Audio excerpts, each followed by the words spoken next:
So, very welcome to this kickoff meeting for the projects funded under the BioDivMon call, as we call it, the call on improved transnational monitoring of biodiversity and ecosystem change for science and society. We have a full day here. My name is Magnus TANNERFELDT. I am based at Formas in Sweden, and I am one of the 3 co-chairs of Biodiversa Plus. And I'm very pleased to welcome you all to this event in the house here in Tallinn and online. And first, I want to thank our generous and efficient hosts, ETAG, the Estonian Research Council, for allowing us to be here in beautiful Tallinn and in this fantastic venue. I also want to thank, of course, the PIs and the coordinators of the funded projects for being here and for having people online as well. The fantastic operational team of Biodiversa Plus, without whom all these people who make things happen, and our partners who are also helping us to create this event and the several events this week. Also want to thank especially the evaluation committee members, some of them are here today, who helped us evaluate these great projects. And of course, all the speakers and participants today, I thank you in advance already. Right, so just a bit of logistics, or what you want to call it. If you will post on social media, as I hope you will, please use the hashtag BiodiVMon Tallinn so it can be identified. And you're very welcome to also tag at Biodiversa Plus so that people can really find your inputs. This event is being recorded, and the recording as such and the slides will be available on our website within a week or so, I think, something like that. At biodiversa.eu. And we have around 160 participants registered online, and in the room here we have more than 100 people, maybe up to 120. So we have a big group and a diverse audience, and we're very happy for this, of course. Now, just very briefly, what the aim is today is to inform you about the projects, the funded projects, and to initiate discussions on scientific cooperation and ultimately on the ways of creating impact by coordinated efforts. And here you have a brief version of the agenda. First, we will have a bit of introduction on Biodiversa as such, and then and what we do. And then we will have 3 keynote talks and a panel discussion on on the impressions of the BioDivMon call from an evaluation committee member. We will have 1 presentation on the co-designing of European Biodiversity Observation Center, and 1 example of a long-standing sustained monitoring of marine biodiversity. And then we will have 4 different sessions where we will run through all of the 33 funded projects. They will give very brief presentations, and then there will be time for questions and discussions around that. And right at the end, we will talk a bit about the follow-up with the projects and capacity building activities, especially around communication. So, I first, before we move into the project program as such, I would very much welcome the director of our host, ETAG, the Estonian Research Council, Dr. Anu NOORMA, to come to the stage for a few welcome words. So please, Dr. NOORMA.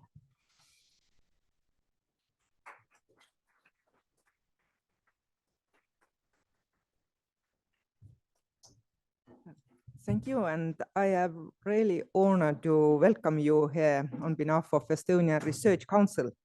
We have been partner of Biodiversa since the very beginning of first ERA started. So it makes already almost 30 years. You don't see it from here, but you probably noticed during your flights that Estonia is one of the most forested countries in the world. A little bit more than half of our little country is covered by forest, which makes altogether almost 2 million hectares of forest. So also it is very common to our landscape to have bogs that are very rare in the world in many countries. So when compared to the area of the same size, countries located on the same latitude where Estonia is, we are most richest by means of different species. I can give you numbers like we have almost 68 different species of mammals living here. Estonia also remains on the route of Eastern Atlantic migration for the Arctic migrating birds. So people have counted altogether 374 different birds who travel through our small country. So you can see that biodiversity is really very important for us, and we have a lot of untouched nature here together with industry, mining areas. So I really suggest that if you get some good feelings now in Tallinn, you can take time, come back and visit other areas in our coastal regions, also in southern Estonia. And also we welcome you in Tartu, where our research council is located, but also the Ministry of Education and Research, and one of the oldest universities in Nordic countries, University of Tartu. So you are always welcome to Estonia. In this specific biodiversity topic, our researchers are really on the very high level. That is proved by the numerous ERC grants, but also with many collaborating projects, including these what our researchers have submitted to the biodiversity goals. So we have funded altogether 17 different projects during the years. In addition to Estonian Research Council, Biodiversity Plus partnership was joined by two of our ministries, Ministry of Rural Affairs and Ministry of Climate. So three of us together, we collaborate and jointly try to make more successful work of our researchers community here. So feel warm welcome now, and it is really great honor for us to organize this biggest biodiversity partnership event in Estonia. And I wish you very fruitful discussions and development of the program. Thank you. Thank you. Thank you very much. And we do indeed feel very welcome. And we discussed a bit with Margit Suroja and her team that we should arrange more biodiversity events here in Estonia in the future. So that would be fantastic. Thank you very much. And now we move to the next speakers. And it is a very important fact that Biodiversa is co-funded by the European Commission. And so I welcome on stage Bastian BERTZKY from, is he in the room? Oh, there you are. Yes, good. And Carolyn Potier, maybe, or only Bastian? Okay, so, but on behalf of both then DG Research and Innovation, that where you belong, and on behalf of DG Environment, where Carolyn Potier is. Please. Okay, thank you, Magnus.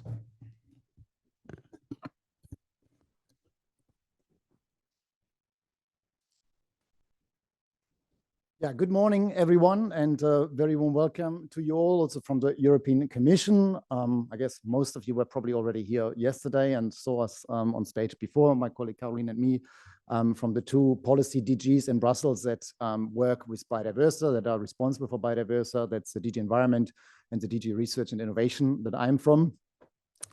As we said already yesterday, protecting and restoring the nature of Europe, these are two of the 4 pillars of the European biodiversity strategy for 2030. Very important pillars, as well as the other two. And we have about 5 to 6 years left, really, to achieve the many ambitious targets that we set out in this strategy. And that includes maintaining and improving the conservation trends of the habitats and species protected by the EU nature directives, to ensure effective management of all the protected areas in Europe, to reduce the impact of invasive alien species, and more generally to reverse the decline of biodiversity across the continent, including, for example, the very important pollinators that we also need for our agriculture and economy. While some of the recent policy developments in our area have not been so favorable as we expected, we have no choice but to continue to working even more and even stronger now towards the agreed objectives with the time left till 2030. And we need to be more persuasive as ever about the crucial needs to protect and restore biodiversity to continue to benefit from the ecosystem services that they provide. And this will also be extremely important now with the new commission coming in after the von der Leyen commission, and of course also the new parliament after the European elections in June.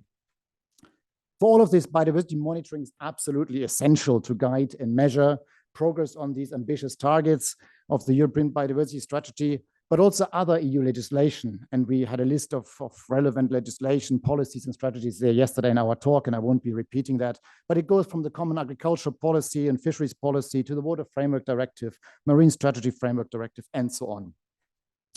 But biodiversity monitoring is equally important to inform adaptive management and conservation action on the ground.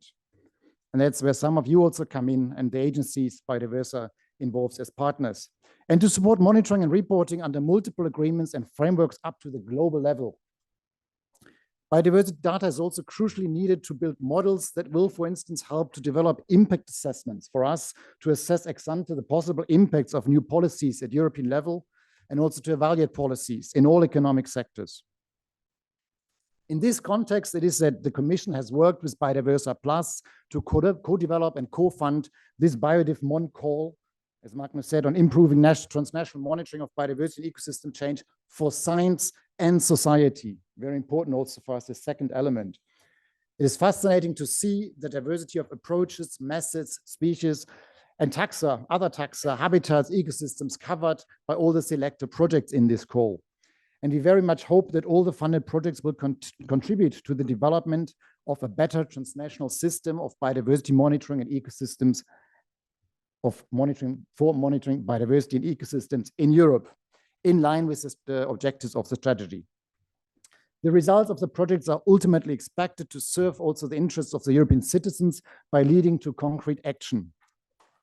In the current context, it will be important for the projects more than ever to highlight this in their communication, dissemination, and exploitation activities. And Biodiversa Plus, and also we in the Commission, our colleagues in the Research Executive Agency, are there to help with this. We strongly encourage collaboration, as always, between the funded projects and also with other relevant ongoing initiatives and projects funded under Horizon and LIFE programs and other relative initiatives. The goal should be to create synergies and avoid duplication of work. And we know that Biodiversa Plus will once again do a stellar job in helping to facilitate this aspect and ensure linkages also with the many activities under Work Package 2 on biodiversity monitoring and the ongoing work on the European Biodiversity Observation Coordination Center with Europa Bonn and the follow-up of that. With regard to priorities for future research and innovation funding for biodiversity, please let us recall what we said yesterday, that on Monday, for the first time, the orientations for the Horizon Europe Work Program 2025 have been published online. For the first time, therefore, it is possible for stakeholders to review the expected impacts and expected outcomes of a research work program and to provide us with feedback on the orientations that we propose to take in that work program. This feedback opportunity is open now for 3 weeks. And if anybody's interested, we're happy to share the link to the website where these orientations are available. They provide important guidance on what to expect in the future in terms of EU funding for research also on biodiversity and biodiversity monitoring.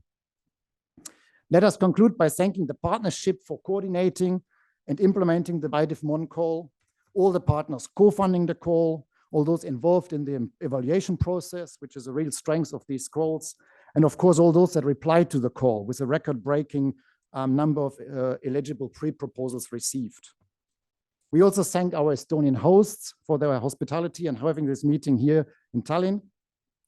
And finally, we congratulate all the successful applicants involved in the 33 selected projects and very much look forward to learning more about these projects today. Thank you very much and have a good day and enjoy the discussions and presentations.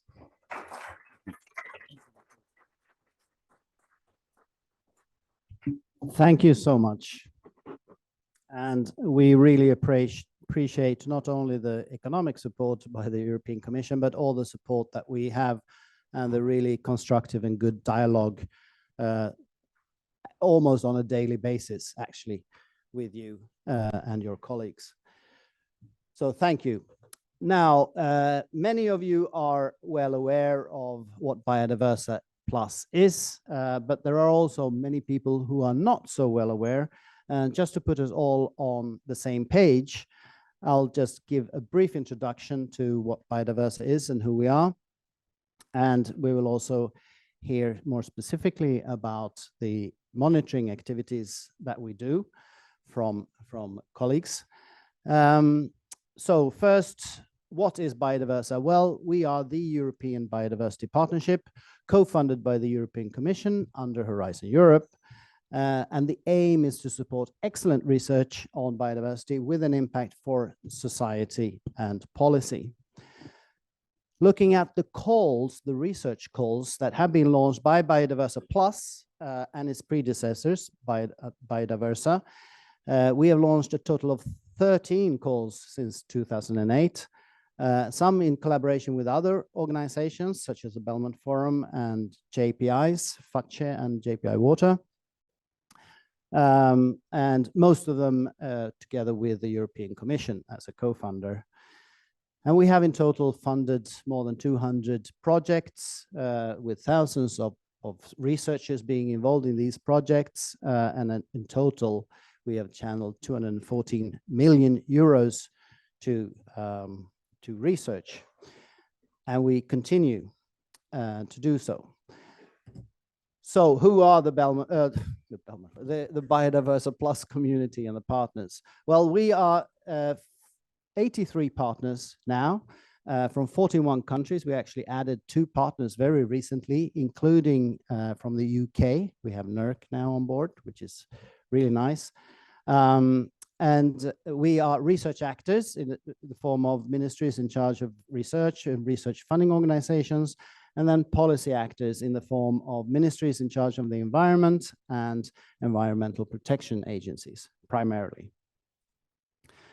And we have a portfolio of activities where we, to really support biodiversity impact in society, we start with the research funding, promoting the research as such, and we launch 1 call per year now.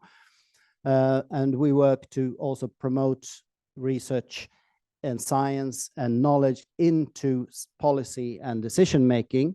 And we have a number of activities around that. And this yesterday's policy forum that some of you attended was a good example of that. We work on the internationalization, working with the global entities, the Global Biodiversity Framework, the Convention on Biodiversity, etc. And also to have a more broad global scope, trying to reach new countries and new regions also, from our perspective, new. We support nature-based solutions and the valuation of biodiversity in the private sector. And of course, we work to promote the knowledge development, but also harmonization of biodiversity monitoring. In total, our budget over 7 years of this sort of installment of the program is over 800 million euros in total, and about a third of it is devoted for monitoring activities and the rest for research. So we have a strategic agenda with a number of topical and cross-cutting themes addressing the issues that are relevant for biodiversity in different ways. And you can download this one from our website. I won't go into the details here, but we use all of these different tools that we have, and we collect them under what we call flagship programs, which are focused on different topics. And we have 4 different flagship programs running, one on biodiversity protection, one on biodiversity monitoring, one on nature-based solutions, and one on societal transformation. And up until now, we have launched one call, or will be launching one call under each flagship program. And so this call, BiodivMon, is under the flagship of biodiversity monitoring. And there, under the flagships, we collect the policy support actions, etc., to create the impact that we want on the particular topic. And of course, I have to mention that we are not alone in this world of biodiversity. It's a very complex landscape of different actors, and we try to work with as many of these as possible to create synergies, to avoid overlaps, and to fill the gaps. And in particular, now we have a number of European partnerships up and running or just starting, but there are also many, and some of them are long-standing organizations, of course, out there, and we work together with them. So that was Biodiversa Plus in a nutshell, and now I invite up my colleague Marie for just some information on the biodiversity monitoring program within Biodiversa, please. Thanks. So now the partnership has been presented as a whole. I'll give you a quick overview of the work package 2 of this program, because this is the one dedicated to promote and support transnational biodiversity monitoring. So it seems relevant to present it as an introduction of this day. So it will be very quick. So the first work to lead when attempting at establishing a transnational network of biodiversity monitoring schemes is to define the common priorities that are relevant for the given scale. And it's very not the least work at all, especially because they are updated along the program to stay relevant. And all the other work is based on that chosen priorities. Then there is a strong need for a common language. So there is a work which is carried on data standards and data sets interoperability. And to this day, we reached state of the art, which has been published. And so we know what we already manage and what has to be done now. And a few words, we know that the standards, they aren't finalized at all, and they hasn't reached a sufficient level of sophistication, but we need to adapt them while at the same time take the standard to the next level. So there is a call for tenders within the task dedicated to improving data interoperability, which has been launched. And the idea is to retrieve proposals on that matter, on how to take the data interoperability to the next level. And at the same time, we want to get proposals on the kind of infrastructure we need to put in place in order to deal with the monitoring data, because we start to have a lot of them and we need to store them and access them easily. Continuing on the subject of the common language, but more downstream the data value chain, we are currently leading a work in order to define which EBV, so essential biodiversity variables that are relevant to each monitoring community, because now we have understood their importance thanks to a work led on the task dedicated to harmonized monitoring protocol on a transnational scale. And thanks to this work, we've understood that the EBVs, they enable us to communicate the results of the monitoring protocols, even if between the different countries, the field protocols, they aren't exactly the same. And the EBV, they can be computed at the country level and then transmitted to the transnational level so that we reach comparable data, comparable result, aggregatable result, leaving them field protocol untouched. So this is a very strong result. And I will also present another thrilling activity we hold in this work package, in the pilot program. They are both scientific pilots and organizational and administrative pilots, because not only we are attempting at harmonizing new scientific protocols on transnational scale to obtain innovative and comparable scientific results, but we are also assessing the administrative costs implied by this harmonization effort between countries that are different on a so much structural levels. And you in this room will learn this cost as well in the years to come. To end up with, I find very important to evoke all the work which is done on the monitoring governance. So in order to establish transnational network of national biodiversity scheme, and this is all the work with is led in order to understand the monitoring governance, the cost it implied, and it's definitely not the least work as well. So I should stop now. I haven't been exhaustive, so I invite you to follow the work we pursue on the Biodiversa Plus website, and I hope what I said will echo at some point with some of your presentation to come. Thanks a lot for your attention.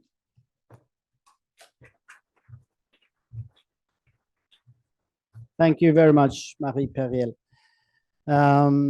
Yes, there is really a lot going on biodiversity monitoring within Biodiversa Plus, and we are developing the program all the time. So make sure to follow us online on what happens and engage where and when you can and where you're interested. Right, so now we are here for the BiodivMon call primarily with all the funded projects.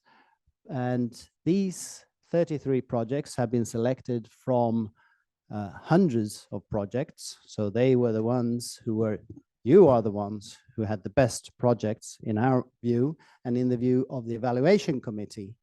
And to give a bit of impressions from the evaluators, I welcome all the way from Australia, Judy Fisher, who is the director of Fisher Research, but also an associate professor of the University of Western Australia. And you are a policy management member of the Biodiversity or BiodivMon Evaluation Committee. So please, Judy Fisher.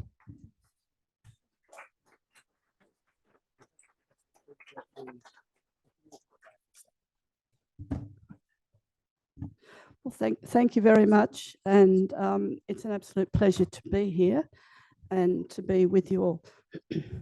I'd just like to say that I'm presenting this work on the evaluation project on behalf of the two co-chairs, Natalie Pettarelli and Simon Gardner, who weren't able to be with us today, and also all the evaluators.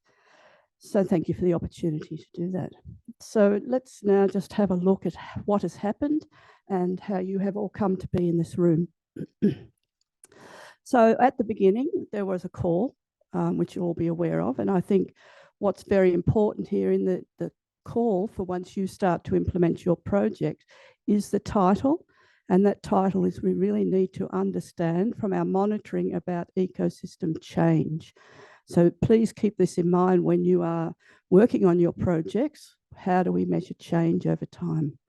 So to start with, we had 262 proposals, which the evaluation committee or pre-proposals needed to evaluate.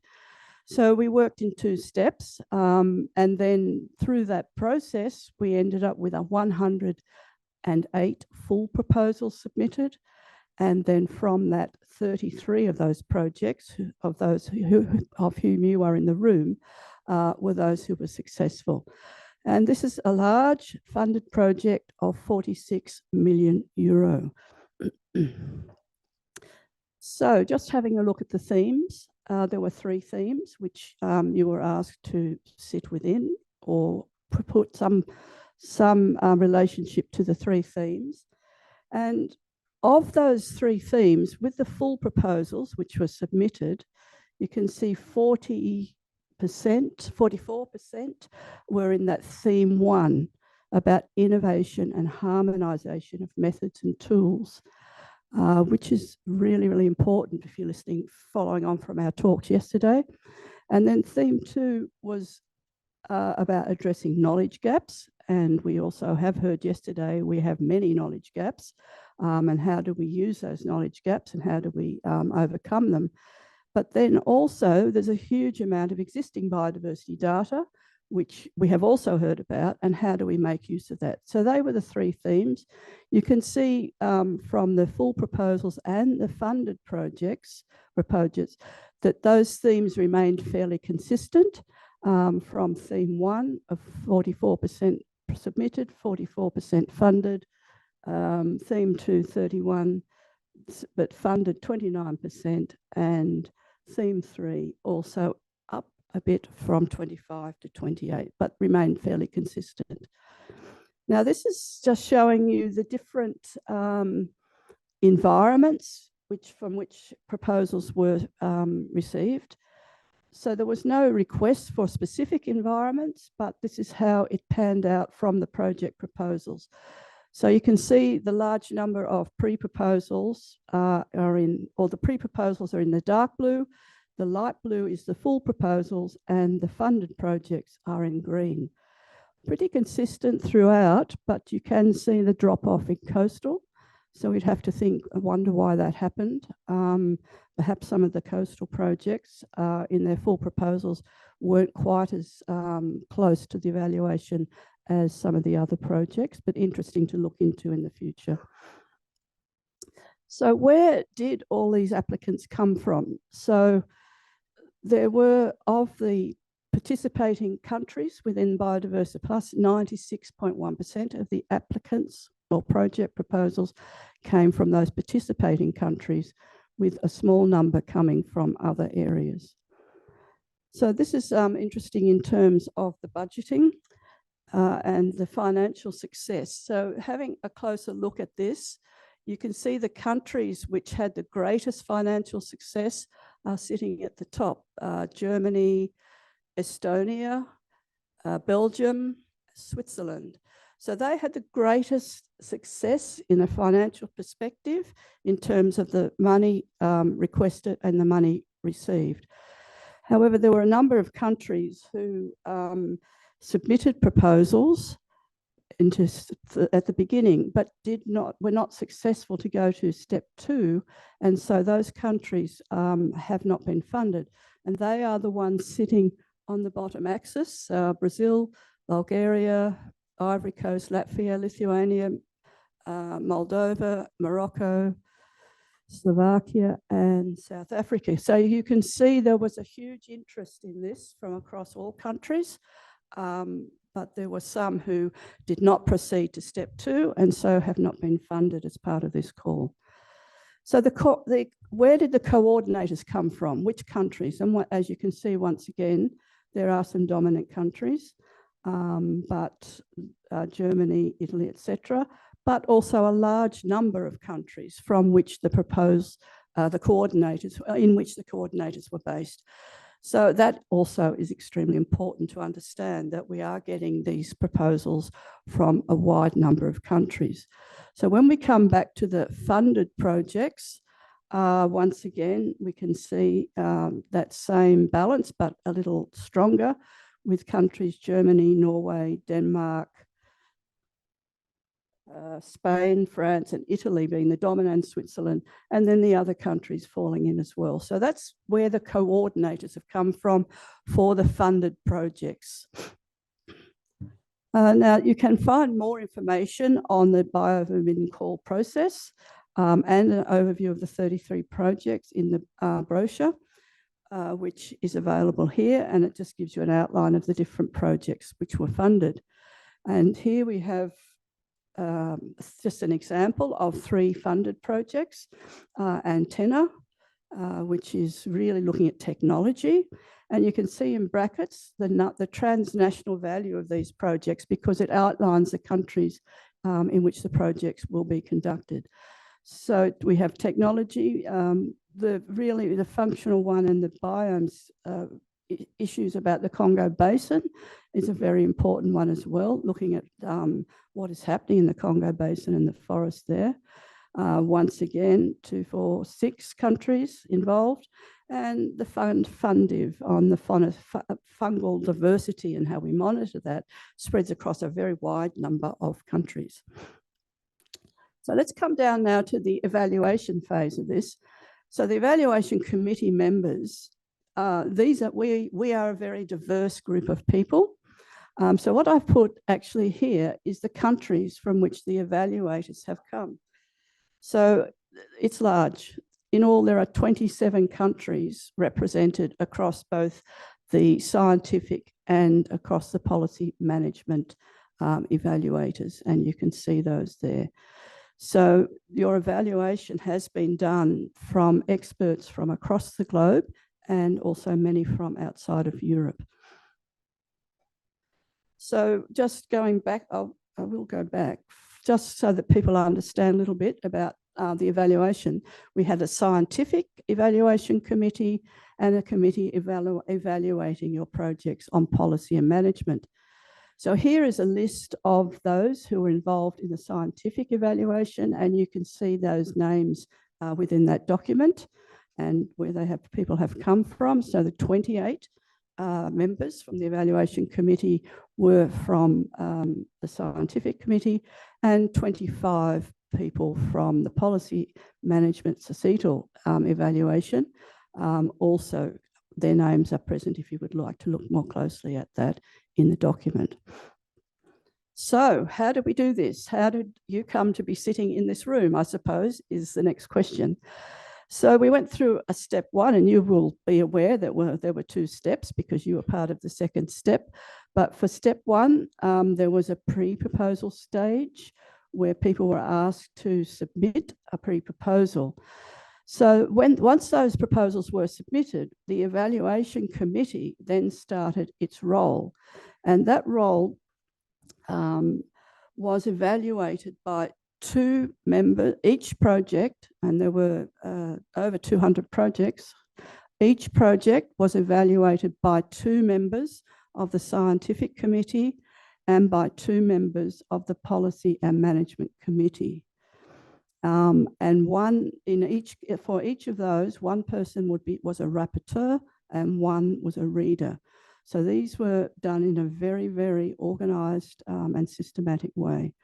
So during that evaluation process, how did we as evaluators come to evaluate your proposals, and where would they go from here? So first of all, for the scientific committee, they were looking at whether your proposal was fit to the scope of call, and then that was a yes or no.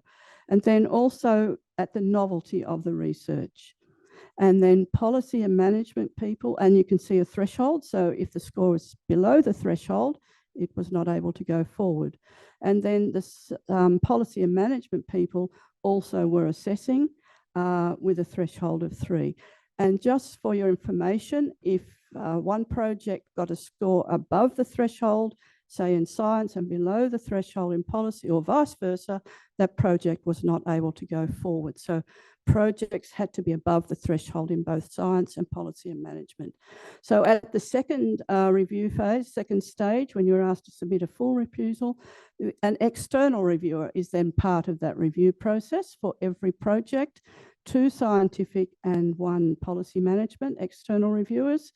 And then the evaluation committee comes back into work again, 2 scientific members and 2 policy managers for each one. This time the evaluation criteria are a little different, but on excellence and on quality and efficiency of implementation. And then for policy and management on impact. Once again, you can see the weightings and the cutoff values.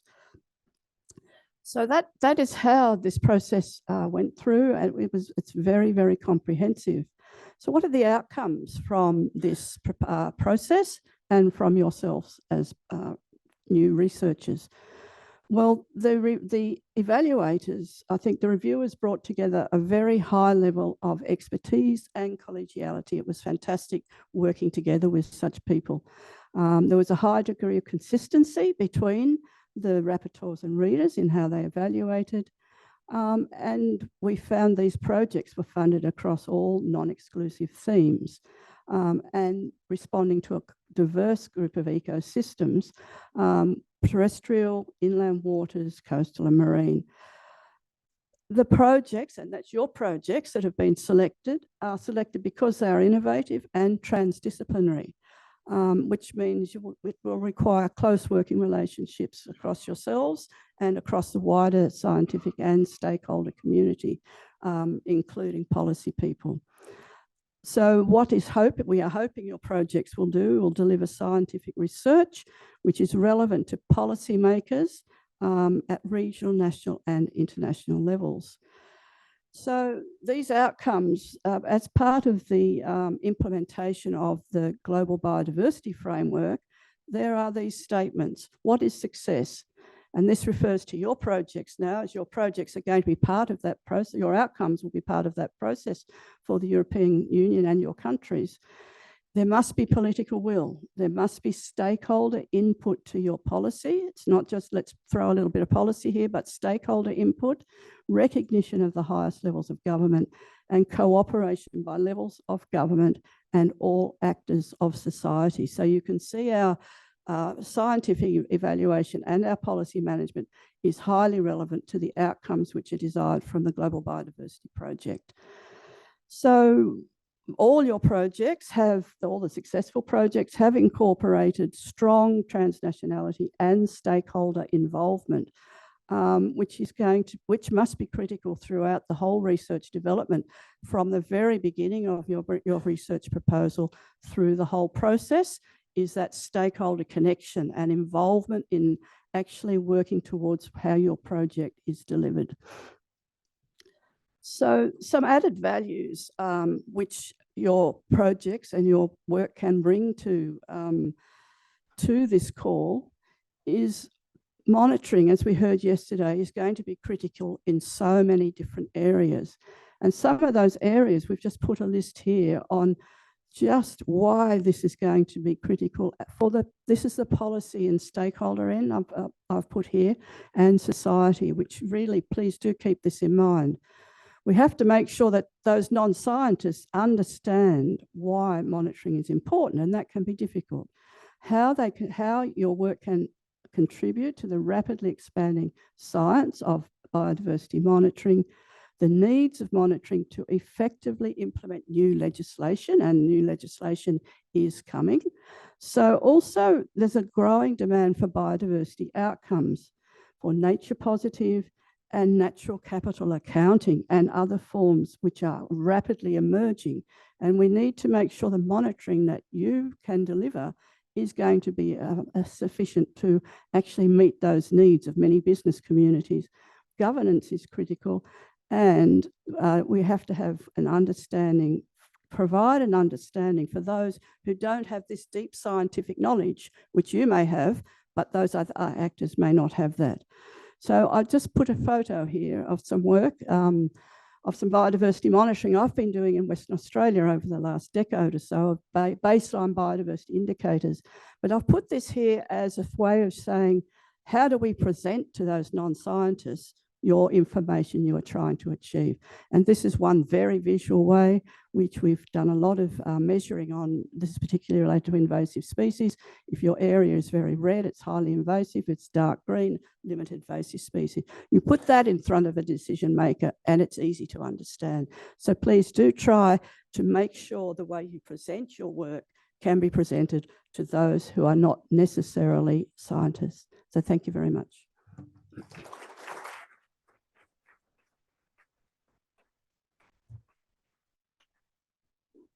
Thank you very much, Judy. So lots of good tips there, both for the funded projects, but also for applicants, perhaps for future calls, to really engage with the stakeholders.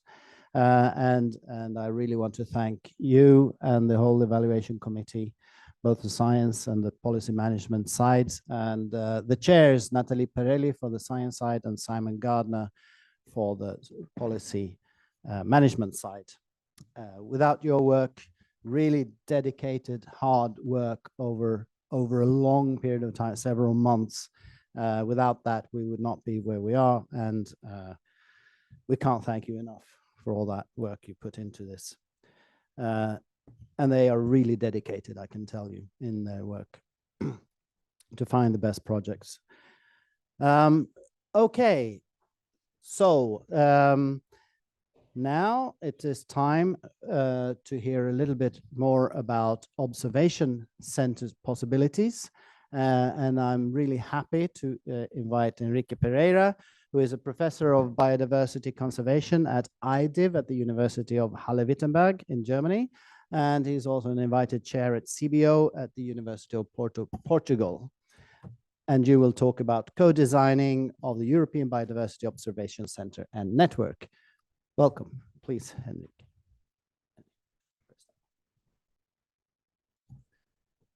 Thank you. Good morning. It's really a great pleasure for me to be here today, because being here in the room with all of you and this amazing initiative that has been Biodiversa for many years reminds me of what Europe is all about and what is this dream that we have in Europe of building a better society for all. And I think that really is inspiring. I wanted to talk to you about the work that a large group of people, of Europeans, have been doing on how to improve biodiversity monitoring by assessing what is out there, identifying the needs with stakeholders and policymakers, and co-designing a new European system for biodiversity monitoring. But I wanted to start with this situation where we are in. And this is the only slide I'll ask you not to retweet, because this is a paper coming out next week, and so we don't want to spoil that. This paper does an intermodal comparison of what we know about both global historical trends on biodiversity and future scenarios. And we did this for different metrics: global species richness, local species richness, mean habitat extent across species, biodiversity intactness. And we did this for the historical trends, so the last century, and for future scenarios up to 2050 in two situations. One is looking just at the impacts of land use change, and then at the impacts of land use and climate change. I wanted to highlight three key results here. First is that from the point of view of land use change, impacts on biodiversity, it seems that we have at least one scenario. There's at least hope that we will be able to strongly reduce the impacts of biodiversity, impact on biodiversity from land use change over the coming decades. The 20th century is extraordinary. We increased the population in the planet, the human population, by 4 times. We had to feed this growing population. We have huge impacts on biodiversity. And it seems that we are not on track to repeat those, let's say, catastrophic impacts when you look at land use change. But we have a new problem that you all are aware of, and it is climate change. And climate change is poised to become a major driver of biodiversity declines in the coming decades. The second thing I wanted to highlight is that the uncertainty about what we know, and this is related to the need for more monitoring, the uncertainty about what we know about biodiversity trends is really significant. If you look at the trends in local species richness, for instance, the historical trends, the we are estimating that there's been a reduction in species richness over the 20th century around something around 2% or 0.2% per decade. But the intermodal range is so large that straddles zero. So one of the models that we have analyzed says it may have been even an increase in local species richness. And so this tells you how big is the uncertainty that we have on biodiversity trends and the need for more monitoring. So it's not surprising that when we started with in BioBoost, we started with this user needs assessment, that one of the key recurrent topics that policymakers, that managers, that stakeholders told us that they needed these, we need better data. We have multiple challenges. We organize this by the location of the stakeholders across different regions. So some challenges are more important in some European regions than others, but overall they are very common. Lack of integrated data, biased data. This is also a problem for the models I've just shown. And the lack of resources. This is something that we hear over and over. We don't have resources to secure long-term monitoring. And this is a problem that is very, very recurrent. So when we look at the state of existing monitoring, and we did this systematic survey of what is being monitored across Europe, it's not surprising to find out these gaps that play a huge role. When you look at different dimensions of biodiversity, for instance, we don't have a single European level program monitoring genetic composition in a systematic way. It's a huge gap.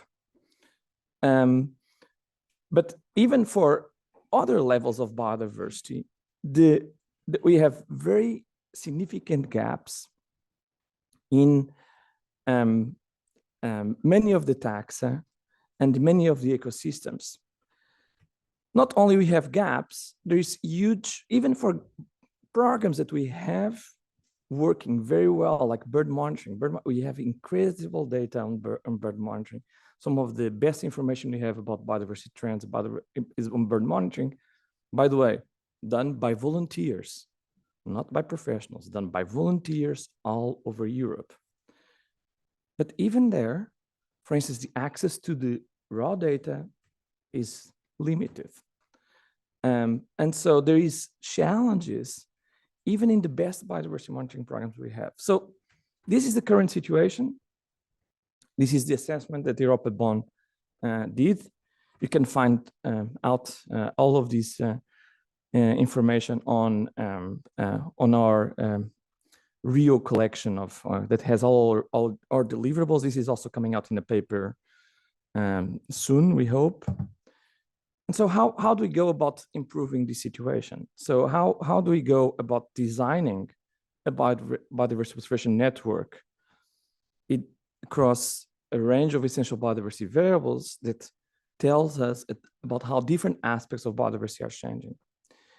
And if we use the essential biodiversity variable framework, that is, we identify these variables and then we combine in situ observations with remote sensing data through models to be able to estimate how different aspects of biodiversity are changing across space, time, and across multiple taxa or multiple ecosystems. There are key aspects of this design. First is, what are the essential biodiversity variables that are needed for each policy question? Second, what taxa and ecosystems should be monitored? We may have 9 million species on the planet, not all of them in Europe, but we need to monitor some. We cannot monitor all. What is the desired spatial and temporal resolution of the essential biodiversity variables? What do you want? Do you want to have it yearly, every 5 years? What is the requirements? And then how to design the sampling. If you want to monitor this, where do you place the sampling? What technologies? And finally, very important, what models to use, because there will be never enough data if we don't use the leverage of models. So the first step was to identify this essential biodiversity variable set. And we had a long process with the scientific community in Europe and with stakeholders, identifying 84 essential biodiversity variables. It seems a large number, but one has to realize that this is across 3 realms. It's across terrestrial, freshwater, and marine. And that we are trying to sample the tree of life. It's not only birds. I love birds, but it's not only birds. So we have to sample across the tree of life. So if you look at these variables, there is 3 major groups of variables identified. One is variables that tells us about the status of species of conservation interest. We have a lot of regulatory monitoring, for instance, for the habitats and the birds directive. Variables that tells us more of an holistic information about the state of ecosystems and communities. And then the third class of variables that are important for ecosystem services, ecosystem risks, that are also relevant in a biodiversity monitoring system. So how then we go with these variables to design the European Biodiversity Observation Network? Well, 3 key aspects are, or steps: data collection, data integration, and modeling. And I'm going to highlight the key ideas from EuropaBON for each of these steps. So in data collection, as I mentioned, we have to sample multiple dimensions of biodiversity in the correct or in the needed resolutions, spatial and temporal resolutions across the tree of life. But then where do we do this? How do we monitor in terms of the network of sites? What are the technologies or approaches that we use for the monitoring? These are aspects that are that have been assessed by EuropaBON and that will continue to need to be assessed by the future European Biodiversity Observation Center, but because the work is far from finished. We just had a good start, but the work is far from finished. So first, how to collect the data. From the 84 EBVs, some of them can be done by remote sensing. A lot of the ecosystem one can be done by remote sensing. So for those enthusiasts of remote sensing, yeah, there's a lot that can be done with it. But the vast majority, 64, needs some kind of in situ collection. And we have a lot of them will require structured monitoring programs. Some of them already exist. Some can build in citizen science. Some require new programs in genetic monitoring, as I mentioned, and that are missing. One of the questions you may ask, okay, so for all of these programs, can we build on existing programs or we have to start from scratch? Well, for many of them, we have to kind of start from scratch. It's not for all, but for many of these variables, there is no systematic monitoring at the national level or at the European level. And the one question you may ask is, okay, if you have to monitor all of these variables, would there be efficiencies of co-monitoring those variables in a network of sites across Europe, like the Lucas model that is monitoring land use change in Europe? And the answer is yes, there's some benefits, and I'll show you in terms of economic costs estimates of what are the benefits of monitoring these variables in the same sites. So if you have to design a network of sites, where should they be? How do you go about placing these monitoring sites? We have been looking at different arrangements of the sites. And here is let's say, the number of habitats, for instance, you can monitor. We use here Inu's habitats in the y-axis across a number of sites. And we can have some kind of random sampling, we can have regular sampling, can go stratified sampling. It looks like that if you have a good random sampling, it will be not necessarily inferior to a stratified sampling. But this needs some more examination. So the next steps are on data integration and modeling.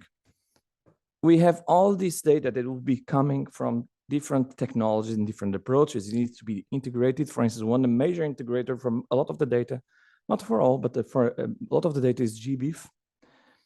Then there has to be processed and modeled to produce these EBV cubes. And then we need to assess. The EBV cubes just tell you where, for let's say, species are or different habitats are, but they don't tell you automatically, oh, are these habitats in a good condition? Are these species in a good condition? To do the data assessment, you need some work with this data. And we believe that the European Biodiversity Observation Center needs to have some of these things automated. There will be always input, but there will be models and automated process supporting this. And hopefully we'll have a single point, entry point for all of this data that allows you to have the assessment information, the EBV cubes, and the underlying raw data in a transparent way in the future. But this is years ahead of us. So let me give 3 examples of how these EBV workflows work. And for the 3 realms, the first is for the terrestrial realm. We have this amazing monitoring scheme built for butterflies over the last few decades, over the last 20 years, really.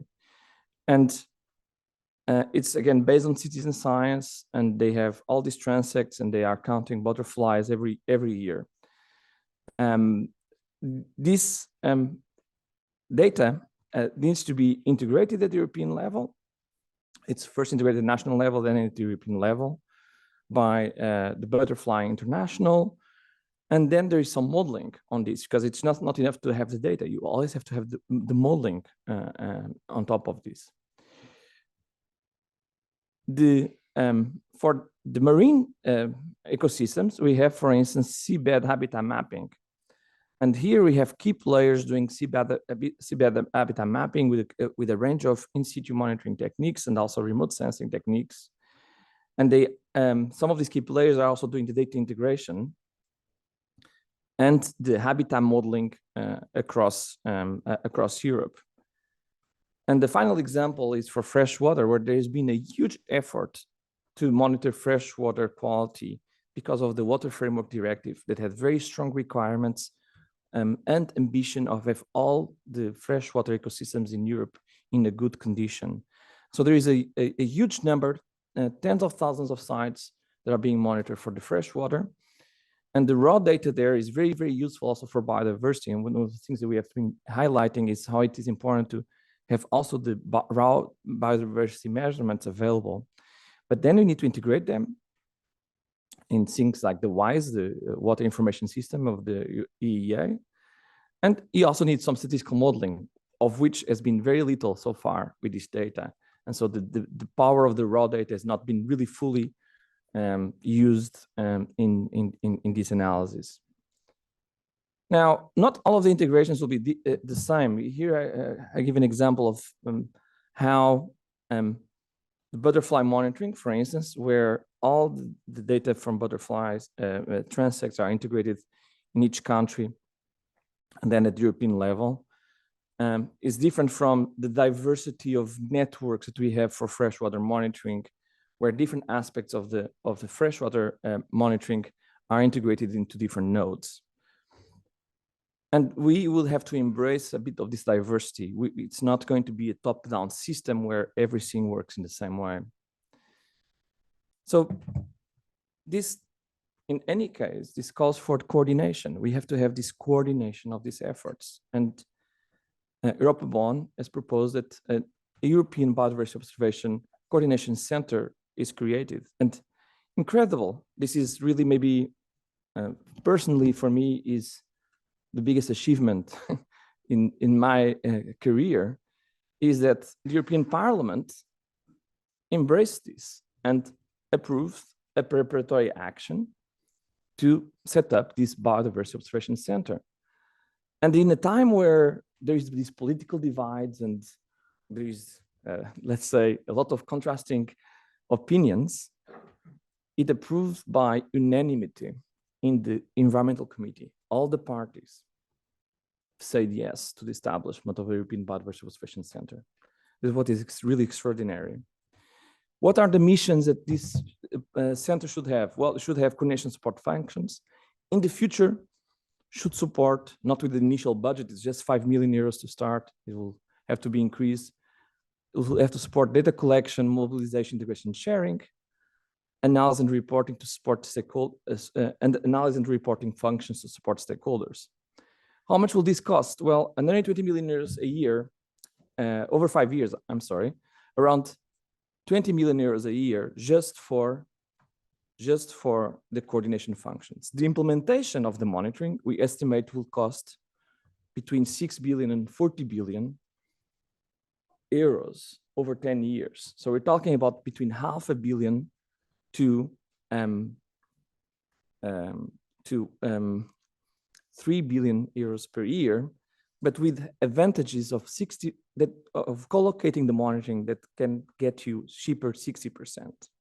But the benefits can be one order of magnitude faster, one order of magnitude greater. So we can, for each euro invested, you can really get 10 euros back in the economy. And we'll have a publication soon with demonstrating this. Thank you so much.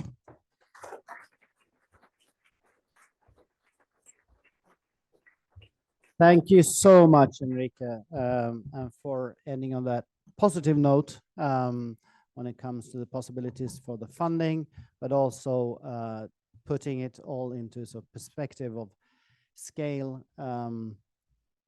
It is a lot of money needed, but as you say, we will gain more, and we will need to make that investment for the future. And we'll talk more about this. And if you have questions, please save them we will have a bit of a panel discussion afterwards. And if there are people online who have questions, you can put them in the chat and we will come back to it.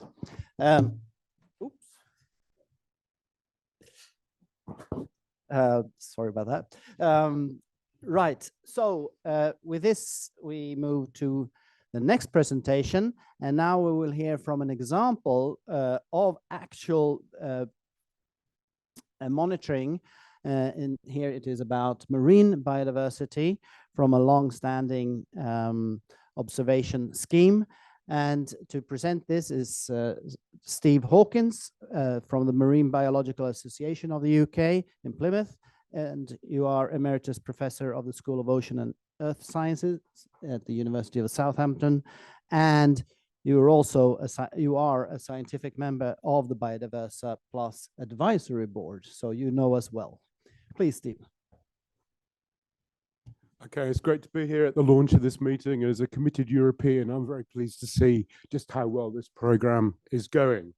So I'm going to talk at the wet and dirty end of empirical observations, which have been going on from my laboratory, the Marine Biological Association, which I once directed, for over 100 years. Oops.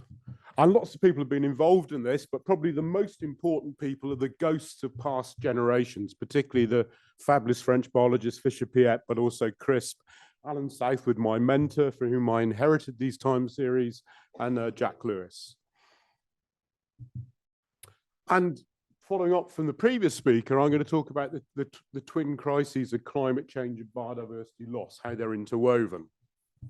Now, we all know it's getting warmer. In fact, it's getting a lot hotter. But one thing I want to emphasize is it's not a straight line. And in the recent century, we've had warm and cold periods. And it's really important that we accept that baselines wobble a lot. We're also shifting in the ocean from local artisanal use. These are postcards from a place I was doing fieldwork last week. Short supply chains, the fishing fleet out to sea, the market on the beach, to global use of the oceans. Massive globalization going on. And my talk is going to talk about sustained observation for 100 years, fluctuations, and then recent rapid climate change, why the biodiversity of Britain and Ireland are so sensitive to climate change. I'm going to give an example of interactions between global change and a regional scale impact, overfishing in the English Channel, the La Manche. And I'm also going to talk about rocky shores as sentinels to detect change. I'm going to persuade you that rocky shores are cheap and efficient ways of measuring change. And my main take-home message, if I run out of time, is we've got to manage the interactions of climate change with regional and local scale impacts if we're going to convey resilience to biodiversity over the next 50 to 100 years as we go to net zero and beyond. So we've been there a long time, and we've been doing lots of observations of different components of the ecosystem, physical, chemical, different components of biodiversity for a long time. There's lots of gaps in the data, world wars, Thatcherite governments. Oh shit, I'm being recorded. And lots of reasons why there's gaps in these data. And the two I'm going to talk about are demersal fish and rocky intertidal organisms. And rocky intertidal organisms is the last of this time series, which is still standing. I was out doing 3 weeks observing already this year, trying to keep it going in my retirement. So this is the climate fluctuations and recent change off Plymouth. From instrumental records started by the Navy in the 1870s, the NBA since 1888. Either side of the First World War was a cold period that was warming up to the 1950s. Then there was a very cool period in the Northeast Atlantic in the 60s, 70s, and early 80s. Then it got rapidly warm from the 1980s, late 1980s onwards. We've had some recent cold winters, and it's continuing to warm up to present time. But it's not just the averages which are important. The smooth line there is climate, but the other thing we're seeing is much more frequent return of extreme events, particularly marine heat waves, which we see more frequently as an outcome of climate change in the last few years. And it's not just temperature, we're seeing rising and stormier seas. So British Isles and Ireland are on a biogeographic boundary. To the south and west of us are a lot of warm water species which have been moving northward since the last ice age. To the north of east of us are cold water species. This is first described by Forbes in 1858. A more quantitative version of this, which Mike Burrows led, is to use a community temperature index using the thermal affinities of the species that we regularly survey. And you can see that as you progress up the English Channel, up the Irish Sea, around the coast of Ireland, the warmer water species, particularly of animals, tend to give out as it gets colder as we go polewards around the British Isles. So I'm going to talk about an interaction, overfishing. I think the biggest impact on biodiversity in coastal waters and climate. And I'm going to use bottom fish, and this is data from standard research trawls. This is fisheries independent data using a covered cod end. And there's many, many gaps in the data. We did a lot of data archaeology from this, and we can discuss that afterwards. But here we've got two signals. The bream family of fish are a warm water fish, the kind of things I eat on holiday in Spain and Portugal. And there's very much a climate signal there. Either side of the First World War, when it was cold, we caught hardly any in the catches off Plymouth. In the 1950s, a warm period, we frequently caught these warm water fish in the trawls off Plymouth. In the 1970s, 80s, and early 80s, which was a cool period, these fish were very rarely caught. When I got funding to resume fishing, we got them much, much more regularly. So that's clearly a climate signal. On the other hand, think about poor old skates and rays. They're very vulnerable to overfishing, low fecundity, exceptionally slow growth, and they were in trouble before the First World War. After just 2 decades of steam trawling, they were nearly facing extinction in our part of the English Channel. 4 years of U-boats in the English Channel, really good, no fishing, a nice experiment, and skates and rays recovered very, very quickly indeed. There wasn't much work on this done in the 30s and 40s, but in the 1950s, a warm period, and subsequently, they've just been declining all the time. So this is overfishing, very much reshaping the bottom fish assemblage. And this picture illustrates it all. It's about communicating to stakeholders. 1963, size 43 Euro boot, lots of big fish. 2001, size 43 boot, same net, lots of small fish.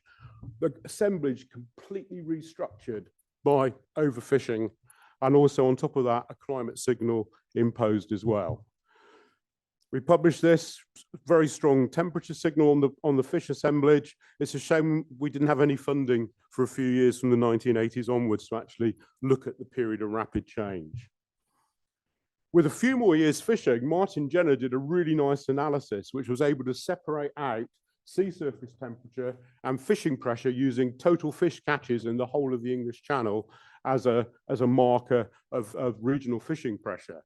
And the small species tracked climate change. They were responding to climate change. A lot of these are non-commercial species. They pass through commercial nets. Remember, this is non-fisheries data. This is research data.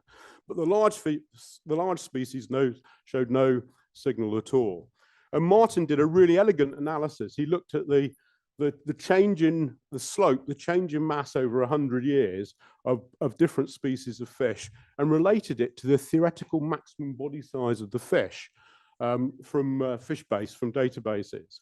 And what's very clear there is a smaller fish, the mass of fish that was caught didn't change that much. But once fish got to about 3 kilos or bigger, then basically they declined. So that's a very strong signal of overfishing completely truncating any climate signal.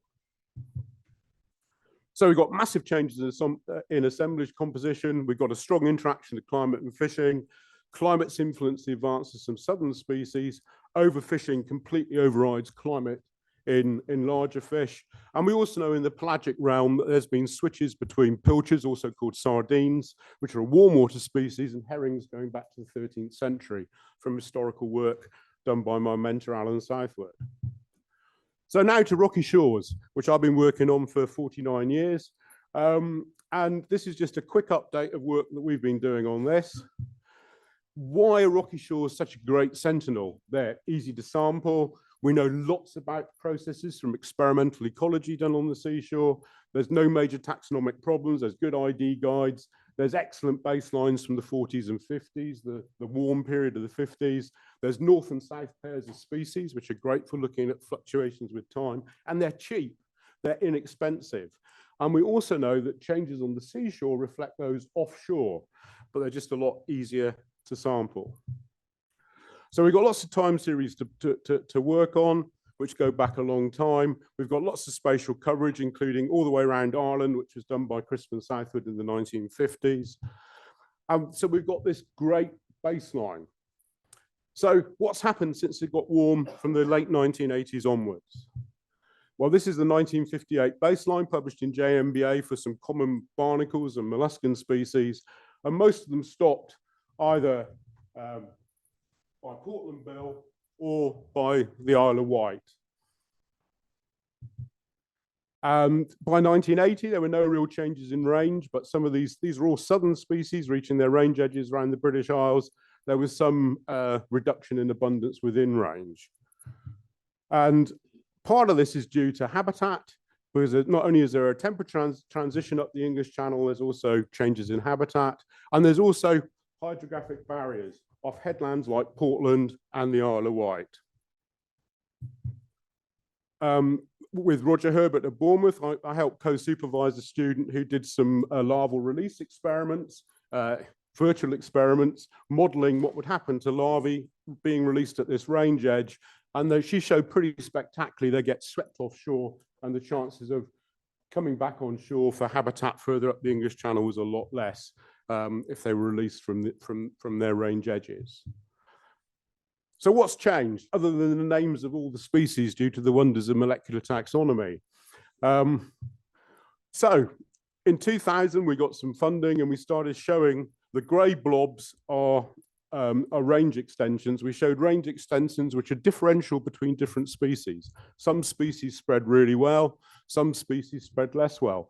Patella depressor in the top right, which is a limpet that never made it to Ireland after the last ice age, never made it very far beyond the Isle of Wight. This is clearly a very, very bad disperser. But other species spread very, very rapidly indeed. These two in the bottom left were really rapid spreaders. And this continued up to 2020. Fortunately, we got permission to go sampling during lockdown because of maintenance of long-term values was seen to be important. The paperwork was difficult. Parking was even more difficult. But we showed further range spreads in that decade. And then in 21 and 22, things accelerated quite rapidly. We found further range spreads indeed. So what we've got here is a range of idiosyncratic and aphasic responses of different species, depending on their life history traits and their habitat characteristics. The barnacles hardly spread at all, despite them having the longest larval life. Balanus perforatus, another barnacle, spread really well. It likes living on seaside piers. There was lots of artificial habitat in the English Channel to spread along. Limpets didn't spread so much. This is the super spreader. This seems to spread really well. And other species were out of phase. So lots of idiosyncratic responses of biodiversity to climate change. So why were they able to breach this barrier? All these southern species are now brooding 3 or 4 times a year. So there's a lot more larvae being released into the plankton. So the probability of them going further east up the channel is much higher than previously. And also, in response to rising and stormier seas, we've been defending the coastline. So there's all these artificial habitats as stepping stones enabling species to spread. We've got quantitative data on northern and southern pairs of species, which go back a long time. This is work that was done by Alan Southwood until he was made redundant in 1987.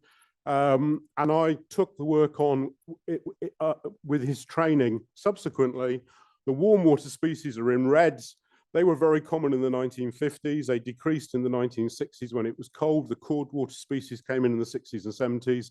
When I resumed counts, I was finding much higher levels of the warm water species than in the previous warm period. So a very good example of response to global change. Interestingly, the northern species were still hanging on there just about.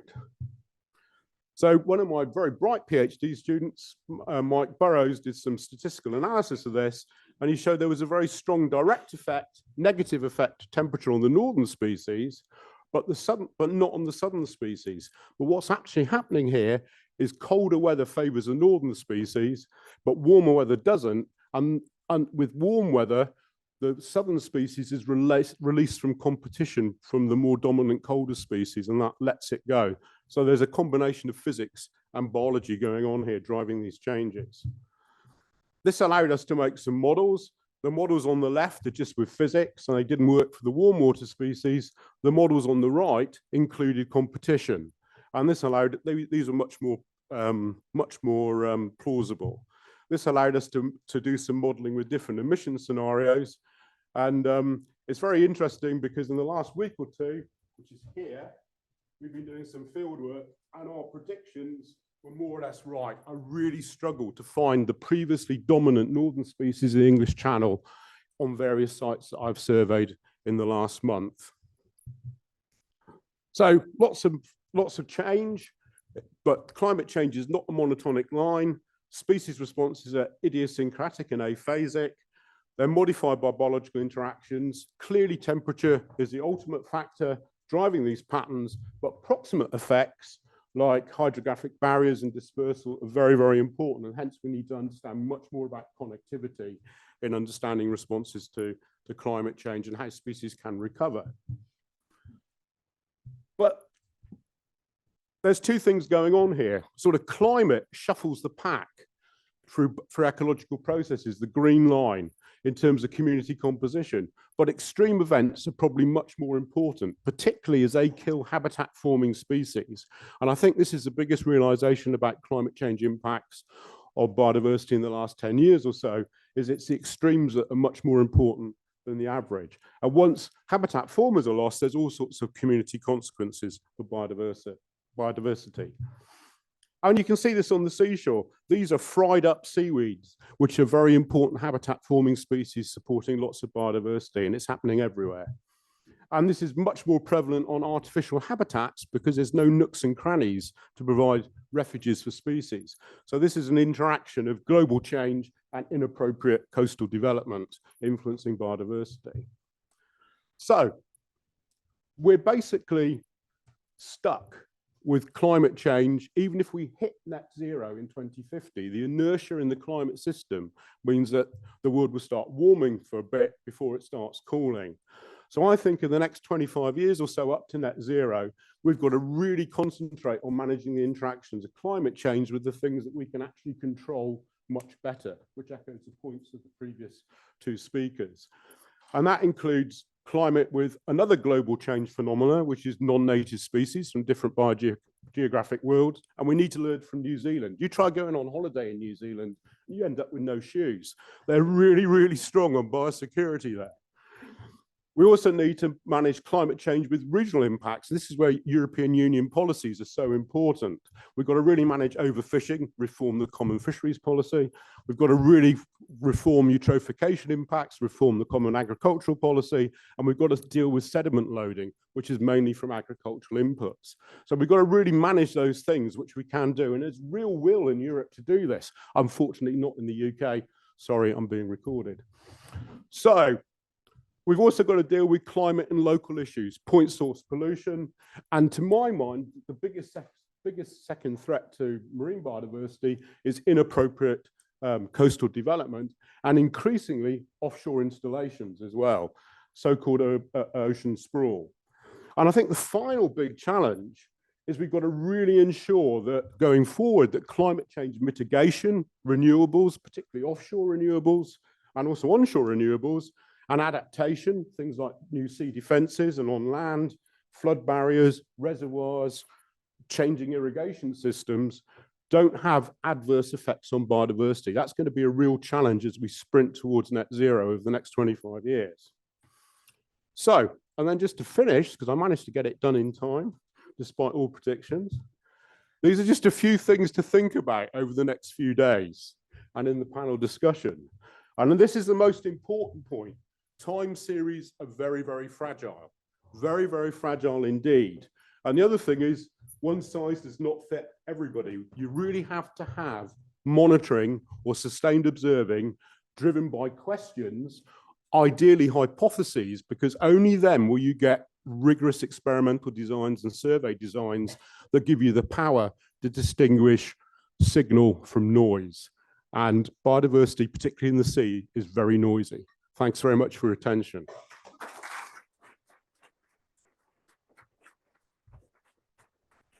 Thank you very much, Steve, and you're welcome to take a seat on the stage. And well, there's so much there. And in what you say and in also the recommendations from all the speakers. Now we open the floor for questions or inputs from the audience. And if people online have questions, you're welcome to put them in the chat and we will pick them up here. I just want to check, do we have Simon Gardner online? Yes? Yeah, can you hear me? That's fantastic, because Simon Gardner was the chair of the Policy Management Evaluation Committee for BiodivMon, working together with Judy and the colleagues. And he also has a long experience of Biodiversa Plus in different capacities. So welcome, Simon. Are you able to make yourself heard as well? I think so. Can you hear me? Great. Can we turn up his sound a little bit, perhaps? But we see you. Very welcome. So good to have you online with us. And I'll give you the privilege of, if you want to say a few words to complement what has been said, or if you have a comment, you get the first go, if you want.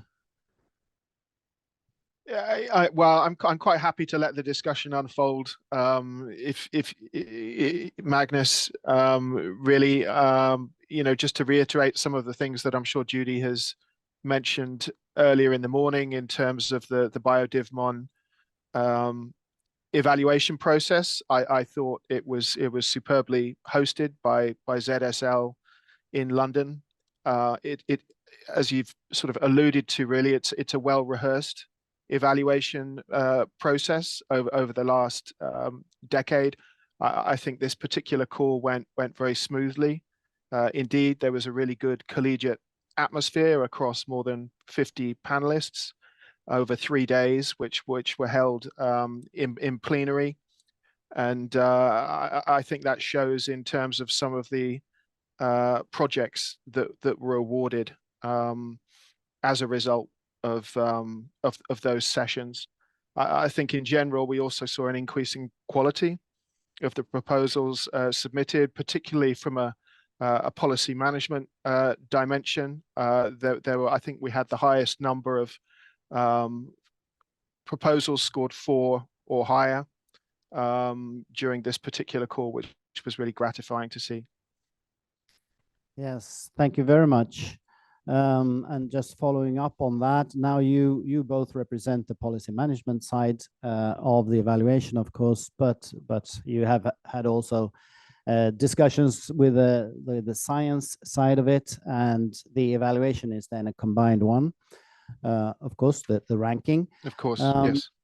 And Judy stressed the need for the stakeholder involvement all the way from the starting of the planning to make the proposal, and then throughout the project's lifetime and beyond. Are there any other things you would like to highlight in terms of key messages for potential applicants, or tips on what to think about? We had, I mean, towards the end of the 3 days, we asked panel members for their views and suggestions on improvements that could be implemented going forwards. There were a few of those for us to consider next time. You know, one was to have an orientation session before scores were discussed in detail on general impressions on the response to the funding opportunity, which is something to consider. Again, possibly some engagement in capacity building to increase the number of proposals from underrepresented groups or particular geographical areas, and also the inclusion of social scientists, legal perspectives, etc., to give a bit more breadth to incoming proposals. Again, in terms of external reviews, this is a sort of a perennial topic. We don't pay external reviewers for the purposes of providing input to proposals, but that's something we should perhaps consider going forwards, and to establish flexible pools of reviewers as well, and maybe to consider asking external reviewers to state the strengths and weaknesses of proposals without necessarily assigning a score. Those were all things that came up in conversation from panel members. Some of the other points just to consider going forwards. There's always a need on day 3 to moderate the scores and separate them, particularly when they're very closely bunched together, or the same score is assigned to multiple proposals. We might want to think about increasing the precision of scores, particularly for those ranked between, you know, for those scores between 3 and 4, maybe assign a 0.25 score rather than a half-point score to help to differentiate between some of those proposals. And the last point that really came up in relation to the BioDivMon call was, again, to look at the level of integration of science and policy elements with the scientific excellence of proposals, and maybe as a potential new criteria to look at that or assign a score of integration, or how well a proposal has been able to balance science policy elements with scientific elements, and that could be used to distinguish between some of those tightly bunched middle score proposals. Yes, thank you. So some good recommendations for us going forward in the process, and we're taking them ad notam, as we always try to improve on the process. But as you say, we do have a quite solid process already. We do. So moving a bit to what Henrique was talking about, which is a different frequency in a way. But I mean, so you have made this, you've come this far. It's a great achievement already, even though the EBOC is not up and running, but you're getting there. And it's encouraging to hear about also how far we have come. because people are always saying, oh, we should do this, we should do that, and so on. And then, but if you look back 20 years in where we were with biodiversity monitoring and the status and the funding possibilities and the coordination, and looking ahead, maybe 20 years in time, what would you say on that? Are we, I mean, this is one achievement or one step, but are we actually moving in the right direction? Are we getting there quickly enough, as quick as possible? Quick enough, I'm not so sure. Because there is the, how is it on? Is it on? Just sure.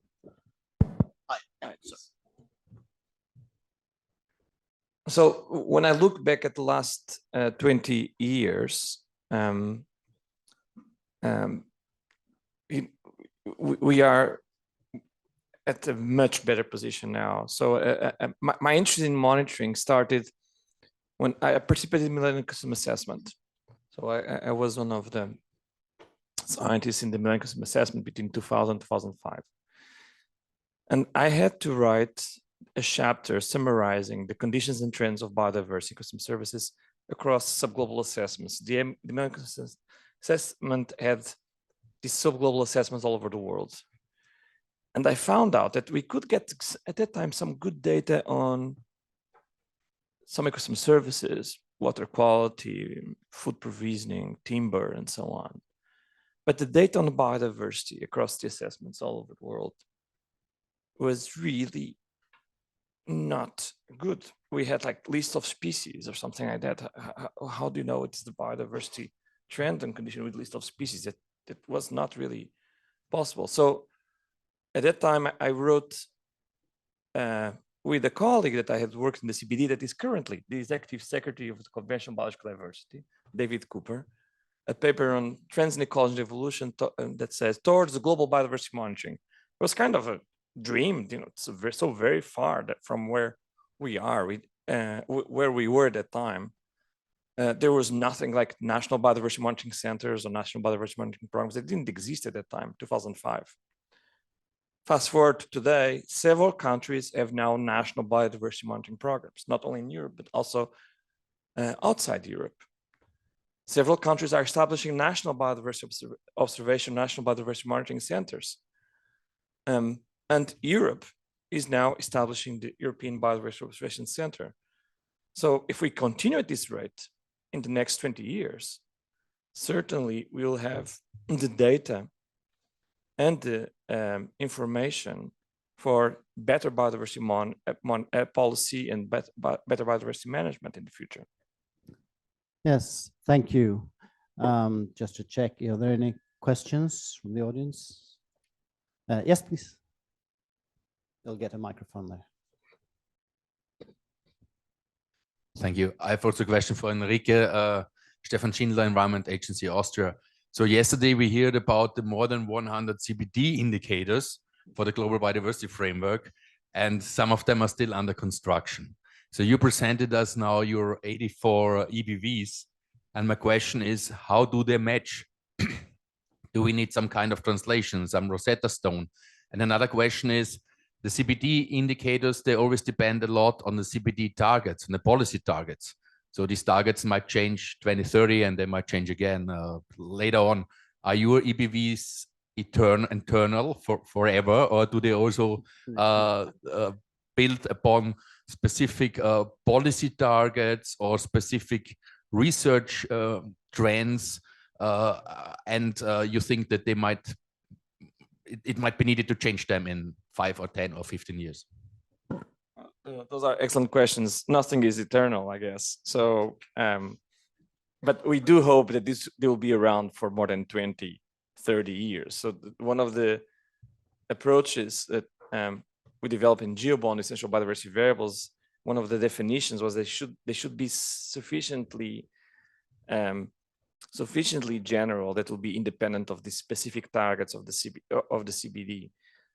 So yes, they are identified so that they are policy relevant, that they are feasible. They have to be feasible. You know, it's great to ask for the moon, but you know, you have to do what is feasible. But they also should be somehow resilient to change, not only in policy goals, but also resilience in technology. They need to be monitored 30 years down the road, and so to be comparable. Now, the question on the indicators of CBD is a difficult one, because if you look at the indicators of CBD, they are monitoring all of these targets, and only a few are about biodiversity change. Only a very small subset, maybe less than 8 or 7 of those indicators are about biodiversity change. This is the core area of the EBVs. If you look at those, there is some good matching between what we are proposing with EBVs and the indicators of the CBD, but it's much wider. The indicators of CBD take this approach. We have these targets. What can we do with the existing data? What is the best we can do with the existing data? In DBVs, we are a little less constrained. We're saying, these are the goals of policy. What should we monitor? What programs we need to strengthen and put on the ground? And so we have a bit more possibilities that the people designing the indicators for the CBD are a bit more constrained in what they can explore. Thank you very much. And we have a question here, please. Yeah, also to follow up on this, I'm Andreas BRUDER, coordinator of Most Fun, one of the projects here. Also to Henrique, if I may ask to follow up on that question. So we have a lot of coordination. You have shown that overview also on the EBV classes, how much they cover the realms and taxonomic groups and so on. You showed a few very significant gaps. Genetic composition was one that is quite a dominant gap there. So I was wondering how the center that we now move into more coordination or a European center to maybe coordinate or guide this monitoring. How is the center aiming to or using that information of the gap analysis that you presented then to fill those gaps? How is it suggesting or developing initiatives or helping us to fill these gaps on realms or genetic, well, or EBV classes, as you have shown, or also taxonomic groups that are not well represented according to the overview you presented there? Yeah, thank you. So the European Biodiversity Observation Center is to be developed by the Commission. I cannot say what the Commission will do. There's Commission representatives here that will be much better positioned to do so. What I can tell you is what from Europa Bonn we would like the center to do. And there's, let's say, two things we have to have in mind. What can be done in the short term, and we have to, there is the need to demonstrate results as everything. And, you know, in the first few years, we have this funding now for a couple of years from the European Parliament. And we have to be sure that after 3-4 years, we have something to show. Okay, that already says we cannot really do a lot of new monitoring in 2-3 years to show results. So in the first stage is to consolidate what exists out there, and we are proposing that a few pilots, 5 or 6 EBVs, are implemented of these 84. And those are not the ones that we don't have data. It's some that we have data, and we can do more by bringing it together, by integration, by modeling, and so on. And then in the second stage, if we demonstrate the power of this integration at the European level, then we go after all these gaps. And then it will be for the center to support the start of these programs, maybe fund them, maybe even run some of them in collaboration with the national authorities. But this is, again, this is something that has to be decided by the future governance of the European Biodiversity Observation Center. Thank you very much. And we have actually, time is running, but I will take the chair's privilege to extend this session a little bit. So we actually have a time to pick these people's brains a bit more and to have these discussions, if you don't mind. We will have a long break afterwards anyway, so I'll take a bit of that time to do what we came here for, right? So we continue. We have a question over here, please. Thank you. It's more statement than it's a question. Birgit Gemeinholzer I'm PI of the Meta Plant Code proposal and project. Thank you for the funding. And I'm also chair of the GBIF Science Committee. And there's a GBIF evaluation report, what's the worth of data? And it's a comment to Judy and also to Henrique. And GBIF realized that every euro invested in data and infrastructure gets a benefit of €3 back for science, and there's a €13 benefit back for policy and the whole global thing. So I think it's really worth investing this money. It's a well-spent money, even these sums are big, but there is evidence that it's a well-spent money, and thank you for that. Yes, thank you. Those were the figures I was thinking of, and I couldn't remember them exactly before. So, and that's exactly the point you made right at the end there. It's well worth investing that money for the future generations, but also for the current generations even. I would like to turn to Steve. Perhaps you had a number of, if I can move back to questions here, but I would like to hear a bit, perhaps an overarching view from you running this set of monitoring schemes, really, I mean, but on the ground or actually in the water work from your side. How do you see links or obstacles between the research on the ground, the actual monitoring, and the Biodiversa process, which you know well, and what we try to do, and the overarching goals for monitoring as expressed in the center discussions? Okay, I think just to take it back a level, I think there needs to be some care with the way we use the word monitoring. One of the reasons that all the long-term series were stopped in 1987 in Plymouth is they were dismissed by the then government and its advisors as merely monitoring. And the accusation was they'd just been measuring noise. And this was closed down a year before we began to realize that there was a lot of warming going on very, very rapidly in the English Channel. And the continuous plankton recorder system, which is now hosted by the MBA, was made redundant by the Natural Environment Research Council laboratory in Plymouth in the early 1980s, and was then re-rescued as a charity because it was deemed to be doing merely monitoring.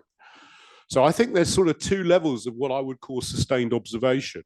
There's sustained observing, which is driven by scientific questions, which could be called strategic monitoring, which actually provides the framework in which you can then nest your statutory and legislation-driven monitoring, which for things like the Water Framework Directive is a lot of less than chemical characteristics, which is actually less useful if you're trying to understand ecosystems.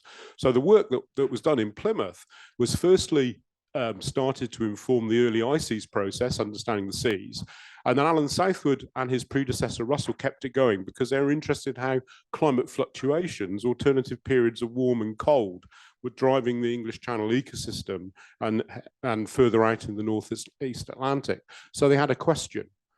So I think it's really important when we do monitoring or sustained observing, you've got to have good scientific questions which then match a policy need, and the two go hand in hand. And I really do, I'm glad that Henrique made a similar point to me. I think we mustn't divorce biodiversity monitoring from the climate crisis. The two are very strongly linked, and also land use or sea use is also very, very strongly linked. You don't see it in the English Channel, but the bottom is being ploughed up just as efficiently by scallop dredges and bottom trawling as ploughing on land. It's completely restructuring the benthos and all the ecosystem services.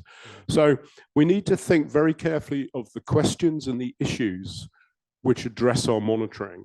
And that will mean that for some, I tend to not like to think about taxonomic classification of monitoring. I like to think about functional units, habitat systems, plankton, zooplankton, and their functional significance. We have to tailor our methods for the system that we're looking at, but we can still integrate them into a more general theoretical framework, which encompasses ecosystems, communities, assemblages. And for me, I don't think we put enough emphasis in monitoring habitat patch diversity. And that's where remote sensing is really, really important, because it's habitat patch diversity, which is influenced by land change use and sea change use, that drives most biodiversity loss, coupled with multiple other impacts, including global change overarching everything. Thank you very much. Thank you. We have a question over here. Maybe this will be the almost final question. Yes, please. Thank you. Annemarie van Wezel, University of Amsterdam. Thanks a lot for the presentation. This is a question directed to Henrique. Thanks for the very comprehensive presentation that you gave. 84 EBVs are a lot to communicate to policies or to societal stakeholders like private sectors. What is the bare minimum for that, and how indeed, because people want to know biodiversity change. So what are the prospects to come to a further generalization, maybe based on this basis, but in terms of communication to the broader society? Because you can't communicate, I think, 84 EBVs to them. That's an excellent question, and I don't have a good answer for it. And let me give you two answers. One answer is maybe we could do with 1/3 of them. Maybe we could do with 30, 20 variables. But part of it is how generic the variables are. Because if I say, okay, we have to monitor the species distribution of birds, amphibians, pollinators, and so on. Those are several variables. If I say I have to monitor the species distribution of a set of species, that's one variable. So it's also how you pack them in a way. The way we pack them was in ways that make sense in terms of the types of monitoring. So there is a group of people that does like amphibian monitoring. That's not the same people that are going to do the pollinator monitoring. Yeah. And then it's where you get the 80. But so it could communicate less. And in one hand, and I'm sure still that in the future, there will be opportunities to also decrease the number to a smaller core set. Thank you very much. Okay, it's time to wrap up, and I will just, okay, we have a very short question right there. Oh, please. Sorry for the coffee break, but this is for Professor Hawkins. You keep saying that it's inappropriate use of coastal landscape, but you as a scientist, can you be involved in the planning of the landscape or the coastal areas? Yes, and in the days when I could be involved in European projects, I was involved in two very big projects on environmentally sensitive design of sea defences, working with engineers and social scientists and ecologists, so trying to put go for multifunctional structures that put back biodiversity, but at the same time protected lives and properties and train lines from flooding, and a follow-up proposal which is mainly about flood risk and coastal defences. So there's a lot going on in Europe on this, and I think the need to build multifunctional structures as part of sea defence, or to design reservoirs or irrigation systems in a more complicated way than straight lines, can put back a lot of biodiversity, or at least mitigate the impacts of building a sea defence. You've also got to make decisions whether to defend or not. On the east coast of Britain at the moment, we're not defending. Houses are falling into the sea, and there's been a policy decision not to defend. I live in Devon. We have to defend the train line there because it's the only rail link we have. And there's a big seawall, which is our only link to London. So that's really vital infrastructure. So sometimes you have to protect property, and you have to protect industry, and you have to protect valuable transport infrastructure. So you can make decisions, and increasingly ecologists and engineers, and I think the Biodiversa community needs to work much more strongly with engineers, because they're the ones that get stuff done and actually come up with solutions, not identifying problems. You can actually build that into how you remodel your coastline in a way which protects people and property, but also is in some ways biodiversity friendly. But you mustn't use eco-engineering as a fig leaf for new developments. And I think the palm construction in Dubai is a fine example of that. There's all this artificial reef being built there, but it's actually on top of only one of the few bits of reef which were there. So there's a real danger that eco-engineering can also become a greenwashing thing for developments on pristine land. So do eco-engineering, but only when you really need to, and only when it's in already non-pristine areas. So yes, we can get involved, and we are getting involved, and it's much more strong in Europe than it is sadly in the UK at the moment. Thank you very much, and that is a good conclusion. We need to involve the technicians and the engineers and the economists and all who are really crucial to make those changes. And I'll take the chance to mention our upcoming call in Biodiversa, which will be on transformative change for and with biodiversity. And to make transformative change, you have to have all the disciplines of science involved, social sciences, humanities, looking at the behavior of people and the technologies and the economy and all of that, as well as, of course, the natural scientists. So with that, we conclude this part of today. And I really want to thank our panelists, including Simon online, and Judy, Henrique, and Steve, for the presentations and for these interesting discussions. Thank you so much.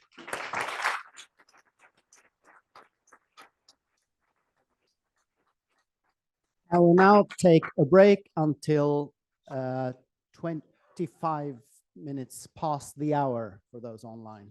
So in almost 30 minutes. Thank you. So please be seated. We'd like to continue now with the presentation of all of the 33 funded projects, so within our BiodivMon call. Sorry, I have a sore throat, but I'll try to speak up that everyone can hear me very well.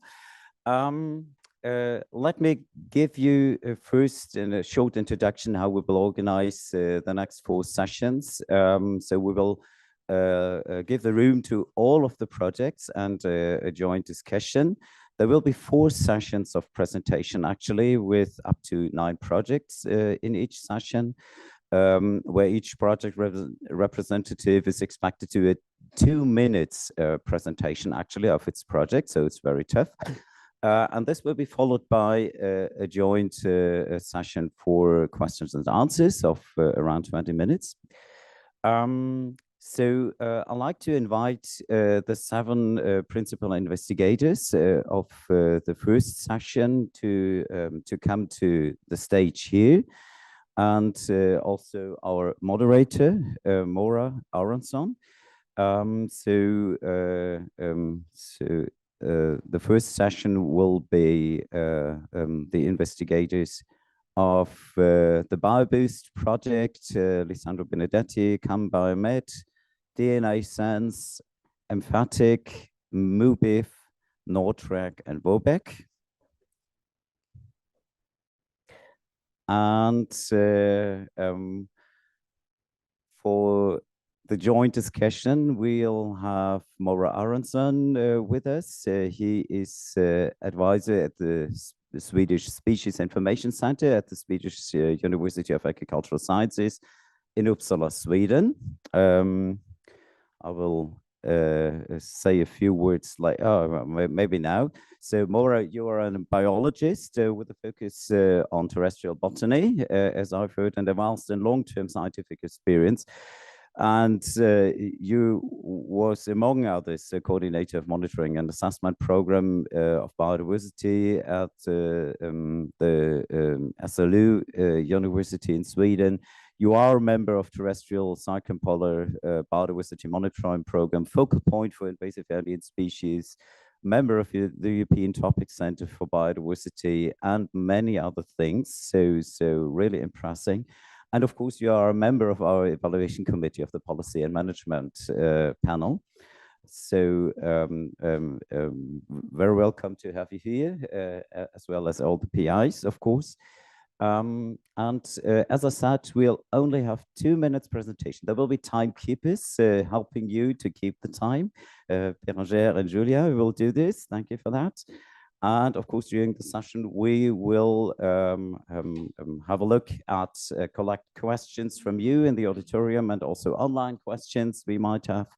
And so let's start rather soon with this session. And the first project will be BioBoost Plus, presented by Lisandro BENEDETTI-CECCHI from University of Pisa in Italy. Lisandro, it's your turn.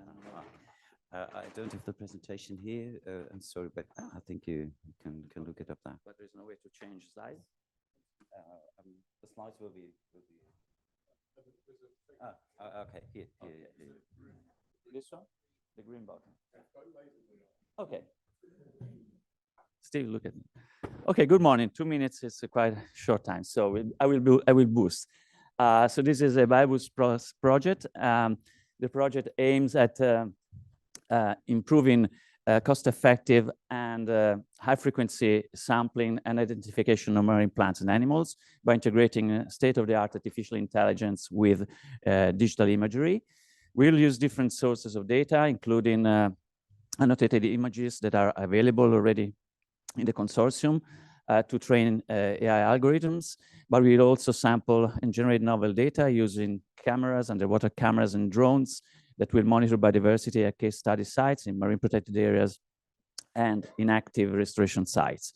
We'll target both benthos and plankton organisms, especially key species like habitat-forming species, and species that are like economically relevant, like reef fish, lobsters, and also charismatic species like birds and sea mammals.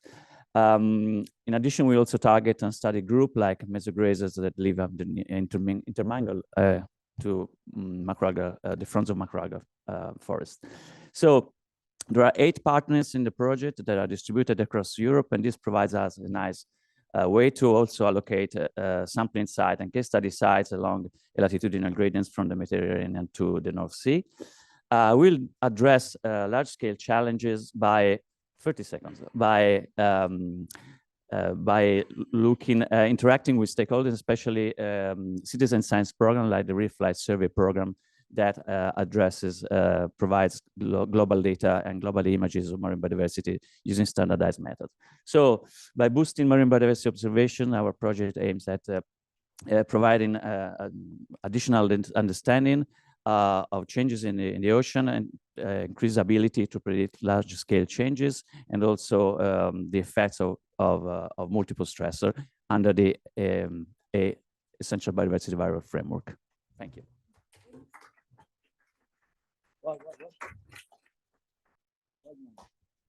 Thank you, Lisandro. So next is Sylvaine Giacumi from Zoological Station Antondon, Palermo, presenting the CAMBiomet project. Good morning, everyone. So CAMBiomet aims to develop an adaptive monitoring framework with stakeholders, of course, and propose a novel toolkit for monitoring changes in Mediterranean rock ecosystems. Why? Because the Mediterranean Sea is experiencing rapid and profound changes, especially in the eastern part of the basin, not only because of local stressors, such as overexploitation, but also sea warming and biological invasions. So such an example is the loss of algal forests and their substitution by barrens, with a subsequent loss of biodiversity. Using all data sets in possession of the partners and performing fieldwork during this project in 5 case studies located in along geographical environmental gradient in the Mediterranean Sea, we are going to assess such changes. At the same time, we are going to adapt and develop further this adaptive monitoring framework that has been developed by Lindenmayer and other Australian colleagues. And we are going to adapt it to the context of our ecosystems, but also to the EU policies, such as the Marine Strategy Framework Directive, and also considering the EBVs that we were discussing earlier. So we will start by setting key questions, right, Steve, with the stakeholders. And then we will design an appropriate monitoring approach, ensuring that we maintain the integrity of the time series. And we will also propose a novel toolkit, including like remote sensing, eDNA, computer vision, but also citizen science to enhance the capacity of environmental agencies to perform monitoring. Stop.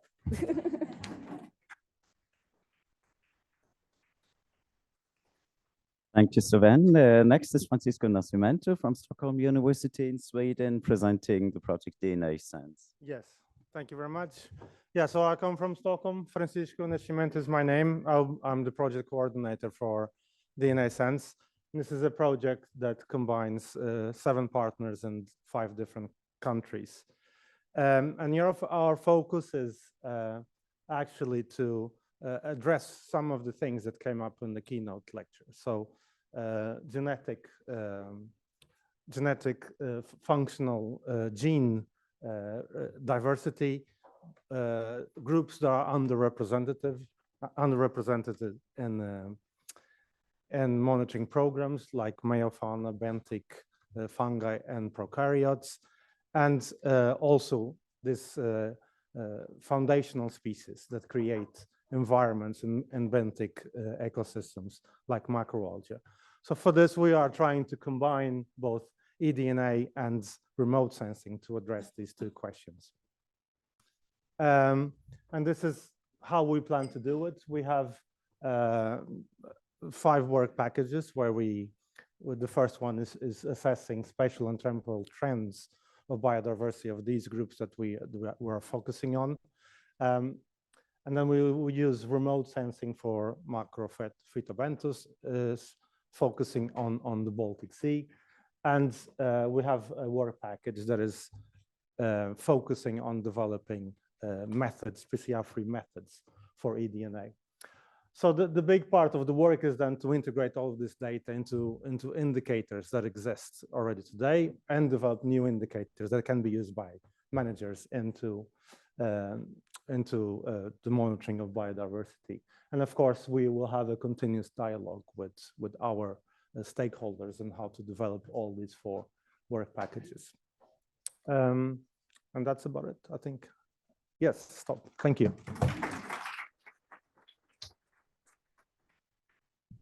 Thank you. So next is Raül Valente from the Institute of Marine Research in Vigo, Spain, presenting the emphatic project. Thank you. So my name is Raül. I'm here as the emphatic representative, a consortium of 6 partners from 4 different countries. In a world of constant change, protecting the environment is no longer an option, but a mandatory demand from all sectors of the society. Cetaceans, the iconic group of whales, dolphins, and porpoises, are strategic, protected, and sentinel species, playing an important role in ecosystem functioning, including enhancing productivity and carbon sequestration. Under the Marine Strategy Framework Directive, member states must monitor the status of cetacean populations to address MSFD descriptor 1 of a good environmental status. With this in mind, emphatic aims to generate and implement a monitoring toolbox for cetacean populations and to develop distribution and health status indicators applicable under MSFD, Habitats Directive, and other regional agreements. We will implement cutting-edge and non-invasive methodologies, including environmental DNA to assess distribution, study of the respiratory tract microbiomes, images collected with UAVs for photogrammetry to evaluate body condition, and measurements of hormone content to derive stress levels. The developed techniques will be included in existing monitoring efforts to be employed in long-term sampling programs, including through consideration of citizen science activities for sample collection and in cooperation with competent authorities. We believe ENFATI constitutes an important initiative towards our common goal of saving the oceans to make Earth a better place. Thank you.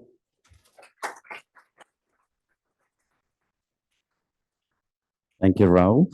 The next project will be the MUBIF project, and this will be presented by Annette Breckwold, Leibniz Center for Tropical Marine Research in Bremen, Germany. Thank you very much. Yes, so we have 5 European and 2 partners abroad, as you can see here. And next slide, please. So the MUBIF project sets out to promote and harmonize the collection of marine pelagic biodiversity.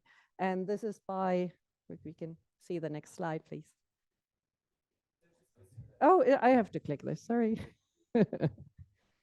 There we go. On the left side, you see a fish aggregation device, and we will develop those into monitoring platforms to observe open ocean biodiversity in collaboration with fishers. And so I think the 3 is the magic number for this project, a little bit for the presentation today. There are 3 specific objectives of the project. We will provide inter- and transdisciplinary methods and tools for monitoring.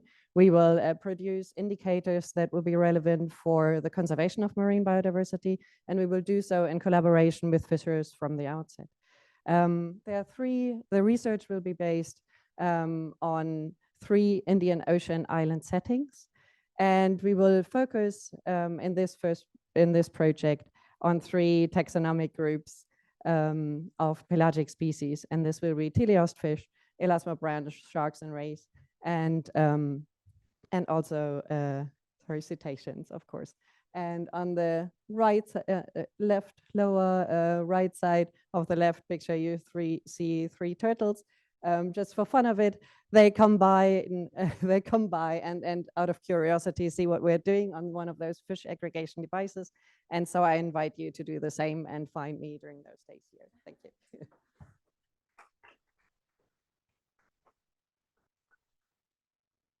Thank you, Annette. Okay. I think, yeah, maybe the Nordtrack, the Nordtrack project first. So Sarah McLean from the last agency in Carlingford Island, it's your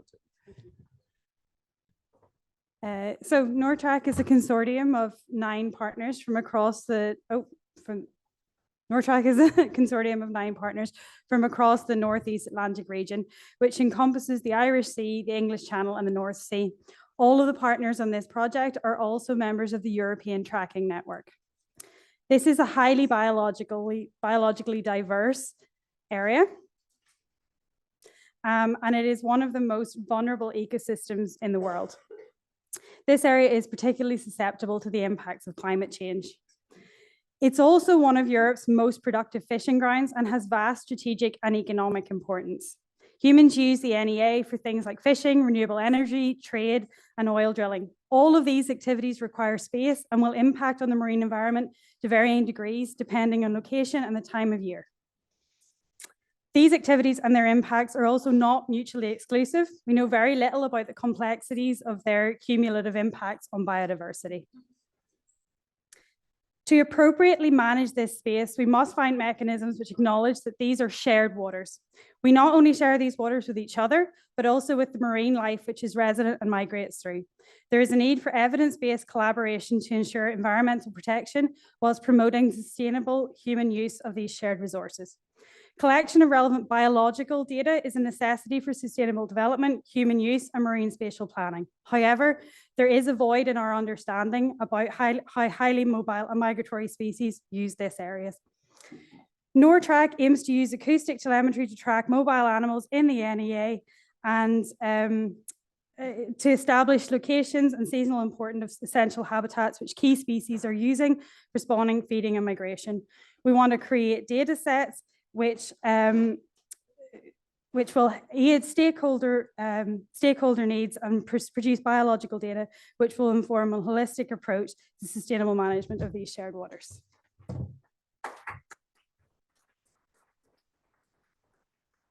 Thank you, Sarah. And finally, we'll have the BORBEK project presented by Hauke Flores from the Alfred Wegener Institute, Helmholtz Center for Polar and Marine Research in Bremerhaven, Germany. Yeah, thanks. This time I only come when you call me. So good morning, everyone. I'm Hauke Flores, and I would like to introduce you to the Weddell Sea Observatory of Biodiversity and Ecosystem Change, or short WOBEC.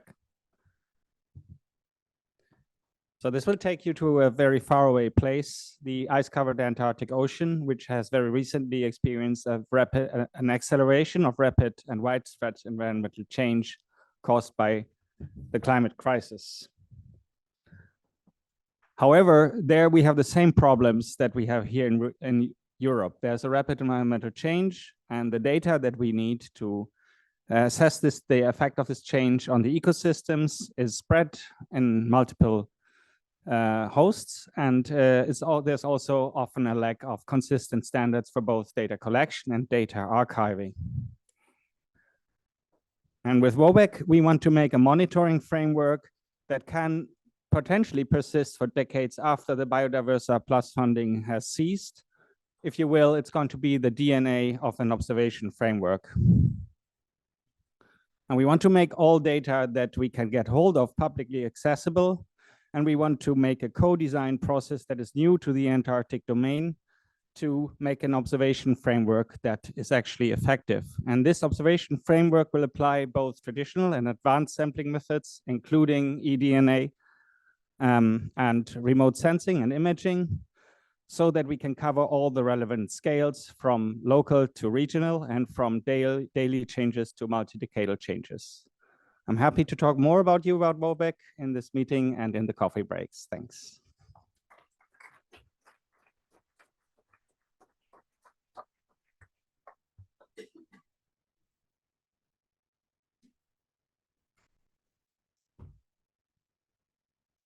Okay, now we're coming to,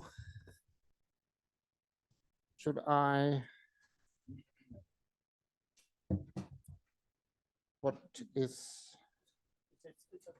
it's okay, okay. It's the right slide. Great.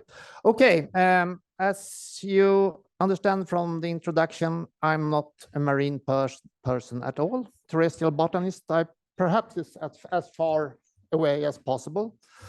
So at least there are some parts I don't really understand. That's perhaps great. But I have one other skill also that you didn't mention. On my day-to-day work, I work very much with bioinformatics. I will start with, there was one question I could take to everybody of you, but I should choose something. I start with the last presentation of WOBEC about the long-term data handling and where should you put the data and how should it be managed in the long term? Because that's something that is so important in monitoring of biodiversity, that the data will be used in the long term and from others. So how will you solve it that working with the Southern Hemisphere? Yeah, that's a very good question. And obviously the Biodiversa funding, although so great, will not be sufficient to ensure long-term storage of data. Luckily, we do have infrastructures for us. In our project, we have specific repositories that are maintained also on the long term, where we will store all the data. And the goal, of course, is to make them, to not only store them, but also to make them accessible to portals such as OBIS and others, where people can actually reach the data, because yeah, it's really two different things, storage and accessible, and making them accessible, but it's the goal to have both. And hopefully we and all the others here are making our work so attractive that those who maintain those long-term repositories will keep maintaining them. Thanks. Oh, we will hope that will be the true in the future, because to manage the database, it's half of the cost. With the other half is just to build it and to fill it with data. But I know. I will take the same question to BioMed. So yeah, there are one microphone there also, so you don't have to send them around. I think you just should. I can just speak? No. Yes, it's working? Yeah. Okay. Yeah. They fix it back there. So I will not be original. I will say the same thing as my colleague before.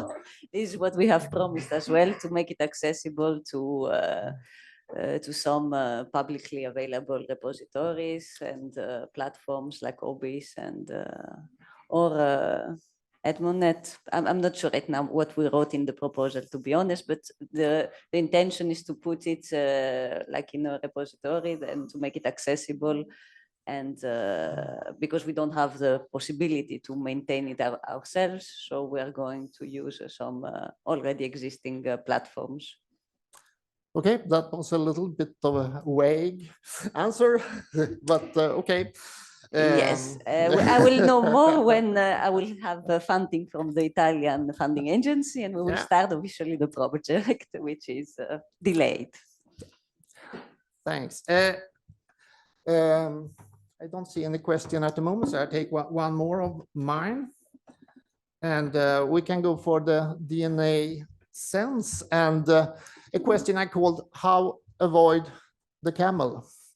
So it's about the eDNA, especially in the marine environment, because there are always popping up some very strange things. I know there was some freshwater samples with camel DNA that was the origin of my question. So, but and that in that case it's really obvious. But how to make a good quality assurance on the eDNA?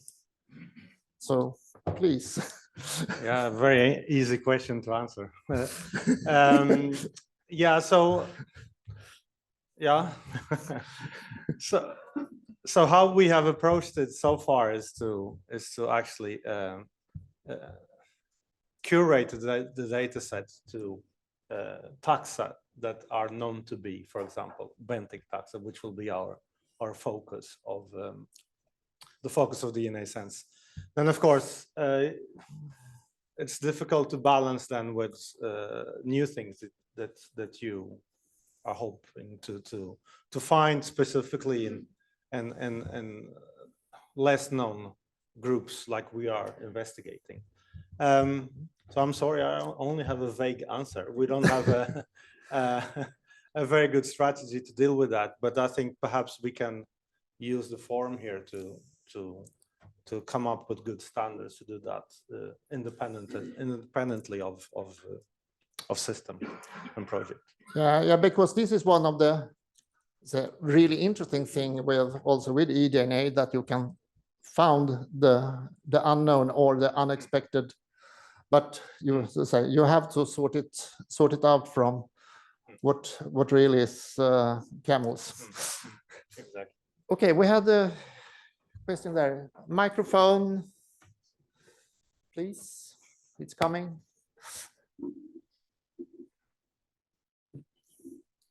I think you might have a good idea what type of question I'm about to ask you, but this is to all of you. I think only one mentioned this in their talk. What societal impact do you expect your project to have at the end of the project? Who will take that? Okay.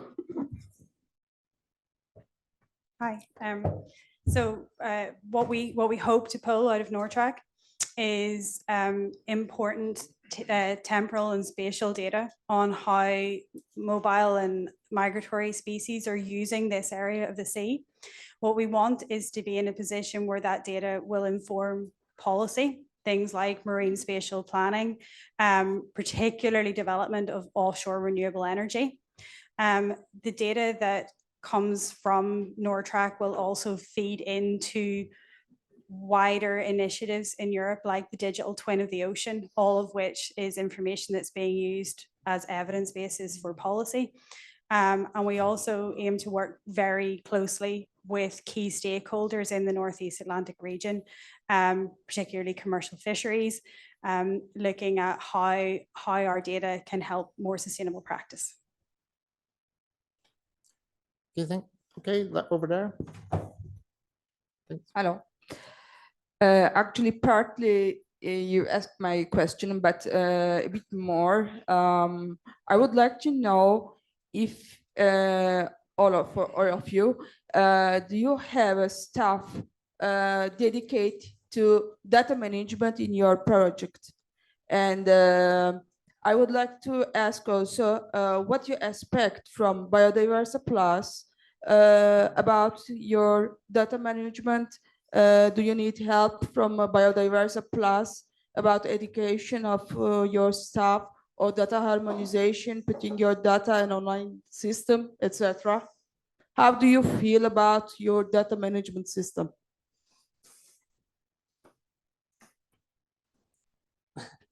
Yeah, thank you for your question.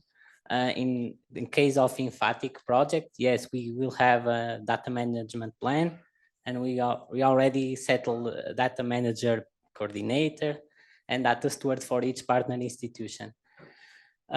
Besides the help that perhaps Biodiversa Plus can give us, I would say that a series of workshops on data management would be really great, would be really appreciated. As well, for me, it's a completely new world, but I know that some people within my project, they already have some experience on that. And perhaps, yeah, I would say workshops for sure. It would be really, really grateful. Also considering that we have multiple types of data, so to integrate that in a unique database or in the different database will be, I would say, quite challenging to do that. And then like a close, I would say if Biodiversa, I mean, every time we have any doubt about how to manage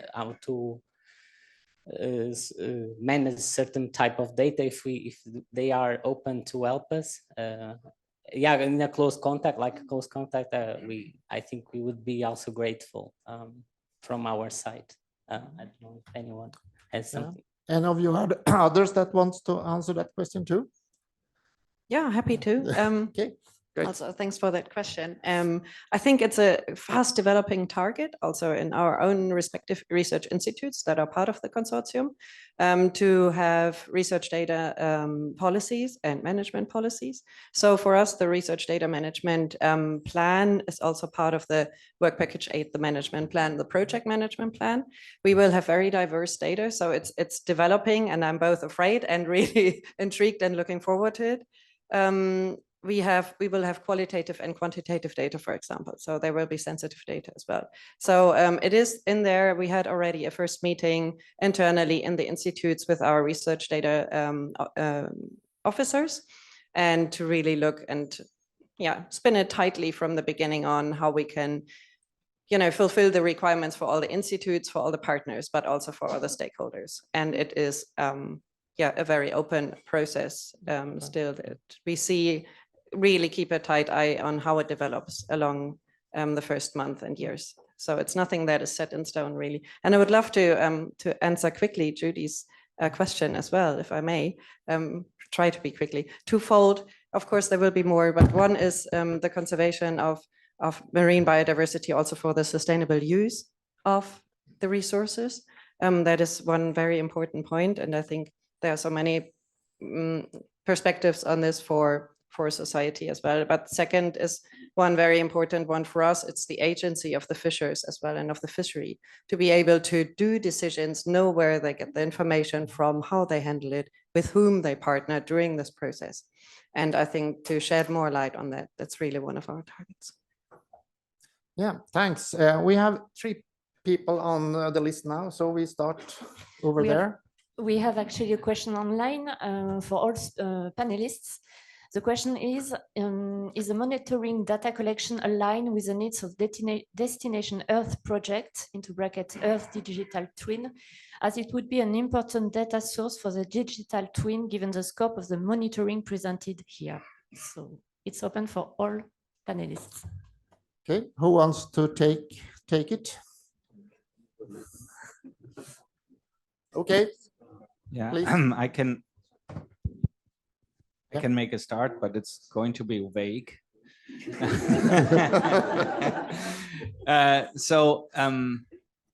Yes, I think all of us, I can definitely speak for WOBAC.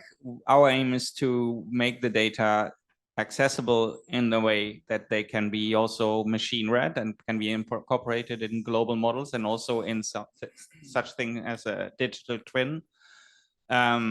How much data we can really bring to that level is, of course, we will only find out in the process of the project. It's only 3 years, so we have to make some focus. But yes, it's the idea, and it's a big challenge, this digital twin. We are curious what comes out of it in the future, because I know it's an ongoing game, of course. So someone else that wants to? I can probably add to Yeah. this. I was Please. saying something similar. I mean, the project is 3 years, so we can only have a start creating the path towards contribution to larger questions and approaches. But all these projects, I guess, I'm talking for BioBoost Plus, but I guess also the others also leverage another project interaction we have. So in terms of data management, we have interactions and projects actually with OBIS as well and EMODNet. So in the end, it will be through leveraging all the interaction we already have and through other projects as well that we can also put additional value of all the data that we will be collecting. And of course, we probably all have data management plan, and the goal is to make all data available and accessible. In terms of digital twin ocean, is premature for us to of course that could be a midterm goal, but it's premature at the moment to envision what amount of data we could actually make available for that kind of activities and projects. Okay, thanks. Steve, please. Hi, I've got a question for people that are using eDNA. As an ecologist, I'm interested in the number of a species in a particular place at a particular time and over time. In an open marine system, how are you able to quantify presence, whether go beyond presence and absence in any way, like relative abundance?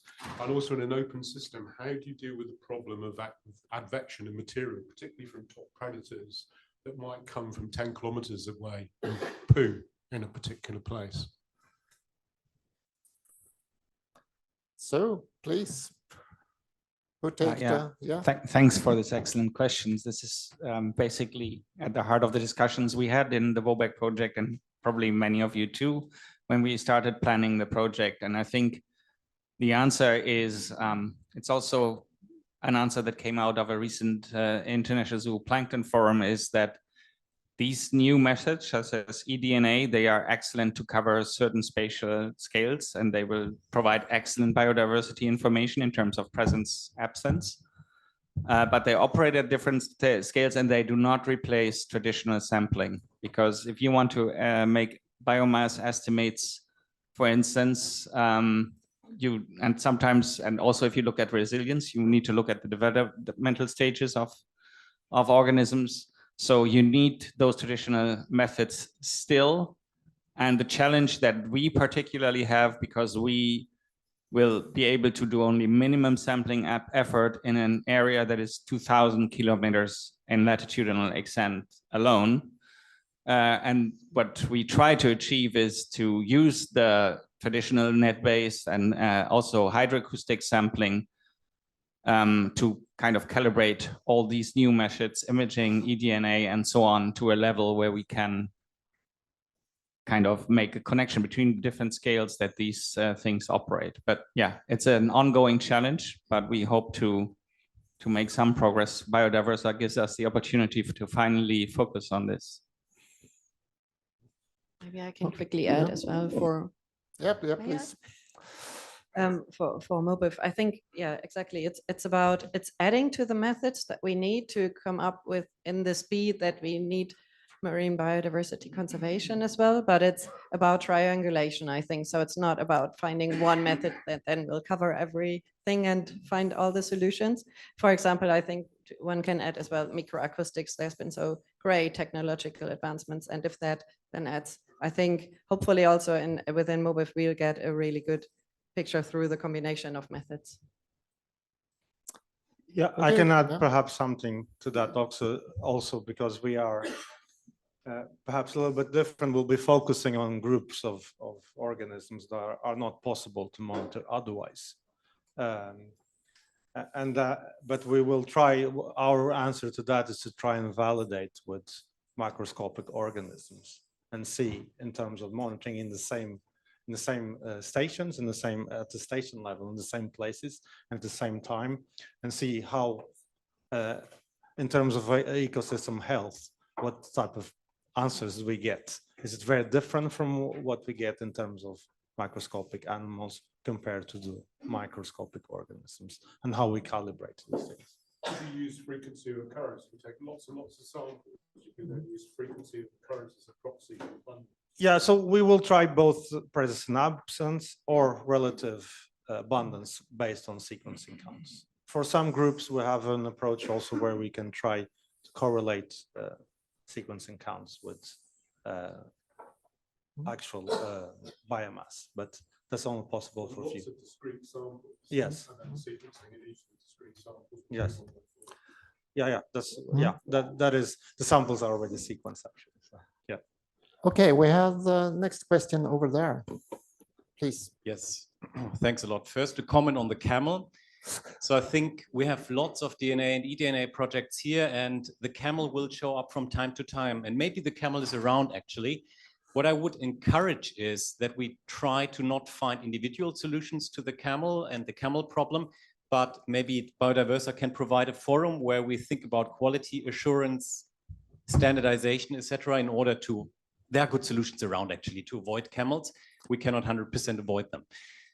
That a comment. Then a question we heard from Henrique and other people, the importance when it comes to European biodiversity monitoring of considering the essential biodiversity variables concept. And I would like to ask, how did the projects in front, did you consider operationalizing on this concept, and how? Maybe one or two examples.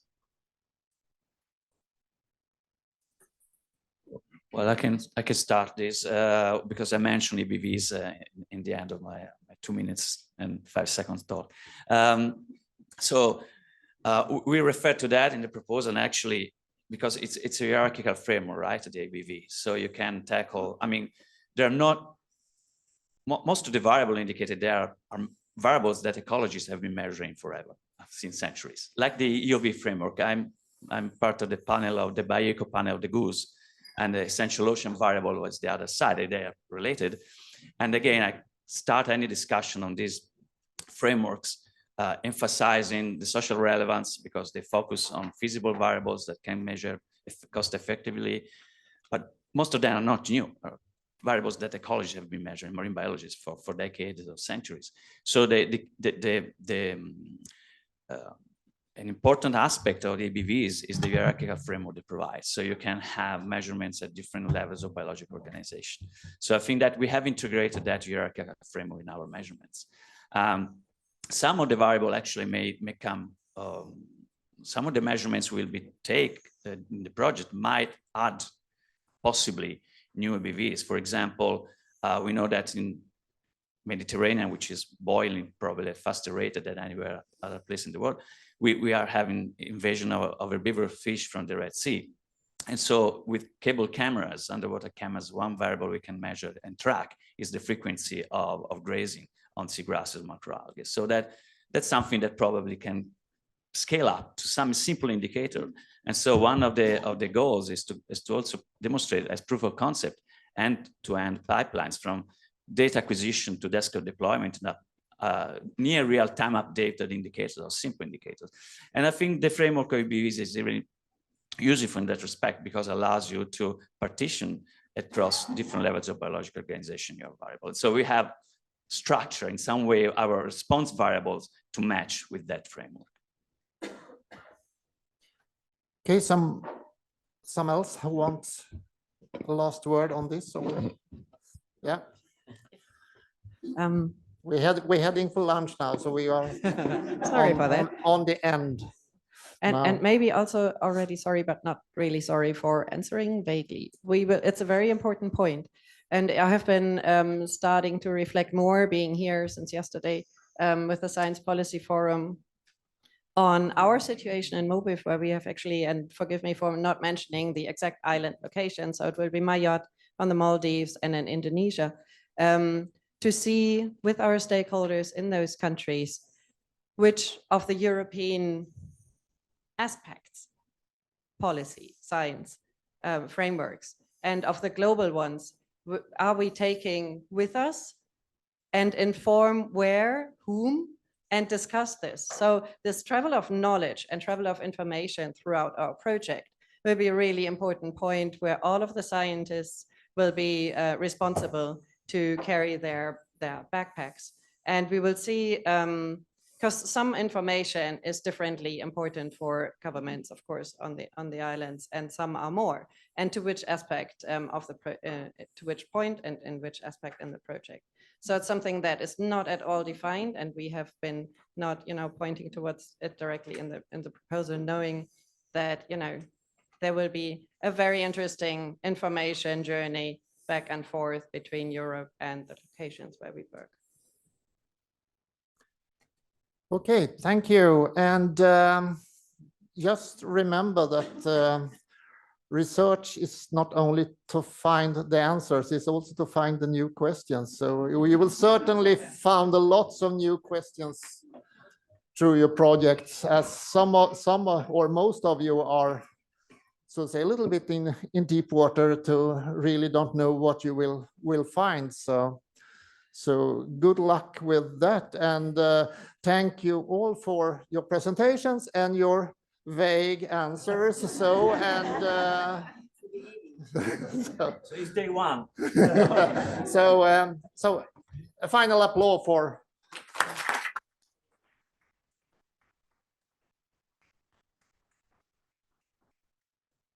And now I think it's lunchtime. So have you some final words? I will. Thank you, Maura. Thank you to the whole panel here for presenting and the interesting discussion. Of course, I think I forgot to introduce myself actually for who don't know me actually. So my name is Raül RAMOS. I'm one of the 3 co-chairs of Biodiversa Plus Partnership, together with Magnus and with Ron Winkler.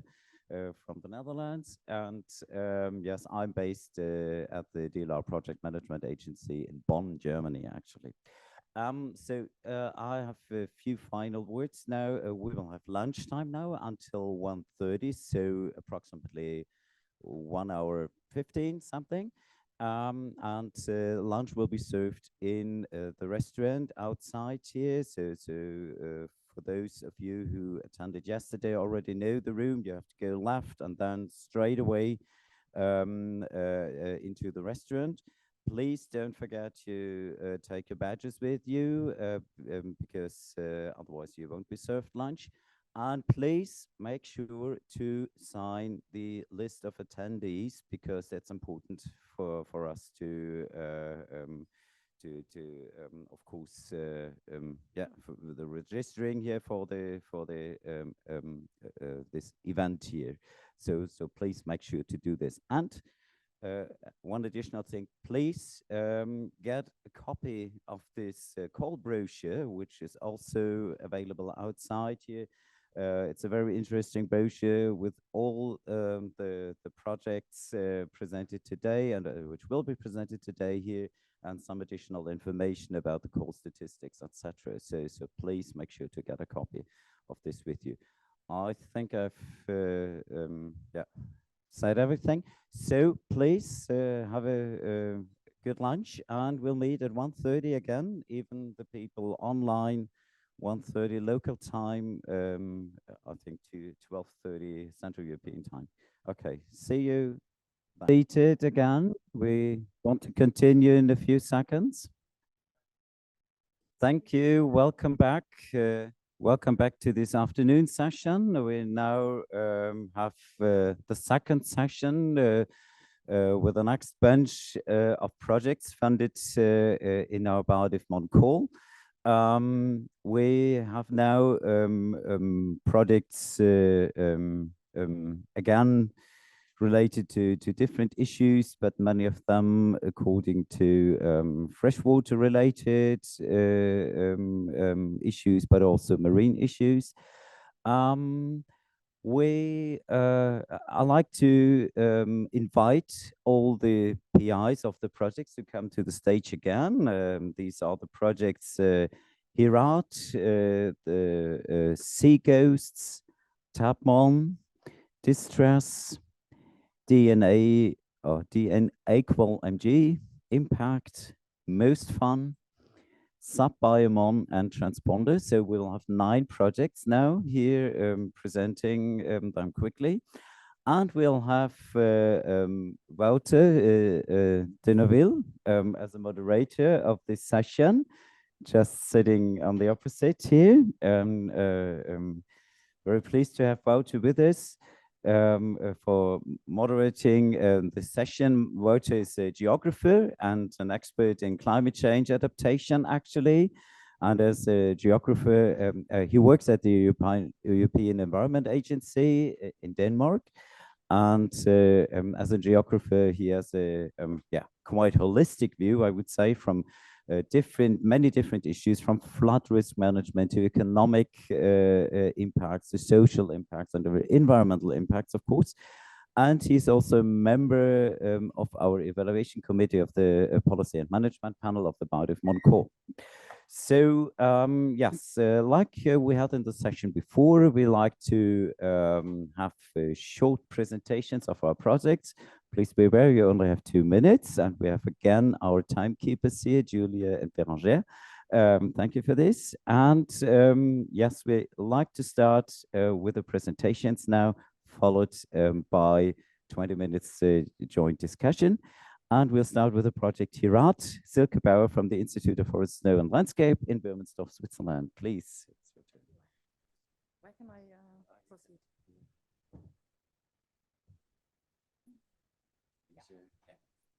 So, okay, thanks very much. I'm here for HERAT. That stands for Harmonizing and Integrating Radar-Based Approaches for Monitoring Aerial Biodiversity. So we are addressing the airspace, an essential habitat that links terrestrial, marine, freshwater ecosystems, but it is often neglected in policy and legislation. And the airspace is also difficult to access because it's probably a bit like the deep sea. There are things flying around, but we can't see. They fly at night in great height, etc. Therefore, we are using remote sensing approaches, radars, to observe what's in the sky. And we are basically using 2 types of radars. These are the weather radars, like here on your left-hand side. And the great thing about weather radars is they exist already on many places on the globe, and they basically covered all of Europe already. And the other one are more small-scale radar, biological radars that have been used in ecological research for years. Both of those are complementary. So they cover great areas, run all the time. I mean, you know that from the weather forecast, and those see more details, the small scale. So we try to combine the 2, extract that information from them, and develop a standardized biodiversity monitoring system for the airspace, consisting of, we want to develop a portal for access to these data, software tools to analyze those data, harmonize the two types, run proof of concepts for biodiversity monitoring, mainly focusing on birds and insects, and provide tools and products for diverse stakeholders. Thank you very much.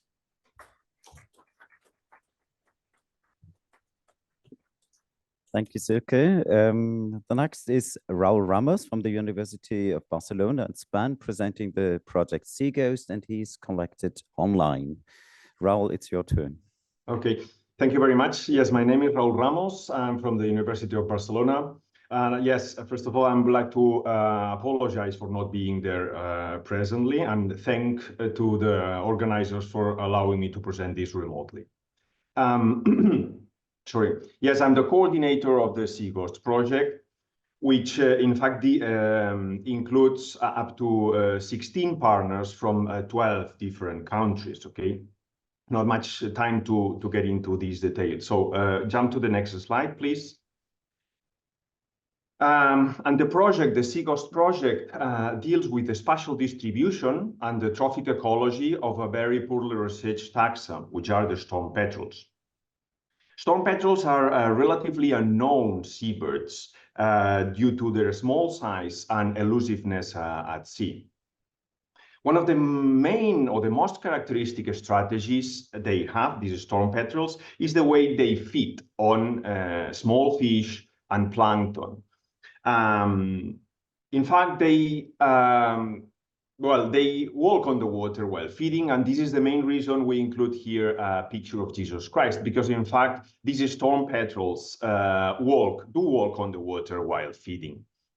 But the main aims of the project are to understand the annual distribution of these birds, or the different populations of these birds, as well as assess the habitat they have. This spatial new knowledge will allow us to establish conservation units, specific conservation units. At the moment, there are recognized up to 6 species, but this new knowledge may allow us to establish a new more species, in fact. Also, this spatial knowledge will allow us to assess the impact of different human activities at sea, such as wind farms, aquaculture, as well as climate change, by overlapping the distribution of the birds with these human activities. And overall, all this knowledge, we believe, will allow us to improve the conservation of these seabirds, but also the biodiversity at sea.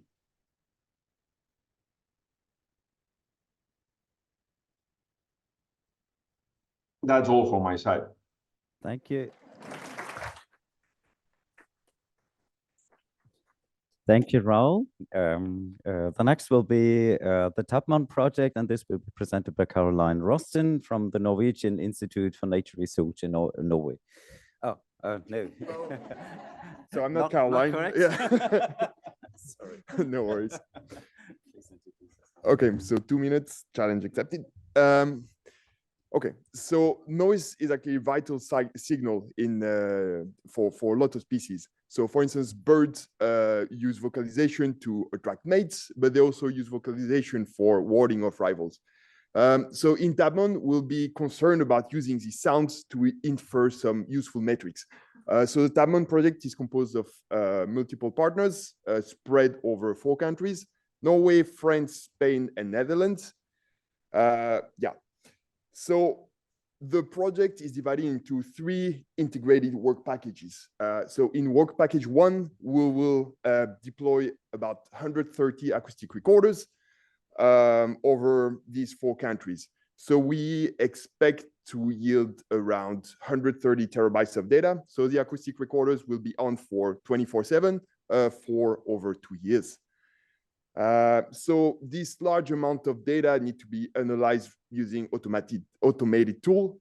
So we'll be developing some AI tools, and we'll be using state-of-the-art AI tools. So for instance, to derive species, species based on the vocalization, or to derive other metrics. In work package 3, what we'll do is this raw information, this actionable data that we obtain through artificial intelligence methods, we'll transform them into EBV. So for instance, we'll try to follow migration patterns, bird migration patterns, but we'll also try to monitor night active species. So basically, we'll turn like the symphony of the natural world into a measurable matrix. And that's it.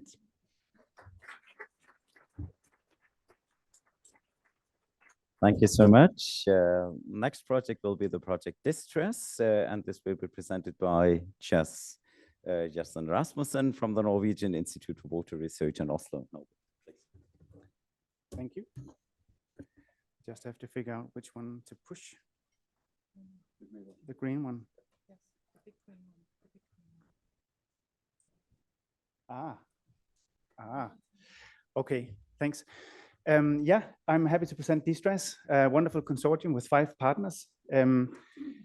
Distress is basically anchored in the water cycle, and the water cycle looks inherently different when you consider pristine catchments with catchments that are heavily utilized by human society. We use freshwater sources for different purposes like agricultural irrigation, drinking water abstraction, hydropower generation. And several of these water uses also entail that we move water from where we abstract it to where we use it and then eventually discharge it. And on top of that, we have some very strong financial interests and some strong power structures related to these water uses. But freshwater biodiversity surprisingly also has freshwater requirements. And this is can be conceptualized as the ecological flow concept. It's been described here in this CIS guidance document for member states how to implement the ecological flow concept in water management. And it's also inherently embedded into the Water Framework Directive. But just a couple of months ago, there was a status report showing that member states really struggle with implementing this ecological flow principle. Basically, we have many reasons, opposing interests, power structures, jurisprudence, and also the confounding factors of co-occurring stressors. And the basic aim of Distress is to co-create together with water users and water managers this ecological flow concept to define it for freshwater biodiversity based on long time series of biodiversity, and also to decipher the influence of multiple occurring stressors on these requirements for freshwater for biodiversity. Yeah, that's it from my side.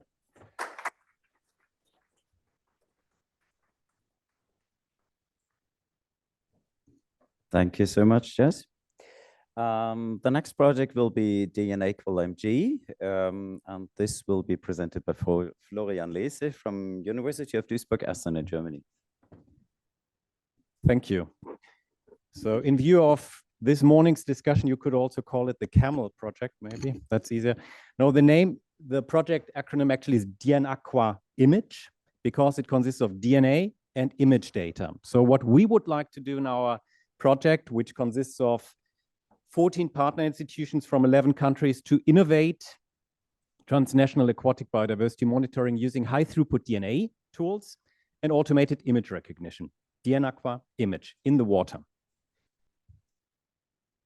But I think I could now present you lots of cool images from our sequencers, robots, or image recordings. I will present you a putative image of the next coordinator sitting in the hopefully soon funded European Biodiversity Observation Coordination Center. If things go on as they are right now, it will be very difficult to collect all the data. So while this guy says it's fine, I'm not sure if it will be fine. So how can we now move forward with our biodiversity monitoring data to proceed that things actually will be fine? And I think we have to be pragmatic. That's why I called it Pareto optimization. Yes, we would like to have thousands of data points, ideally every 2 weeks. It's not realistic. So we decided we will use what exists and works, which is Water Framework Directive for freshwater stuff.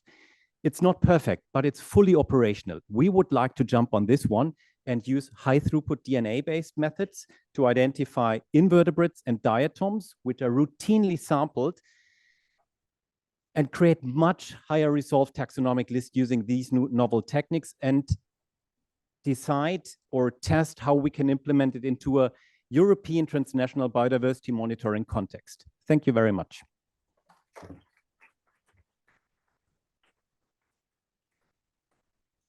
Thank you, Florian, and sorry for mispronouncing the project's acronym. So I will remember now the aqua image.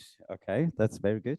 The next project will be the project Impact, and this will be presented by Rachel Patterson from the Norwegian Institute for Nature Research in Trondheim, Norway.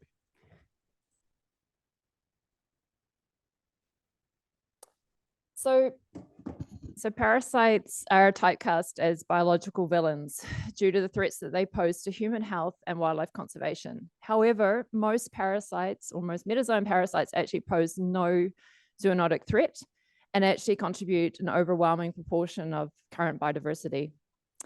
Unsurprisingly, parasites are not included in biodiversity monitoring or management strategies, and they're actually absent from conservation discussions. Here in the Impact project, we set out to integrate parasites into biodiversity monitoring and governance. To do so, we will measure the current status and long-term trends in European freshwater fish parasite diversity, and also identify areas for increased focus in our monitoring efforts. We also set out to use genetic diversity to uncover cryptic species, or to confirm those species that were identified prior to the molecular era. We will also use eDNA as a potential, or assess it as a potential replacement tool, or as it is a complementary tool to the existing traditional methods that we use to identify fish parasite diversity and its role in monitoring changes in diversity in the future. We will also be engaging with stakeholders to understand their perceptions and attitudes towards parasites. And together with them, we will break down barriers to the inclusion of parasites in biodiversity monitoring and governance. Thank you.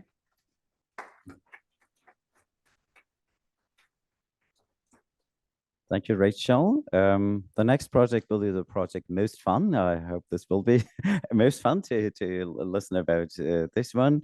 This will be presented by Andreas BRUDER from the University of Applied Sciences and Arts in southern Switzerland. Please, Andreas. Thank you. So, have you seen aquatic fungi recently? No? Well, they're present in most aquatic ecosystems and habitats, ranging from glacial streams over rivers and lakes down into the estuary and into the ocean. And with our project with Most Fun, the goal is to add this biodiversity of aquatic fungi to routine biodiversity monitoring programs. We need to do that because aquatic fungi are really fundamental to ecosystem processes and services. At the same time, the distribution of their biodiversity and even the distribution of individual species is virtually unknown, as are other aspects of their ecology and taxonomy. But if we want to protect, as a society, if we want to protect these services and processes that they govern, we need to understand where this biodiversity is changing and why it is changing across space and time, and then use this information, hopefully, with the goal to mitigate negative impacts of on ecosystem processes and services. The way we do that is we collaborate with existing biodiversity monitoring programs and projects, in addition to novel sampling in some ecosystems like glaciers that have not been covered in routine biodiversity monitoring programs. But these existing programs and projects that have been designed for other organism groups, not aquatic fungi, they hold a wealth of data and samples that can be reanalyzed for aquatic fungi. That's what we aim to do. They also contain a wealth of experiences with different approaches and contexts that we can learn from and use this information to provide and develop relevant tools and strategies to be uptaken by stakeholders and end users. And we will base our work on existing biodiversity monitoring concepts, such as essential biodiversity variables, and add aquatic fungi variables to them. We will also organize and develop a knowledge to action hub for aquatic fungi which we will use to guide our stakeholder engagement throughout the lifetime of the project and beyond. If that is interesting for you, please catch me over one of these opportunities over the next days. Thank you.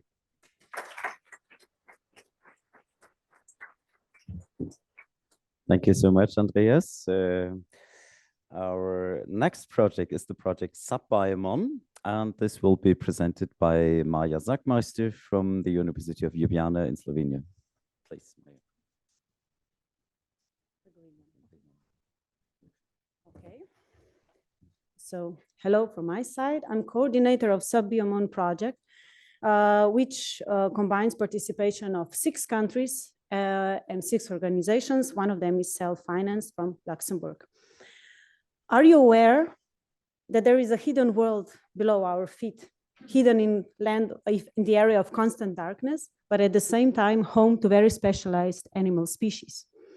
These species are tiny, rare, hard to sample, morphologically very similar, so cryptic diversity is high, and highly endemic, meaning that they are bound to very narrow geographical ranges.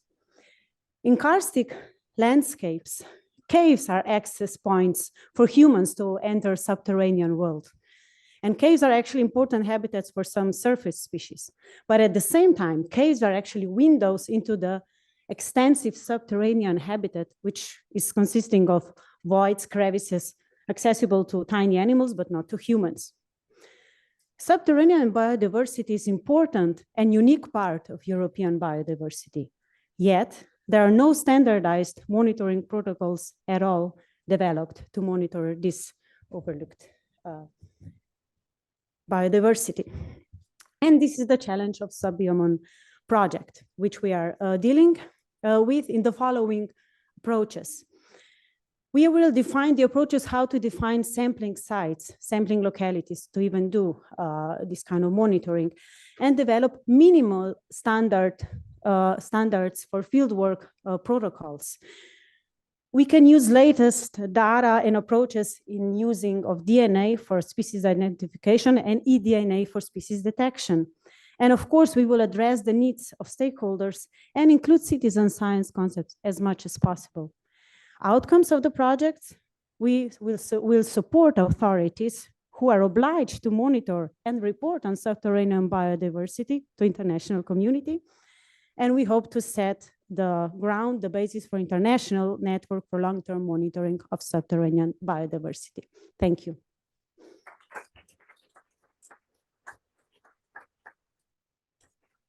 Thank you, Maja. And we have one final project in this session. That's the project Transponder. And this will be presented by Thomas Davidsson from the Norwegian Institute of Nature Research, Norway. Please. Thank you.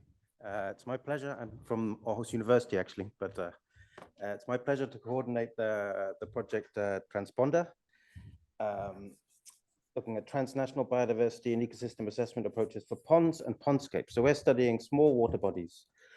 So why should we study ponds and small water bodies? Because they are the most abundant standing water body, the most abundant inland water body, both by number and area.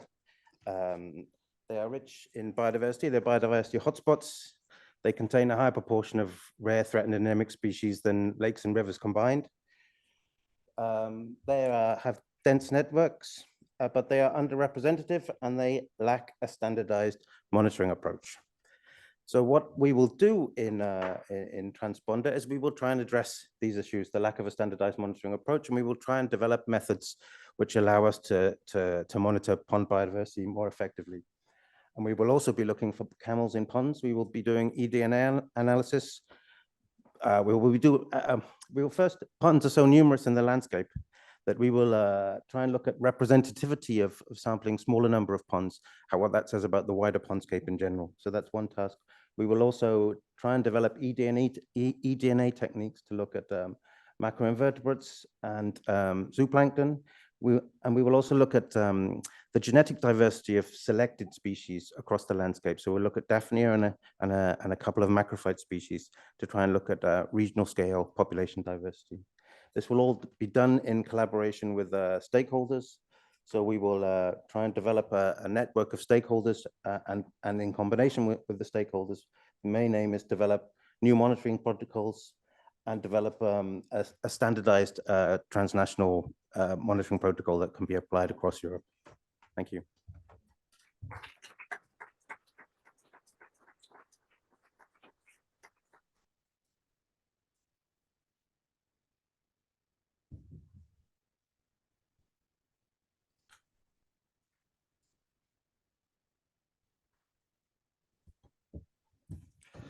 Hi, good afternoon from my side as well. I know that this is the first session after the lunch break, but nevertheless, I hope that these 9 very short presentations made you fully awake again. If the world is ever ready for the night of the Golden Biodiversas, which will be much more relevant than the Oscars, the Grammys, and the Emmys all together, there will be a lot of categories, and one of them will be science, and yeah, all 33 projects will be nominated for that. That's something we know from the proposals, but there will be certain, yeah, other categories that are also relevant. And some of those short presentations we just had will be in the subcategory, how to present yourself in 2 minutes, and having people's attractions. We saw cartoons, we saw some pictures that need no text at all. We had direct questions to the audience. Do you realize, are you aware? But, no, not really. I feel guilty for the moment. So many of you really scored well in that category. One of the things that I also realized during the evaluation is that there are 46 partners in this call, and Google is not one of them. So no sponsorships, no, I don't have any shares of them, by the way, just to be very clear on that. But if you're findable on Google, you exist. If you're non-findable on Google, it's much harder, and you really, it's like starting already with a disadvantage, and you will really have to work super hard to bridge that gap. And I think in the subcategories, how easy are you findable? I think we also have some projects here. If I do now on Google, and I did this morning all of these sessions, so I did my homework, biodiversity and sea ghosts, then I find the Sea Ghosts project. If I do biodiversity and the Aqua image, or even before I know that it was image, I just realized that the EMG was something, I can easily find it. So those projects are certainly nominated in those categories as well. Unfortunately, some other combinations, and this is not the name and blame session, were much more difficult, but they will do excellent science, and I know that they will make it up. We had some very relevant questions before the break in the first session. And I think we can ask a lot of the same sessions to this group as well. I'm not going to repeat them, but think about them as well when you're answering. These are 9 projects. That's a long, long list. I mean, we're not going to do every question for each and every project. And what I would do different from the previous session is I want to keep my question until the last one. So I'm having an eye on the clock, and I first want to open up the floor for any question from the audience on these 9 great, interesting projects that really deserve that you check them in the brochure and try to connect with them. Is there anybody who wants to start, or do I need to change my plan and nevertheless have my own questions first? I mean, if necessary, I can change the plan, no problem. I work on adaptations, so I try to be a little bit adaptive myself to those things. Do I see any hands? I have one hand over there, and I have a second hand quite far to the right from my side in the room. Please go ahead. Yes, thank you. I would like perhaps a question to DNA Aqua IMG. So you're testing like really advances in really powerful technology. So my question is about the integration of this new data with the already existing older data to identify changes. So how do you combine a much more powerful technology that you have today with older data? Thanks for the question about data integration. I think data integration is easy if it's on the level of taxa lists, right? The method, DNA-based methods, they produce sequences which, by the use of reference database, will give us taxa lists. They provide more also on the level of genetic variation, also unnamed species, etc. But at this level, it is very straightforward. The question how to integrate, for example, phenotypic traits inferred via the imaging methods, wow, that's a longer way to go and more difficult. But the quick answer, at the taxa level, it's not difficult. And also at the index level, pressure level, it's also not difficult because you can calculate reference to stress conditions. Hello, sorry, Frédéric Lemaitre from the Biodiversa team. I was wondering if some of you had the opportunity to interact with the stakeholders during the development of your project, and if so, if you could share an example of how this impacted the research that you carry on in your project, whether it be questions, plans, or whatever. Yeah, please go ahead. There are 3 microphones, 2 at this side, 1 at the other side, so we need to share them a bit. Well, yes, thanks for the question. I can say the stakeholder engagement was actually the main motivation for me to try to build a consortium around de-stress. It started with some Danish water supply companies and wastewater treatment companies, which were stuck in between 2 sets of European legislation. One part is the wastewater directive, the Urban Wastewater Directive, trying to enforce new and improved treatment technologies, and also requirements for the wastewater treatment plants to become energy neutral. And for those investments to really be feasible, they would feel they would need to build super plants, kind of, which would then discharge so large quantities of water that the receiving streams of the original wastewater treatment plants could not carry that water anymore. So they would need to move the water even further, and therefore conflict with the Water Framework Directive. And therefore they were asking, what should we do?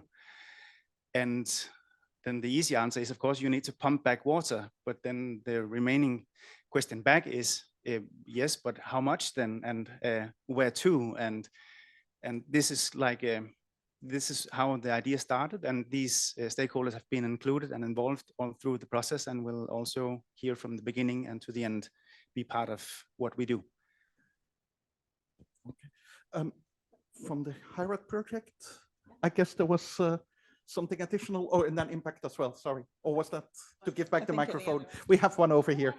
Yeah, please go on. Is it on? Actually, I will also give you some answers. So the problem of non-existing monitoring schemes in subterranean realm is actually not something that we identified in the process of this project preparation, but it's like ongoing fact, at least in some of the countries. And the need to develop the methods is out there, because maybe that's also, I mean, one of the reasons why it's not implemented, because there are no methods that could be applied to give comparable results between the regions and in time frame. Of course, like I said, simplified to do this kind of comparisons, but nevertheless. And in a way, I must say that also we as scientists, we are there all the time, available to do this kind of research. But then there's funding lack. So this Biodiversa was really an amazing opportunity for us, because also we as scientists, we were annoyed that this is not included in the monitoring. So it kind of goes both ways. So I would say that stakeholder development is a process that doesn't really go only to the preparation of this actual project proposal. Yeah, maybe for HIRAT, we were thinking stakeholder involvement also right from the beginning, and have included several of the most important stakeholders as partners within the project. So they are either self-financed partners, or we have already like personal contacts with them.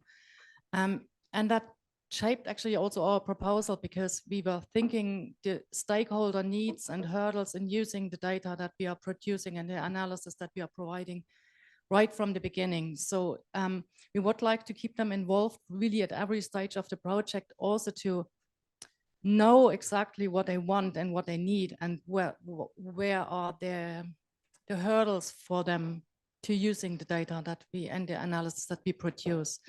So that's why the work packages are actually also already structured in a way that leads logically to the stakeholder tools then at the end. And one thing, I mean, it's still a bit vague, but we are trying to also produce some kind of a course that would be available to any stakeholder in the future for using the data and the analysis.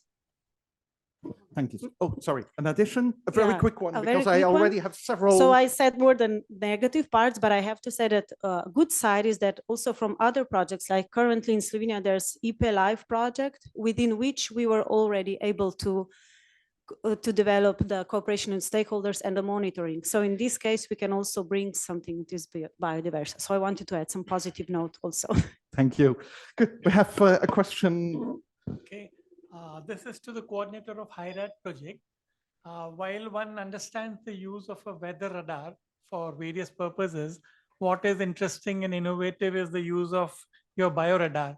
And when you talk of both birds and insects, what aspects of insect fauna do you think would be monitored using your bioradar?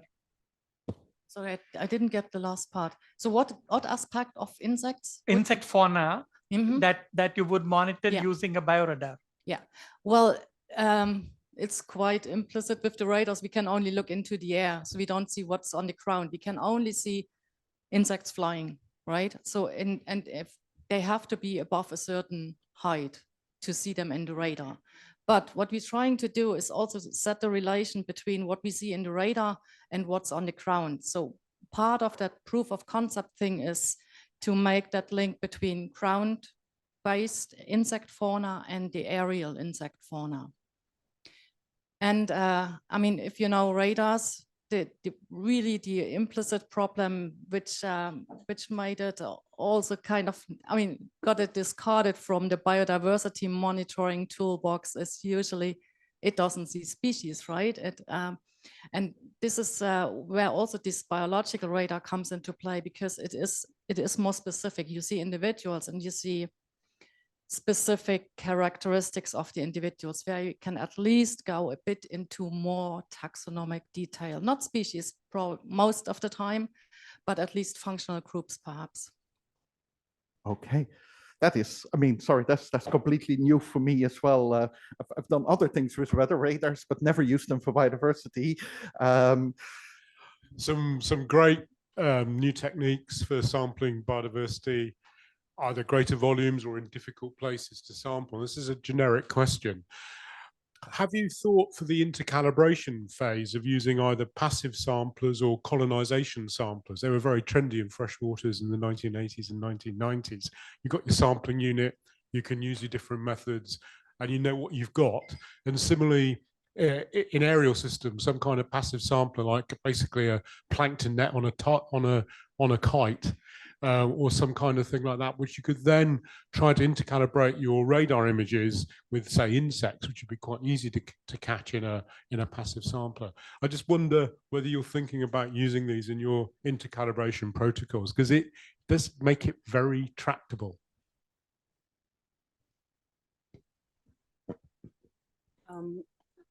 Definitely when, so I'm answering again about subterranean. So some methods were already tested and they are used. Like, for example, many years ago, there was Pascalis European project where a lot of fieldwork methods were already used and tested. But the challenge is how to integrate them so it's a comparable setup. So definitely there is some use of also this kind of approaches in fieldwork. So to make it more clear, so we are not really starting, we don't know how to sample at all. We have really, really different approaches. We know that fauna is rare, so multiple visits are necessary, repetition, sometimes you get one individual, what to do with it. I mean, it's really, really different case. And in this consortium, I want to emphasize there's also a variety of experiences, which is really good. So there are some countries which already do some of these observations and others where we don't. So combining these experiences will be really, really important. And also we come from very different background, like Slovenia.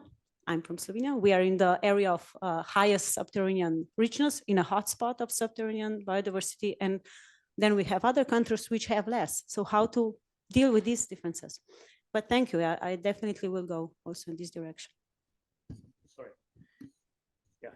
Can I answer from our perspective? I mean, with aquatic fungi, and I try to emphasize this, we are also trying to use existing monitoring efforts and programs, reanalyzing their samples or their DNA. So we're, for this part of the project, a bit limited to what is stored in terms of samples that we could sequence for aquatic fungi. So their physical samples that we could compare them with will be difficult. So we will probably focus these intercalibration efforts between methods on our case studies, where we would then have different protocols and also physical samples that we sample new and with a focus for the fungi. So the methods exist, the knowledge exists, but the part where we want to reutilize samples from existing monitoring programs, I think there it will be difficult because fungi, yeah, you need to sort of sample them with specific methods for them to have also a physical voucher or a passive sample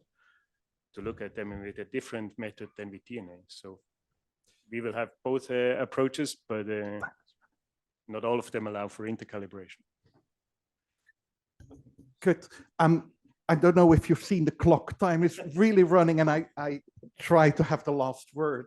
I have a question for all 9 of you, for all 9 projects, but you only need to answer in one word or really just a very short cluster of words. And it relates a little bit to the stakeholder question and so on. My question is, who is your green turtle? And if you have no idea what I'm asking, maybe you were not paying a lot of attention before the lunch break. In one of the presentations, there were those green turtles. Yeah, so my question is, which is kind of stakeholder group, which is a kind of actor group? And don't say fellow researchers, sorry, not an acceptable answer in this case, but who is the group of stakeholders you really hope is aware of your project results at the end of this project? I mean, do it in a random order. I also want to know it from online. Don't take too much time because we're running out. Very short. Who is that group of stakeholders you really hope that is aware of Impact HIRAD, whatever project you are doing here at the end? Oh, I thought these were very simple. It would go very fast. Sorry, I should have told you in advance. Anyone interested in pond biodiversity? So that could be the agencies conducting, the Environmental Protection Agency in Denmark, but also NGOs who are interested in restoring nature. Yeah. People involved in Water Framework Directive, really from the level of implementation at the local scale to European Commission. Great. Difficult question, really, but I would say basically if we develop monitoring methods and approaches how to detect trends and how to see what's happening, definitely authorities and institutions in charge who should support and who should collect this kind of data. So we hope they will get this. Okay. Thanks. So probably national EPAs, if they want to build up national biodiversity monitoring programs across taxonomic groups or add on to existing biodiversity monitoring programs to fill the gaps in those. Okay. Kind of already answered this, but everything from local water users to national and European level managers, but with an emphasis also, or an ambition at least, to bring this idea that water is not for everyone unlimited for the public. Yeah. Great.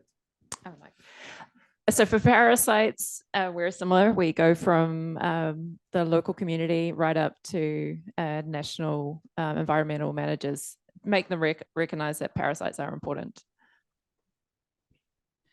So for us, we're developing a new tool and testing with acoustics, and so we're trying to identify what gaps can we fill, what can this new tool do that existing methods don't already do. So I guess we're kind of very broad with our, both from local to national environment agencies and on a more on an EU scale. Okay.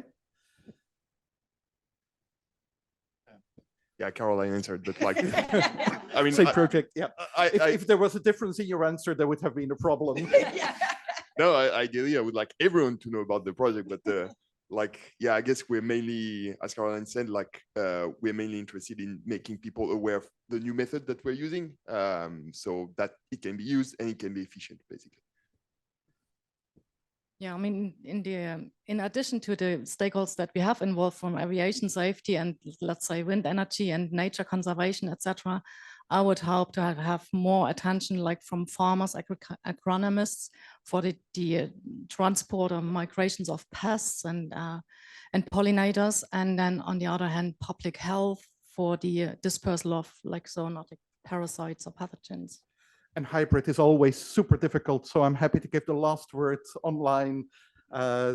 Is there any group of stakeholders that you think those people, we really hope that they are aware at the end of the project of what we did?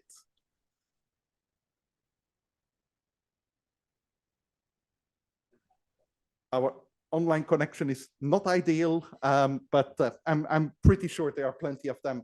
We're running out of time. I'm very sorry, but there are two very interesting clusters of projects coming up soon. So thanks a lot for being here. Thanks a lot for being, answering questions on the spot, and sorry for making them difficult.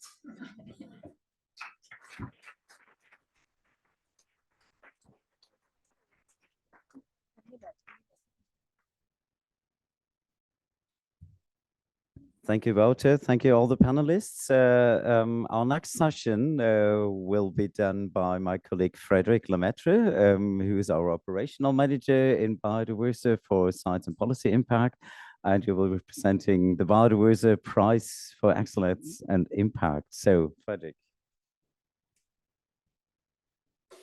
Thank you. So the Biodiversa Prize for Excellence and Impact is a prize we organize for each call to highlight a project which worked exceptionally well or emblematic of the type of research we seek to support in Biodiversa Plus, associating both scientific excellence and impact for society and policy. And I'm very happy to share today the outcome of this prize, especially is that you get the development of a short animated video on the outcomes of your project, outputs and outcomes of your project, organized and dealt with and paid for by Biodiversa. And I'm happy to highlight today a project you might recognize from just the session we had just now, which is GLOBAM. GLOBAM is a project which is coordinated by Silke BAUER from Switzerland, involving Belgian, Finnish, Dutch, UK, and American teams.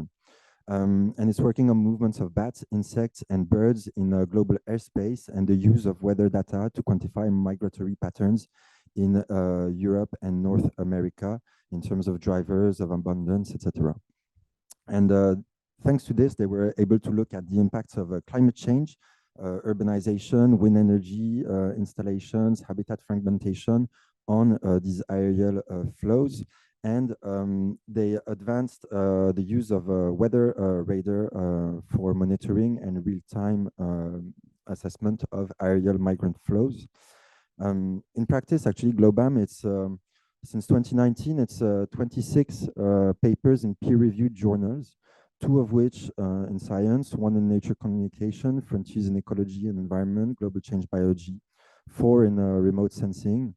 But it also talks to stakeholder audiences. For instance, they went twice to the World Biodiversity Forum in Davos, nothing to do with the fact that the coordinator is in Switzerland already, I believe. And then it's also reaching out to the wider public through non-academic press. They had 20 articles actually from local specialized press to very general one. For instance, they had an article in The Independent.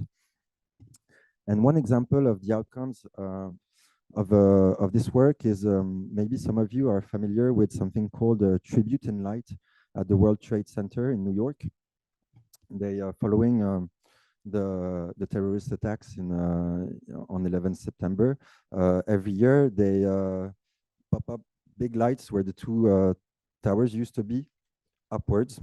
And actually, they used to have researchers or observers at the bottom looking at the impact on birds, and when they would see too many casualties or messes, etc., they would stop the light.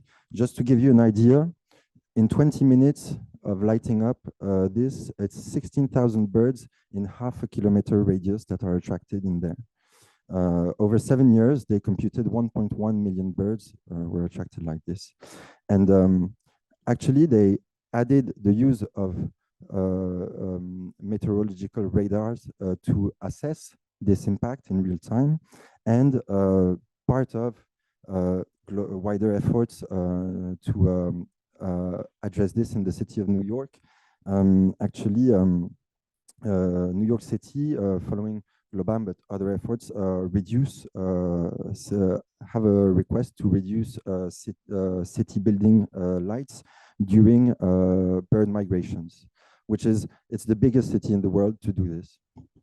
And this is why I'm really happy also to invite for a few words and a testimony of her experience with us, Silke, to share about how you went about on these aspects and associating the two in GLOBAM. Yeah, thanks very much, Frederick. I'm really happy to share a few experiences within GLOBAM. This is a bit ad hoc. So, well, when we started GLOBAM, of course, we had the scientific aim of quantifying and predicting the big biomass flows of migratory birds and insects in the air, using weather radars, as Frederick already said. So funding from Biodiversa meant we could make a major leap also scientifically, but it also forced us to think of the implications, of the policy implications of our science. And honestly, I found that pretty daunting initially, because I was thinking, well, I have to do science, I talk to stakeholders and make a change in policy, and all in 3 years' time. That is something that I won't be able to do. But then the emphasis of Biodiversa on thinking about the policy implications and involving stakeholders nudged me also to think the big things, really the implications of our research for society, for wider things. So the big picture, so to say. And so when we started thinking about, I mean, what does it mean if lots of birds fly above us? What does that mean? The first implication is, of course, we are concerned about migratory birds. We know that migratory animals are among they share are a greater share within the threatened species. So you could think of the artificial light that is a problem for them, the artificial structures, wind energy, buildings, etc. Climate change, not to forget. But that probably the most obvious one. So collision risk, reducing collision risks is something. So then immediately you think of wind energy and aircraft, you know, that poses probably the greatest collision risk to birds. That has also implications for our safety, so to say. I mean, you don't want to sit in a plane and collide with a bunch of birds and then have to land or crash.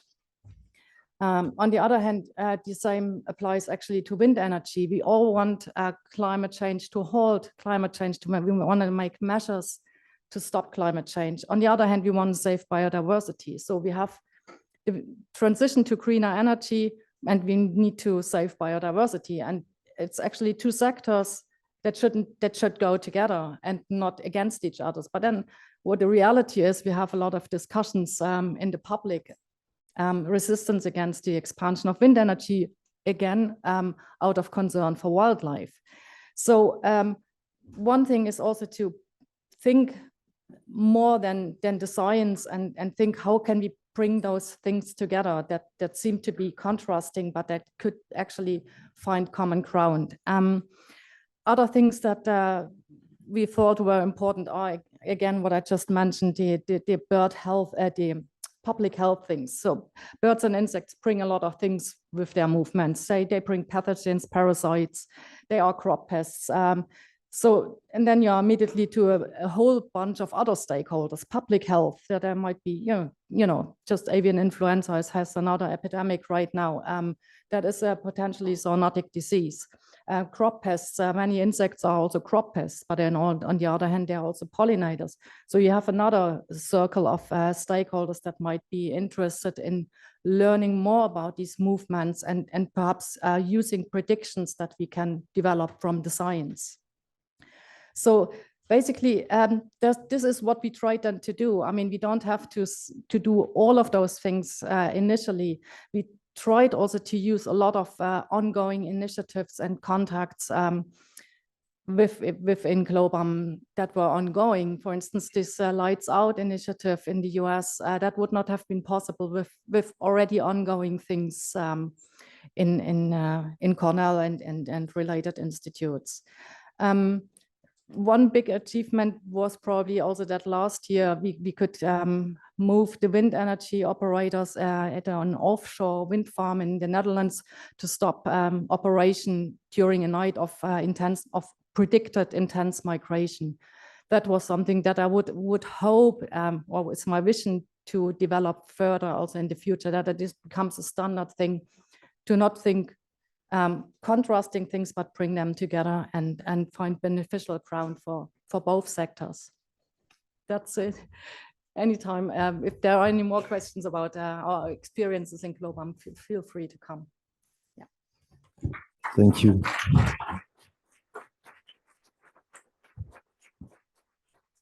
So when I talked about this speech with Silke 2 hours ago, she said she wasn't sure what to say. I think you found. Okay, and now, as you followed, this work is followed up in Silke's highly rad project, HiRad, in this court. And we will see now the video from GLOBAM, I believe. Every day, birds and insects fly around us. But we often forget they spend much time in the atmosphere, at high altitudes, and during the night, in places and at times we cannot see. The GLOBAM project scientists developed an innovative method to study airspace, this important but often overlooked habitat for biodiversity. They used large networks of weather radars from Europe and the US to identify and measure the biological activities of birds and insects far into the atmosphere.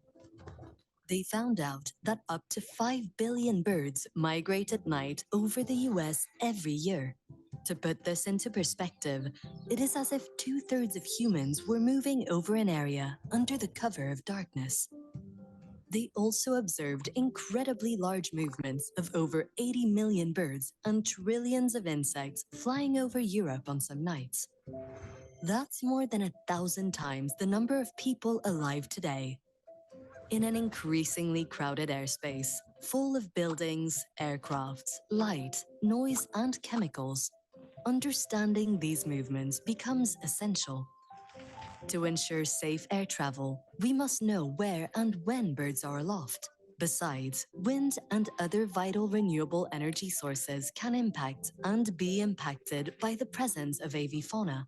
GLOBAM demonstrated that by developing models telling us where and when large numbers of birds occur, we could issue warnings to avoid human, wildlife, and economic losses from collisions with them. We could reduce our impact on them because despite birds and insects being a key part of global biodiversity, they keep on showing alarming declines all over the world. GLOBAM also revealed that meteorological radars can do much more than monitor the weather. They can be our ever-present eyes as large-scale biodiversity monitoring system, which is an invaluable opportunity to study and deepen our knowledge of all life forms occupying the airspace.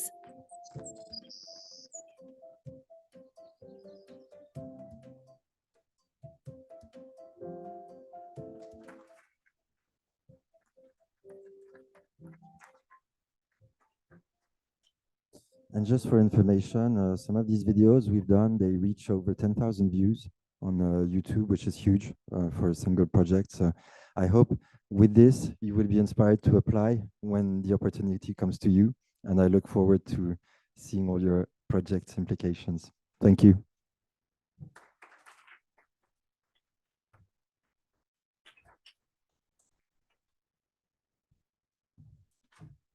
Good afternoon, everyone. Just before we continue, I'd like to say I remember the GLOBAM project very well because it was in the news in the Netherlands that they stopped the windmills. So an excellent example of how your research can have a really direct impact on society, a very visible impact on society. My name is Ron Winkler. I'm the third co-chair, the chair's team. And I'll be introducing this session, the third session in the format which you know about already. The moderator will be Alexander Zieritz, I hope I pronounced that well. University of Nottingham, UK, and she works on the conservation of tropical freshwater biodiversity and habitats with a focus on Sundaland, which sounds amazingly exotic. And you're a National Geographic explorer. I'd like to hear more about that over drinks. That sounds really interesting. And I'd like to call the 8 projects, Oliver Schweiger, John Linnell, Florian Schneider, Jacob Heilmann-Clausen, Heike Veldhart, Tiffany Knight, Martin Pothoff, and Nuria Selva Fernandez. Please step forward.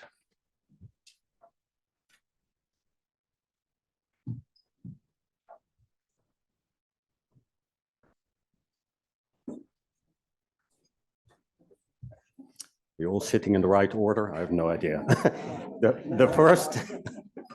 the first project is the antenna, Oliver Schweiger. Okay, thank you. Hello, everybody. Which one is it? Yeah. So this is antenna, making technology work for monitoring pollinators. The PIs of our project are Quentin from Naturalis, Koos from, Quentin from Aarhus, Koos from Naturalis, Jessica Knapp from Trinity, Nacho and Xavier from Spain, Thomas Joyden from Aegean, and recently we also subcontracting Pensoft publishers to improve our dissemination activities.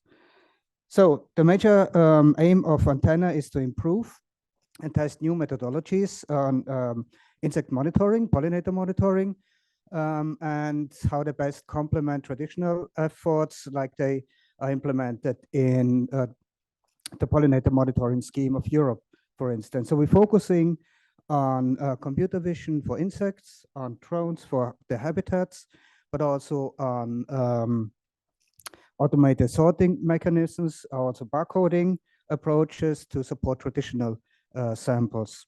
All this data will then be put into a modeling work package where we get all those advantages from this data together and build near real-time monitoring modeling approaches as a basis for early warning systems. And finally, we are developing large-scale pipelines, data pipelines, improved standards for the large-scale implementation across Europe, for instance, or even globally, if we are a bit bold. And all of this will be done with a continuous engagement of stakeholders from the beginning to the end, from co-design to co-implementation. That's it. Thank you very much.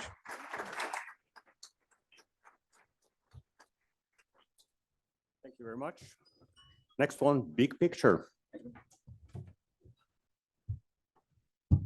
So this is the coordinators project from hell with 17 partners, 10 countries, and not enough space on the slide for all of the funders. How do I go to the next slide? Is there a button? Colorblind. Which one is green? I get an extra 10 seconds of that, please. Thank you. No? Okay, thank you. So the entire premise of this project is a piece of technology called a camera trap, a digital camera which is now so cheap that everybody can have one.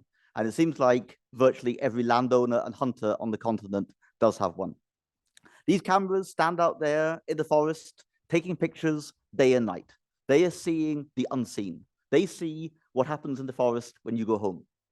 They see the wolves, the bears, the lynx, the badgers, the foxes, all our little furry friends that we share our landscape with. There's a saying in English that a picture tells 1,000 words, and that's true. But what do you do when you have 10 million pictures? That suddenly is the recipe for chaos. But if you have the tools, the AI tools, the data pipelines, you can actually turn 10 million pictures into 10 million data points, which actually become data that becomes science, that becomes a policy relevant story.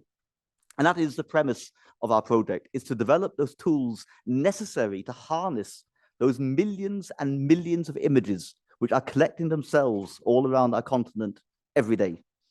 The project is designed to basically take that data, encourage people to share data, develop the tools to process that in an efficient way with databases that talk to each other, with AI tools that can classify it, moving on to developing the tools to analyze this and extract interesting data and interesting messages out of really diverse data, both the structured and the unstructured, the professional and the amateur data.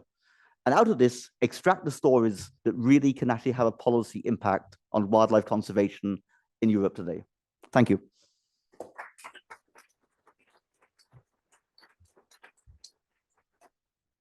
From chaos and hell, we now go to enable local.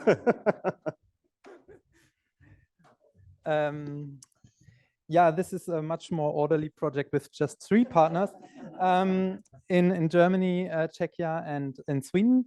The project Enable Local is focusing on implementing biodiversity monitoring data in local conservation and land use management. So the goal is to facilitate data flow. So we are not creating own monitoring data or new methodologies in this project. Our focus is on the decision makers on the local level and how they would use biodiversity data to base their decisions in conservation management on better grounds. And to achieve that, we want to improve horizontal data flows, which means between the local actors at this small scale level, which would be municipalities, would be NGO organizations, landowners, land users, but also vertically to the many biodiversity data infrastructures and platforms that are present in Biodiversa and across Europe. And we are doing this by applying a transdisciplinary approach. So in these 3 case studies, in Czechia, Sweden, and Germany, we are employing a series of workshops which focus on identifying the needs and questions of local land users and conservation managers that can be informed by biodiversity data and also describe the social challenges of data integration. In the second phase, we will match these data demands with existing species and habitat data across spatiotemporal scales, especially also with using remote sensing biodiversity data. And in the last phase, we will aim at enabling the data integration across scales by leveraging instruments and capacities in local decision making, for instance, by using essential biodiversity variables or similar concepts. Thank you very much. That would be our project, and we are looking forward for any input that could be used also in these case studies. Thank you.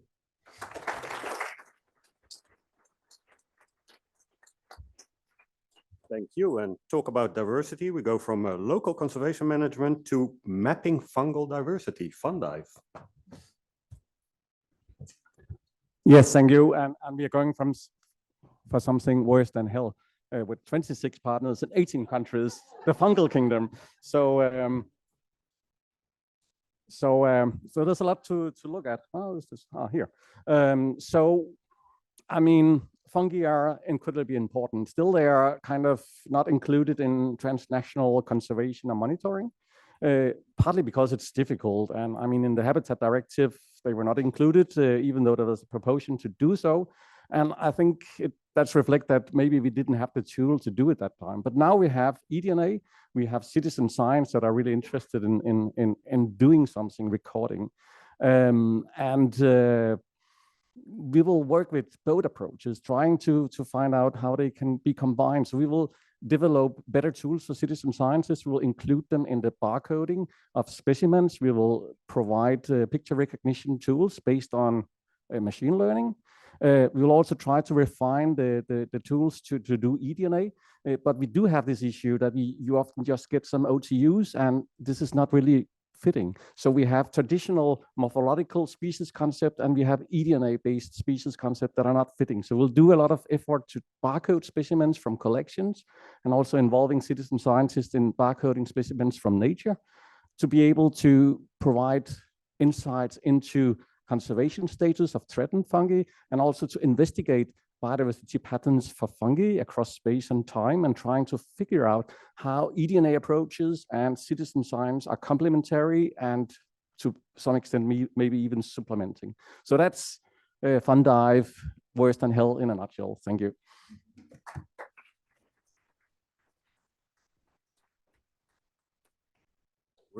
Worse than hell, and yet you do it to yourselves. And now for something completely different, ants. Which way? No. This one. Okay, hello everybody. The next project is about monitoring wood ants and their nest mounds all over Europe, actually.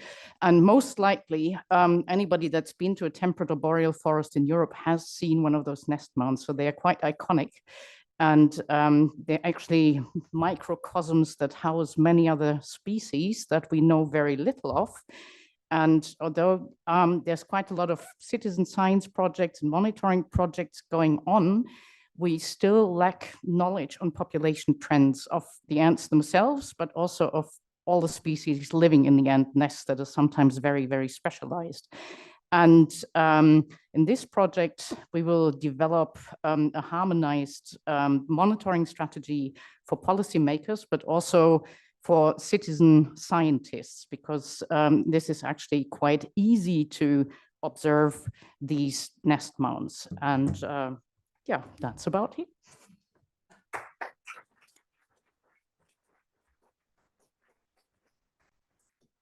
Thank you very much. And now on to Tiffany on plant pollinator interactions. Thanks. Our project standardized European monitoring of plant pollinator interactions. We have a vision for the future, which is that the way we monitor pollinators will be rapid, will be automated, and will be non-lethal. And we're partnering with the ELTER network, the European Long-Term Ecological Research Network. And so you can imagine that when you're going out to monitor for anything else that's monitored across these European sites, for example, at hundreds of sites, we go out and botanists go out and monitor plants. You can set up cameras that detect insects when they come to the flower and start taking pictures. And then you have machine learning approaches that will detect whether or not there's an insect in the picture and also identify that insect to the lowest possible taxonomic unit. And so this is a way of monitoring pollinator biodiversity, monitoring pollinator composition, and also monitoring pollination. So if you're monitoring a whole bunch of different plant species, then you're monitoring the pollinators that visit those plant species and thus the pollination that's occurring. And so in order for this vision for the future to be achieved, for these automated methods to replace the traditional sampling where entomologists go out with nets and collect insects visiting flowers, we have to first ask the scientific question, does it work? Does the automated method detect these sort of changes in pollinator biodiversity, pollinator composition, and plant-pollinator interaction network structures across spatial gradients? And then if it does work, we want to try to make it affordable because ELTER site managers are only going to incorporate it if it's something they can afford. And then finally, we want to really produce the products so that we can use the data to create actionable knowledge. We can evaluate whether policies are working, whether pollinator biodiversity is improving. So these are the kind of real spatial gradients we want, the ones that are really evaluating political change. Thanks.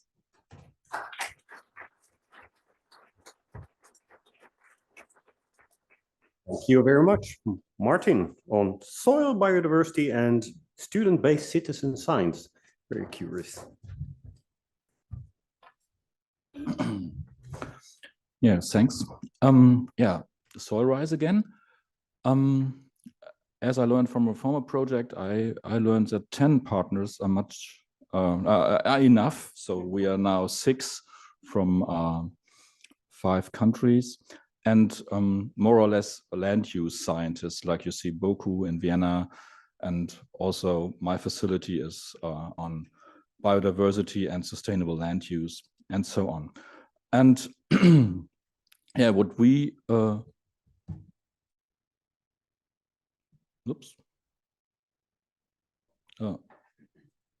this one? This one. Okay. Yeah, what we do is citizen science. So we detected French or the Brittany system of citizen science for earthworms as one of the most successful in Europe at the moment. And we want to improve that even further by having tutors from our students that go to the citizen science networks and have a kind of directly bridging the universities, the stakeholders, and the society. To improve also the quality of the citizen science data, we do barcoding, and so we may make a mess into the taxonomy of earthworms in Europe, hopefully not.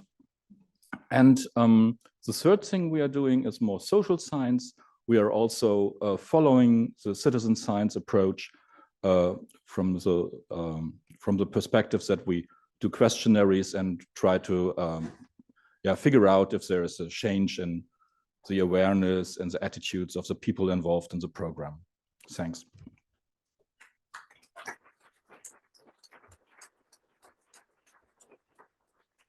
Thank you. And now for the last of this group, Nuria Selva Fernandez on scalable wildlife monitoring and artificial intelligence. Okay. Hi, good evening, good afternoon. Well, the goal of the WildIntel project is to build a wildlife monitoring system using camera trap data from mammals and classify these images using citizen science and artificial intelligence and model this data to obtain essential biodiversity variables in a semi-automatic way. I have to thank John for the introduction to the camera trap studies. And we are 6 partners. The Institute of Nature Conservation in Poland is the coordinator. We have 2 partners from Spain, the University of Huelva, and the Spanish National Research Council, which is acting as a GBIF coordination hub. Then we have the University of Southeastern Norway and the German Center for Integrative Biodiversity Research. And we have also one non-European partner, is a subcontracted partner, the Massachusetts Institute of Technology. And now? No. This one? Okay, the one. Okay. Okay, yeah. So we have, we structured the project in 4 work packages. So we'll start collecting camera trap data in 4 pilot areas, what you see in the map. Representing the 4 main biogeographical regions in Europe is Doñana in southwest Spain, Tatramontines in Poland, the Oder River Delta at the Polish-German border, and Hargan de Vida National Park in Norway. Then we will collect this data following a harmonized protocol, watching very much for data quality. And these images will be classified by a citizen science project that is already running in Suniverse and artificial intelligence systems that we will develop locally during the project. Then once this image data is transformed into data sets in a standard format, then we will transfer to GBIF to the global dataset infrastructure that we will build during the project. And we will model this data set to generate standardized species and community essential biodiversity variables to generate also global change indicators. And this process will be going in the loop as new camera trap data will be entered from the field sessions. And in a second stage of the project, we will invite new stakeholders and upscale and transfer the system to other study areas. And we hope that this can be kept in the long term. So thank you very much.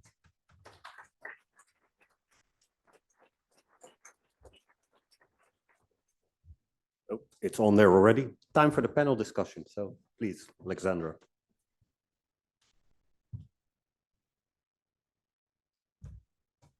Great. Thank you very much for these inspiring talks. I didn't prepare any entertaining speech, so I just want to see if there are any questions in the audience.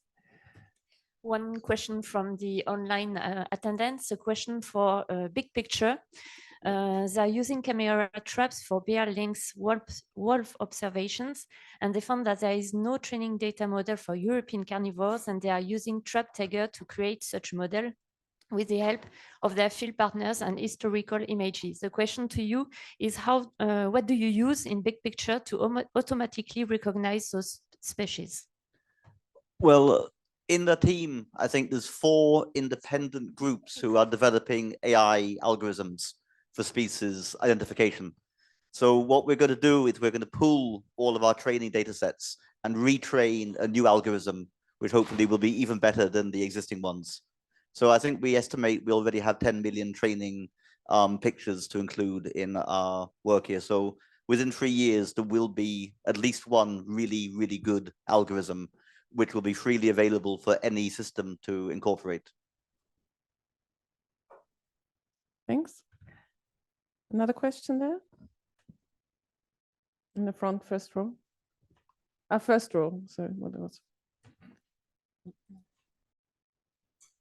Okay, I saw a lot of camera traps and new novel tools, and I would like to know if anybody would like to compare these novel methods with the classical methods, and if you would like to provide in the end of your project, what's cost of efficiency of these novel technologies respect to classical ones? I'm not sure if it is actually replacing classical ones, because largely camera traps are seeing the things that you cannot see. So at the moment, we don't have any continental-wide monitoring for most of these common species like the foxes, the badgers, the martens, the deer.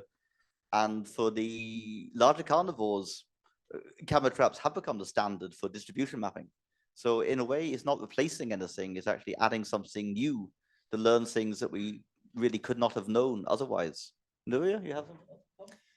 No, no, basically, yeah, I agree with John that they are like complementing. Yeah? And the important thing, I think, with this system to automatize all this is that we don't identify a species. This is what the stakeholders are telling us. I don't need camera trapping and all this artificial intelligence. I know the species I have. But it will be important that they get periodical, for example, in our case, reports, where they are, how is the abundance estimates. This is really, really new. So from the antenna side, this is actually one of our major aims to do. We will co-locate traditional transect box for pollinators or pen traps for pollinators with novel methods. And in particular, we are testing different approaches, different versions of that. And then we can do a direct comparison of the added value. And I fully agree, not for advertising replacement, but rather complementarity. And in addition to that, we will do some cost-benefit analysis. We will have the full costs of both traditional and novel methods. Thanks. Anybody else want to add anything? No. There was another question there. Yeah, thank you. Yeah, this is a question for the FunDive project and maybe also for the most fun project of the previous round. So indeed, these important fungi are not part of important legislation. Do you in the project have a sort of view how to have these type of fungi embedded in policies? That's, I mean, a very good question. And if I could answer based on the turtle metaphor, I would really like to be approached by somebody working with international monitoring things and coming by and saying, okay, how do you, maybe not now, but in 3 years' time, to say, okay, how can we deal with this in kind of international, transnational monitoring? Thanks. Another question there?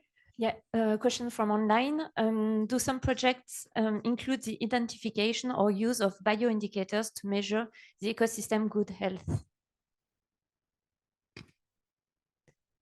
Who is that question for? Anybody? Yep. Thanks. Well, I mean, we try and connect some forest parameters, forest structure, forest management types, tree diversity to sort of the number of nest mounds and colonies we find, and also the other organisms, the arthropods and other invertebrates that live inside the nest mounds. But in a way, there will be a connection, but I find the concept of ecosystem health, that's to me very nebulous at best. So, but at least, you know, we can say something or relate potentially just by counting nest mounds and seeing how large they are and what stage the forest is in, hopefully. If I can add to that, I'm also very cautious about the concept of health for something as complex as nature. What is, I mean, a forest that full of dead trees is very healthy for wood inhabiting fungi. So it's a tricky issue to take a human concept and put it on nature. But I think ecosystem functions and that kind of framework to work with the fungi in that respect is definitely part of what we are aiming to do. Great, thanks. Yes, of course. I think a comment again, like health is a value judgment. But what I think is quite interesting for most of the projects we've been hearing about is we're using single methodologies to simultaneously address multiple species, right? Whether it's camera trapping or barcoding or radar. And these type of new generation of techniques are giving us access to community structure and species diversity that maybe the traditional methods didn't have so much of in the past. So I think this is sort of the new frontier now, is moving from species-specific monitoring to much more collective community or functional group monitoring, which does begin to get at some of these more biodiversity, ecosystem structure things. I'd also like to add something, if I may. Sorry? I would also like to add something, if I may. Yes, of course, please go ahead. Well, I agree, ecosystem health is a bit tricky, but if we translate it into resilience, for instance, then the camera trapping data, for instance, are very, very useful to get an assessment of the resilience of a particular system. Particularly the high temporal resolution is very useful for that. And it can be, used easily. For instance, what we'll do, not within this project, but within another one, is to assess impacts of pesticides on the response. Great, thanks. Another question? Yep. A completely different kind of question, and any answer is okay, just be honest. But in the previous session, we had most fun, and now we have fun dive. So most fun dive must be a great time. But my question is for all of you, and I understand that you all have that scientific part really well done into detail and some goals and so on, and that you have your identity. But my question is the setup of your project as it's defined now flexible enough to go into tomorrow in the workshops, but then also at the first stages of your project to break out of that framework that is defined so far and see what else is needed from some other partners where you can find synergies? But if you say, no, this is really scaring me, just be honest. It's really something I want to know. Any volunteers to answer? Well, I think like we have very similar projects on paper, even though we actually have adopted almost total opposite approaches to dealing with it. So in a way, we're actually going to have a lot of fun seeing if our approach and their approach works well. I think Florian's work on stakeholders is quite important because there's not a lot of social science, actually. Yeah. And a key premise for our project is that people are willing to share data. And that is not to be assumed. And we're looking at that explicitly, and Florian's project touches on stakeholder engagement explicitly. So I think there may be some synergies there as well. Yeah, maybe I can add on that from our project's perspective. That's exactly like as I said, we don't generate data in our project. We are not the ones that apply the methodology or provide that. So basically any project that has a methodology that can be applied to our case study context, that can be used there, would be a very nice complement to be integrated in our project, basically as a stakeholder when it comes to matching the data to the data needs on the local scale. And also what John was saying, it would be, I think it's very interesting what from our stakeholder activities arises in terms of demands, like how to participate in monitoring efforts and how to also contribute data for those stakeholders at the very local level, and how to get in touch with those infrastructures, which in the moment it's still very remote between the infrastructures being developed and the on the ground work in conservation management. And I hope we will bring this closer together. Others? More? Maybe just a small comment. I mean, the one hurdle that I see in our project is that there are quite a number of different citizen science projects, and I'm afraid we are going to piss some of the people off. You said I could say anything I want, so. No, and so that's, I think we have enough data. We will generate more data on the things living in the nest mounds, on where we have very, very sparse data, and very local data only. But I think the integration part is going to be the largest hurdle. And I do hope we can make that. So there's one way taking the data that is there, but what we want to do is actually get all the citizen science all across Europe to use one strategy. And that's going to be, I think, a major challenge. Okay, Tiffany? So the two projects on automated monitoring of pollinators, Antenna and CEPI, there's a lot of opportunities for synergies between those projects. And I think one of the things we could think about is which methods are best for which questions, whether you're talking about monitoring interactions, pollination, or cryptic species, biodiversity, different methods might be appropriate. And we can also talk about joint policy briefs and other types of, coming together in those ways. So I think there's great opportunities there. Yeah, that's what I noticed. There was one of my questions. I think there was another question. When dealing with citizen scientists, there's a question of time lag of feedbacks. So I go sampling in a couple of places where Twitter hotspots, and there's a lot of social media interchange between bird watchers, and suddenly some rare migrant will get blown in on the wind and it will be completely mobbed. So with your camera trapping work, obviously citizen science like feedbacks, but are you going to build in some temporal lags so that places don't get mobbed by people wanting to see a rare lynx or a badger or something like that? I think this is really crucial because you could have some really severe unintended consequences.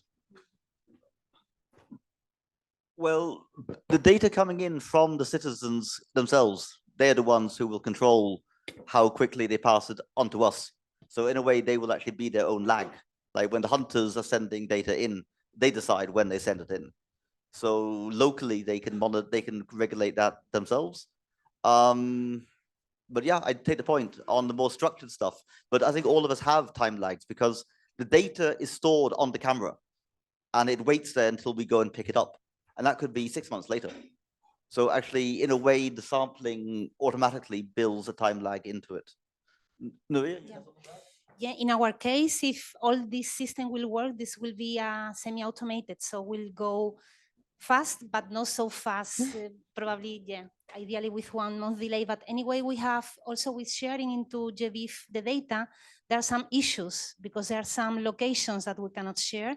And there are serious issues, what I was not aware before with the publisher, who is publishing, because I don't think they can be persons. It's really complicated. I'm not able even to explain here, but there are issues with making data accessible at all. So we need to find this out. Also, for example, with when you picture illegal activities, what you should do. We are in national parks often finding. So yeah. So it's a lot to work out. Yeah.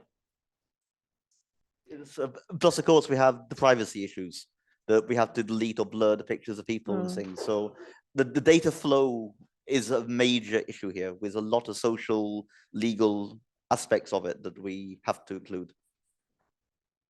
Great. If there are no other questions, I have No. one. Oh, sorry, is there?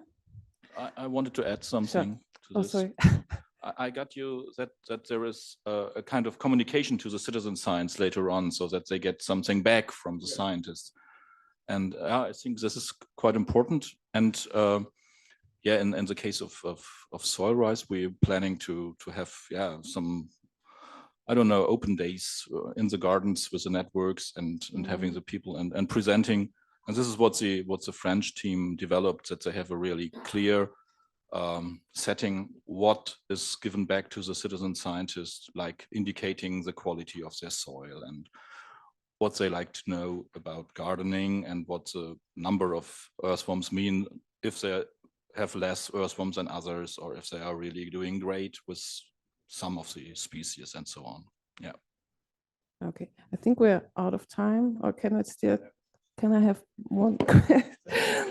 So I'm really new to, I'm very much as a scientist, I'm not working with policy at all. And so I was interested in reading that a lot of the proposals, and I think at least Heike, Tiffany's and Nuria's are mentioning that you want to develop or harmonize monitoring strategies. I'm not sure if that also refers to actually harmonizing protocols. And is that across different countries, at least across different regions? So I was wondering, how do you go about finding the best strategy or protocol? Are you working just within your consortia, or are you also going to do, literature reviews, or kind of looking at the wider expertise across globally, maybe even?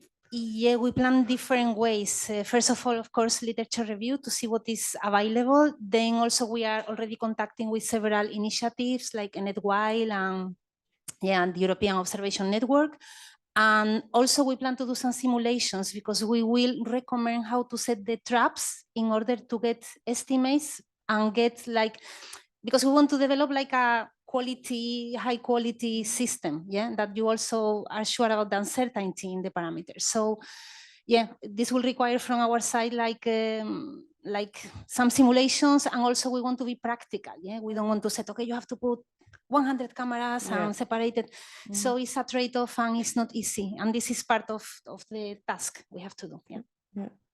One maybe add-on question, especially people who are working with eDNA or these new automated camera techniques. At least for eDNA, I know it's progressing really fast. So is there a chance of, once you have decided on a best protocol, that it will already be out of date? Yeah, of course. Yeah. This is the idea. I mean, our idea is to make also with these artificial intelligence systems, we think that it's better to develop local ones because they are more accurate. But then will be nice also to compare with European one, to see. So our idea is to release everything, of course. Yeah. Does anybody else want to add on that, or do you want to go for coffee? Yeah, I think so. Yeah. Yeah, I mean, in Fundi, we have already, we are building on previous experiences, of course, and we are designing what we are testing to not do what is already done. But of course, it's a rapidly developing field, so hopefully it will not be kind of old-fashioned when in 3 years, but maybe it will be in 10 years. That's hard to know, but we try to build on what is already existing, of course. Okay. Yeah, and I wanted to add that our idea is also to make synergies with ongoing initiatives like Trapper, Agouti. They are data management platforms that they are there, and then we are trying to work together and complement each other. Yeah. And maybe one final comment on that question is, well, not maybe the final, but one important question is, it's also a matter of what are the questions you want to answer. And I think that's something that is maybe very critical to look at, especially when you have a new field like fungal diversity. We really have to work hard to find out what do we want to know about fungal diversity in order to make the most appropriate protocols. Yeah. That's it. Thank you very much again.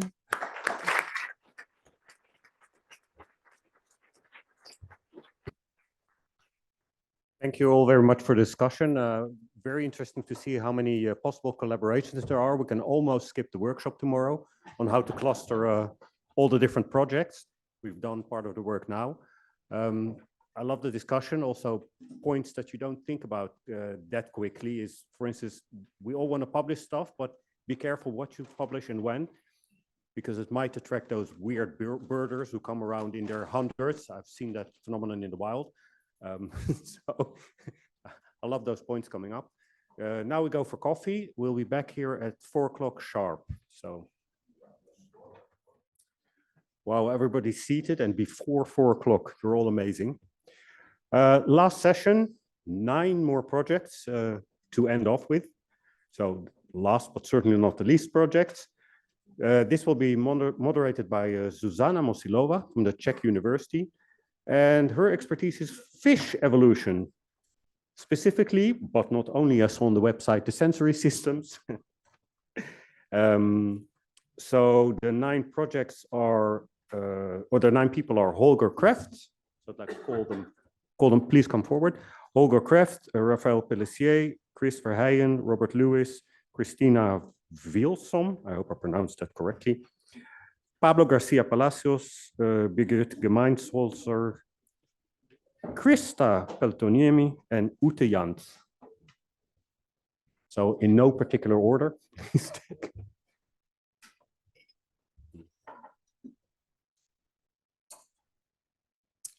Okay, if everybody's ready, we'll start with the first talk from Holger about biodiversity monitoring on island ecosystems. All right. Thanks a lot. Good afternoon, everybody. Holger Kreft. I'm representing the BioMoni project, which focuses on biodiversity monitoring of island ecosystems. We're a team consisting of 6 partners, some countries which are very rich in islands like Spain, Portugal, and France. Others are not, like Austria, Switzerland, and Germany. A few words on the motivation. Why do we care about monitoring of island ecosystems? Islands are outstanding in their biodiversity, as many of you will know.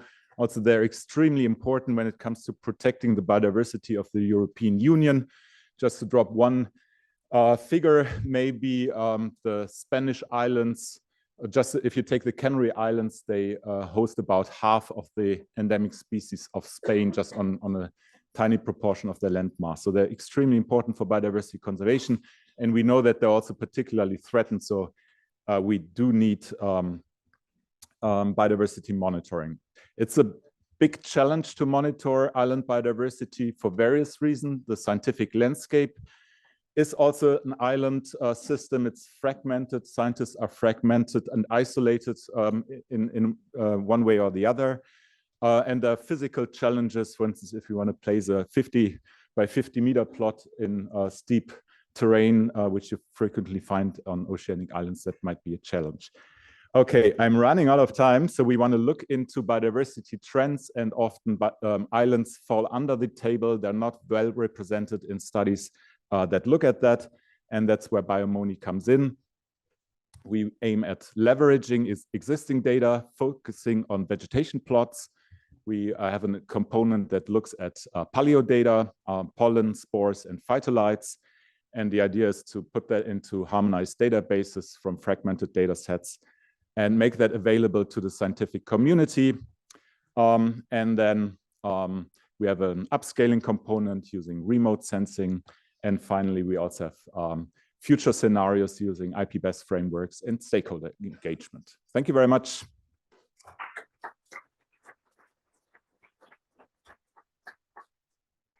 Thank you. And from an island, we're going to the Congo Basin. This one? Okay. For everybody, it's the big green button here in the middle. So we don't have the same question 12 times. Nice, thank you. Okay, so COFAR-FUNC involves 4 European partners and 4 African partners to work on the Congo Basin forests. Yes, which is the second largest tropical forest block in the world, under threats of both climate warming and socio-economical development. So these changes beyond deforestation are expected to cause functional shifts in the forest composition, which means that more frequent disturbances under drier climate accelerate the compositional turnover of the forest towards more drought-tolerant species, and more specifically toward species with a seasonal pattern of leaf phenology. So I have a second slide to say that we want to monitor the tree functional diversity of the Congo Basin forest to support the assessment of their vulnerability to global changes. We have the first work package that gather and harmonize existing data from forest inventories and from functional traits databases. Work packages 2 and 3 are to monitor the canopy tree phenology, combining repeat drone surveys with LiDAR and optical sensors, along with ecophysiology measurement in the field of the main tree functions, such as tree growth, photosynthesis, water stress. In work package 4, we want to upscale from the local drone surveys to regional satellite data in order to extrapolate in work package 5 the phenology-related essential biodiversity variables at the scale of the Congo Basin, and to project assess their vulnerability onto projection on future change scenarios. That's it.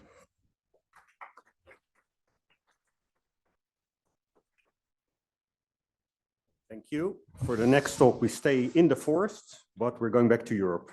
Chris, please. Good, thanks a lot. So this project, boosting forest biodiversity monitoring in Europe through smart combination of existing data, is a collaboration between Ghent University, between SLU, Tort Sneel, Marcus Bernhard Römmermann from Jena University, and Radim Hedel and colleagues from the Czech Republic. So it's about forest, it's about mostly temperate forest, and the biodiversity component here is vascular plants mostly.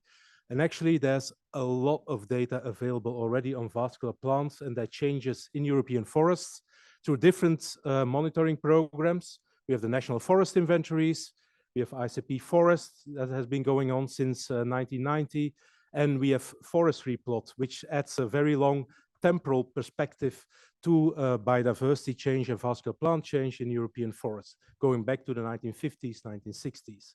However, all these three data sets have their shortcomings, and what we want to do is combine these three data sources to come to a better monitoring and a better view on the changes in vascular plant biodiversity, but also the factors that are driving these changes.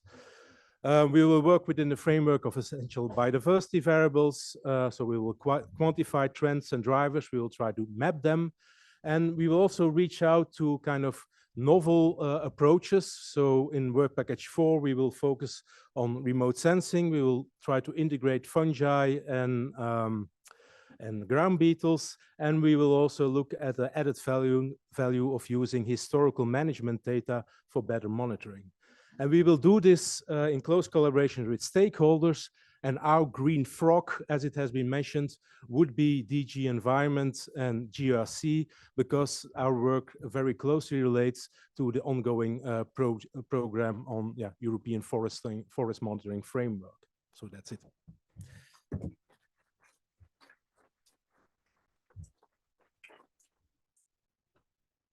Thank you. Next talk is more forest, but now Web 3.0.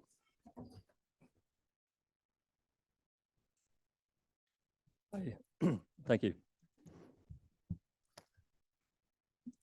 So, Forest Web 3.0. We look to Web3 technologies, i.e. the defining technologies of the third iteration of the internet, defined by decentralization, distributed ledgers, blockchains, and digital assets, to A, better improve upon the balance between ecological data curation and data stewardship, but also B, facilitate sustainable commitments to nature protection. We aim to do this by structuring our workflows within a behavioral psychology framework for achieving lasting behavioral change. So 1, first and foremost, build the infrastructure, our work package 1, and 2, build the user experience our work package to. These workflows contribute to the first of two major objectives of the project. First one being mobilize findable and accessible forest biodiversity data, addressing theme one of the BiodivMon core. We aim to do this by developing a novel decentralized forest biodiversity data network using blockchain technology. And we aim to showcase its utility by integrating it with extant global biodiversity data networks, for example, the Soil Temp Network.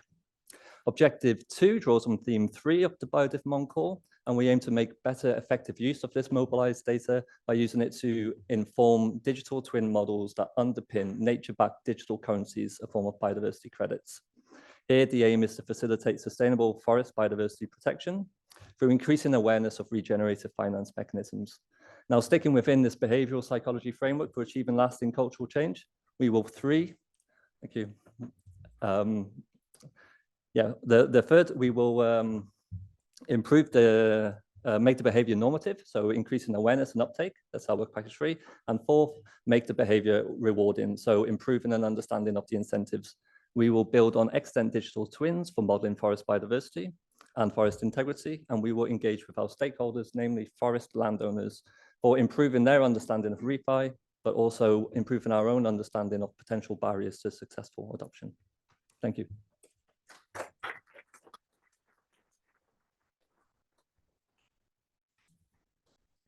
Thank you for that talk. Fascinating. Blockchain and really novel technologies to incentivize forest biodiversity. The next one, we're moving to genetics for nature monitoring. Christina.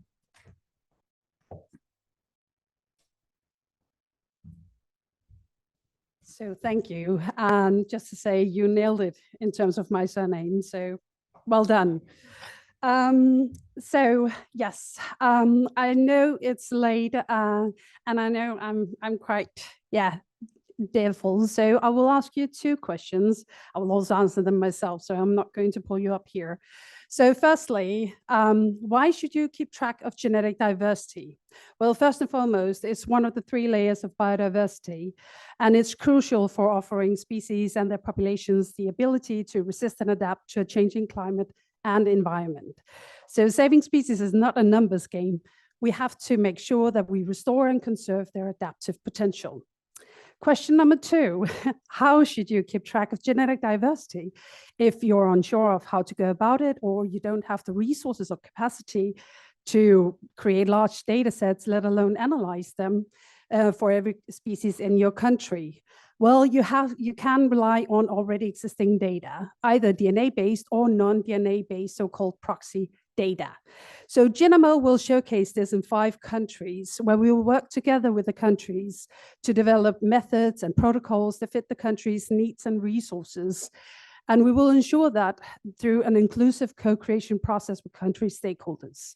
So these 5 countries will serve as pilots for wider global implementation. GENOMO will develop and demonstrate using scientifically based best practices, assessing genetic diversity indicators, so the 2 that we helped get into the Kunming Montreal Global Biodiversity Framework. We will also develop guidelines and workflows for their use, and channeling that into standardized and user-friendly EBV workflows, all in agreement with FAIR principles and open science. So the crux of GENOMO is co-creation, and trained facilitators will work together with country stakeholders in order to enable that the end product is much more likely to be adopted and used. So in summary, GENOMO will enable countries to use genetic diversity for assessing, planning, and monitoring biodiversity, and with that, enable them to live up to both national and international obligations and commitments, such as towards the CBD. That's it.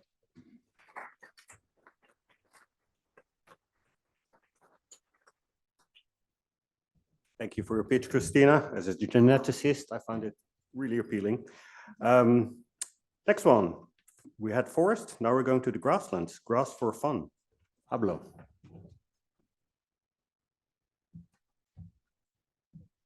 Hello, everyone. Thank you. Well, our project Grass for Fun is composed of 7 partners from 6 different countries: Spain, Germany, Switzerland, Netherlands, France, and Portugal. And here we are looking at grasslands under the influence of multiple global change drivers.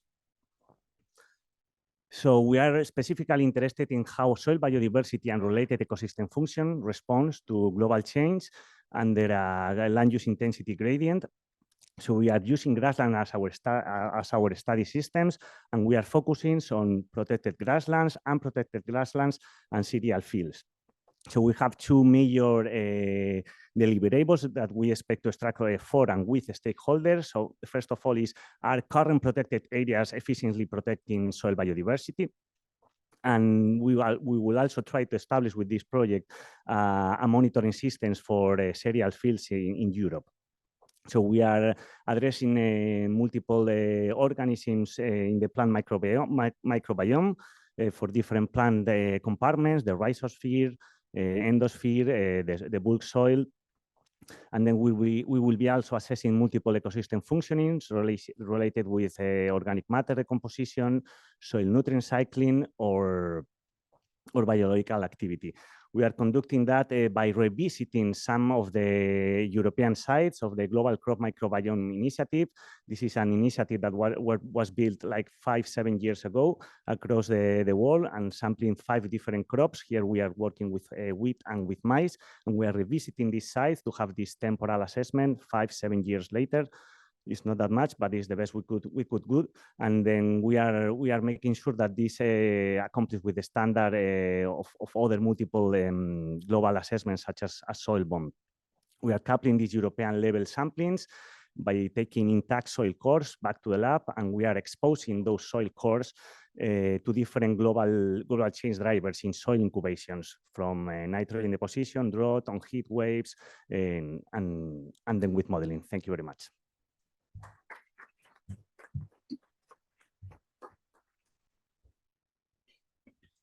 Thank you. I love how everybody sticks to the time. Very well done. More plants, but meta barcoding pipelines. Yes, thank you. Yes. eDNA is widely used in monitoring programs, but this is not the case for plants, because plants are complicated. Plants have polyploids, they have multiple genomes, they hybridize across species, they have a multi-copy marker, and it's really, really difficult how to do that. However, if we don't use eDNA for monitoring purposes, we miss a lot of questions. For example, we cannot answer the question, which plants are being used by which animals at which time of the year, and how are they seasonal or interseasonal changes. That's what we would like to optimize. We would like to optimize eDNA barcoding for plants in our project here, which is called Harmonization of Plant Meta Barcoding Pipelines in Europe, to support monitoring activities in the field of plants and their functional organismic interactions. And for this, you can see the different pictures. We look at herbivores, we look at plant insects interactions, at malaise traps and wind pollen traps. So whatever is there in a functional dependence network, we would like to optimize. And we are a network of 10 partners, 10 countries, 14 institutions, and 25 partners, and coming across Europe. And we are divided into 6 projects. We like to standardize, organize the sampling in the field. You can see in work package 1, we want to make an easy-to-use laboratory pipeline, establish several online platforms where you can analyze your data automatically. The data gets automatically pushed to GeneBanks and GBIF and all the different repositories. We add artificial intelligence to enhance species identification with already available knowledge. So we mobilize vegetation service, we link databases, we link GBIF occurrence data to our analysis and identification threshold. We mobilize treatments to species.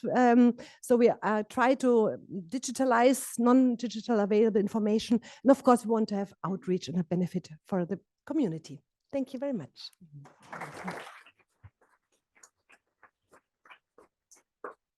Thank you very much, Birgit. The next one is again plants, but dead plants, or I should say peat microbial diversity. Krista. Is it me? Yes. Yeah. Hello. I'm Krista Peltonemi from Luke, from Finland, and we have 3 other partners from Germany, Estonia, and Czech Republic in this with me. And let me tell you about the peatlands. It wasn't the green button. It was? Okay, so who knows what are the peatlands?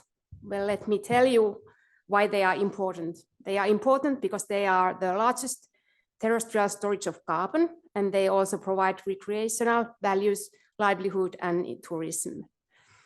Well, as you may know, many peatlands in Europe have been drained for forestry, agriculture, for food production and energy.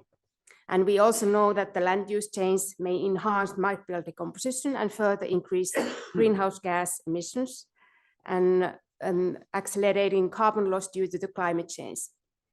And although we know that microbes have a key role for the major ecosystem services in peatlands, they are still largely unknown. Luckily, restoration of peatlands can reverse biodiversity loss and return the ecosystem functions. So the project aims with these work packages to assess microbial diversity, peat properties, and plant traits in peatlands to understand how changes in land use are reflected in greenhouse gas fluxes. And with that new knowledge, we want to develop cost-effective tools to monitor impact of land use changes in a variety of European peatlands and to generally increase the awareness of soil biodiversity in European peatlands, and also to promote the research-based knowledge to be utilized in education and science projects for different educational institutes. And also we like to build a guidebook about the microbial-based indicators for planning and monitoring in peatland restoration projects. Thank you.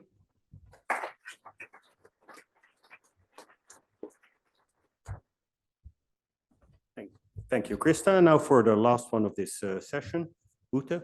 Well, you can tell what you're going to tell about. Yes, thank you. Our project is Motivate, so monitoring of terrestrial habitats by integrating vegetation archive time series in Europe. So the overarching aim of our project is to make use of already existing vegetation plot time series to complement the existing monitoring which is in place in Europe, because one of the outcomes, for example, if you remember the EuropaBon talk, was that the current monitoring is data deficient and also it does not go back in time sufficiently. So the vegetation time series, they are, sorry, does not work. It's the wrong button, sorry. The large one. Vegetation time series, just to explain, are what I tried to show here with the quadrats. We have surveys of vegetation plots which are repeated over time. So for example, the blue ones, they are a complete survey of plants growing at one site repeated over time. And at the core of our project, we have the Resurvey Europe vegetation database, which is composed of 80,000 of such plots. And in our overall 7 work packages, we look at the long-term perspective of the habitats, so that we derive the trends of the habitats, the trends for species, or from the species perspective. And in the work package 3, number 3, you can see that we also include remote sensing for including the ecosystem properties, and then the analysis of these trends from the different perspectives are put together in work package 2 to also assess the drivers like climate and land use and land cover.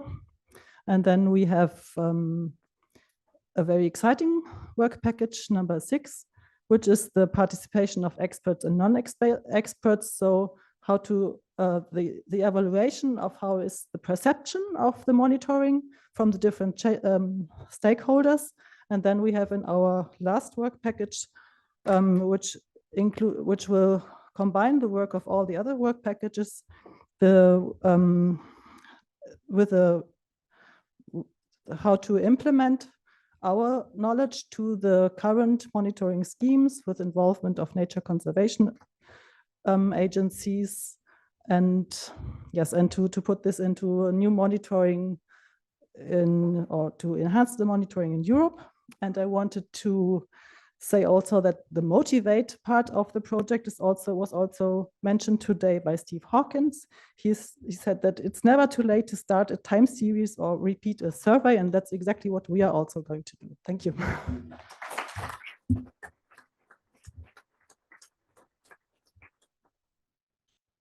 Thank you all very much. And now it's question time, and I'm handing over to Susanna. Good afternoon. Thank you. Many thanks for your effort to describe what is almost impossible to explain in 2 minutes. Maybe you are exhausted at the end of the day, and I would like to ask first, some of you, if it's relevant, if you have some target species or target group of species which could be used at the end of your project as indicators, just to say something about the health or status or changes of your habitat. Okay. I can help. We will certainly identify red list species. We might probably identify invasive species. And so I think we can really add up to a knowledge exchange and a knowledge enhancement.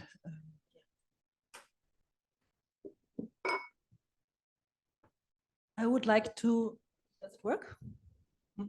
I would like to mention that it is very important not to focus on indicator species, but to look at the complete species composition if you want to see trends in habitat change. So you cannot rely on indicator species, but because these can change over time and you don't target the right species. Okay, thank you. Well, yeah, along the same lines, I would say, but what we will also make use of is a recent list of vascular plant species and their habitat affinity that was published by Tilo Heinkinen and colleagues. And that's a very useful tool because this will allow us to distinguish forest specialists between more edge species and so on. And so we will be able to also see the trends in these groups of species. So that will certainly be a focus in our case. Okay. Thank you. Some questions from the auditory over there. Yeah, thank you. And thank you for so many interesting project presentations. Maybe you can hear. You hear me? Yeah. Yeah. Okay, I have one question for the presentation on Congo. Quite simple. What are you going to, how are you going to use the results, or how are you going to feed them into decision-making processes, or what are you going to use them for?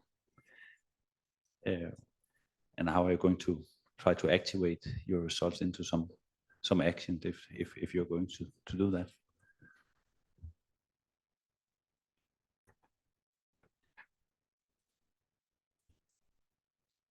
Who wants to answer?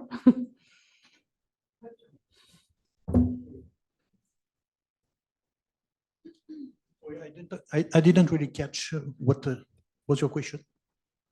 Okay, I'm asking the results you're getting from your project, which I think is very interesting. How are you going to use them? How are you going to feed them into decision makers, or in Congo or whatever? Yes. And do you think they can be operationalized in one way or the other? Yes.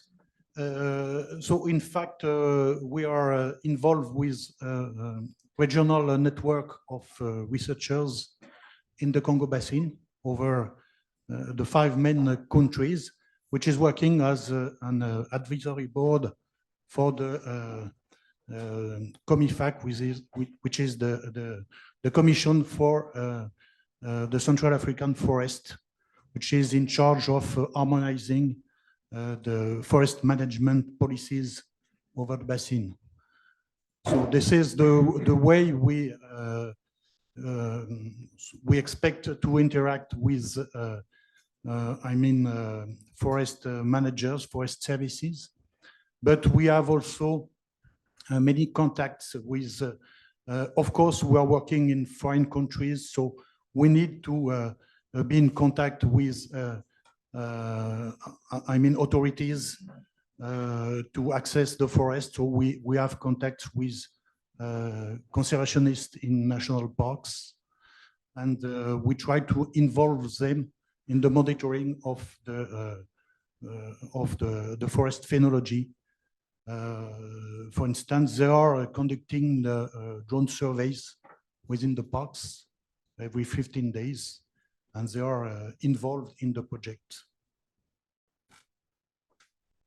Here's another question, please. Yeah, thanks. This is a question for Meta Plant Code. I'm a marine biologist. I'm totally ignorant of what happens on land, so you have to forgive me if it sounds a bit provocative, but we use eDNA in the marine environment to sample the stuff that's really hard to see and hard to get.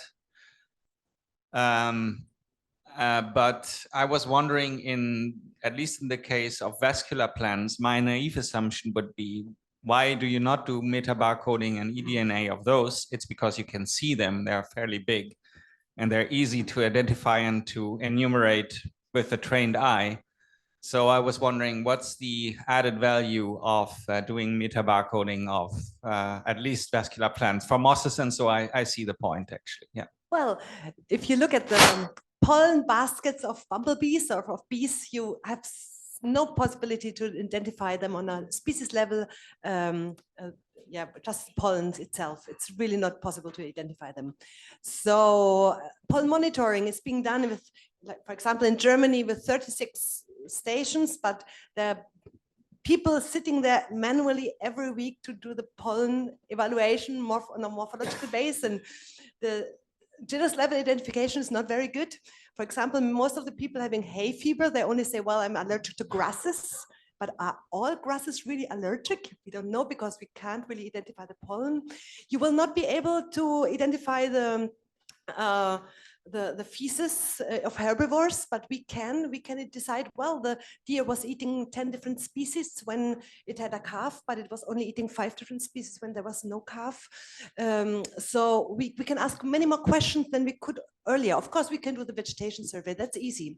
But how are the interdependencies in organismic networks? That cannot be done, and it has never been done. So there's so much lack of knowledge, and we can enhance that with our methodology.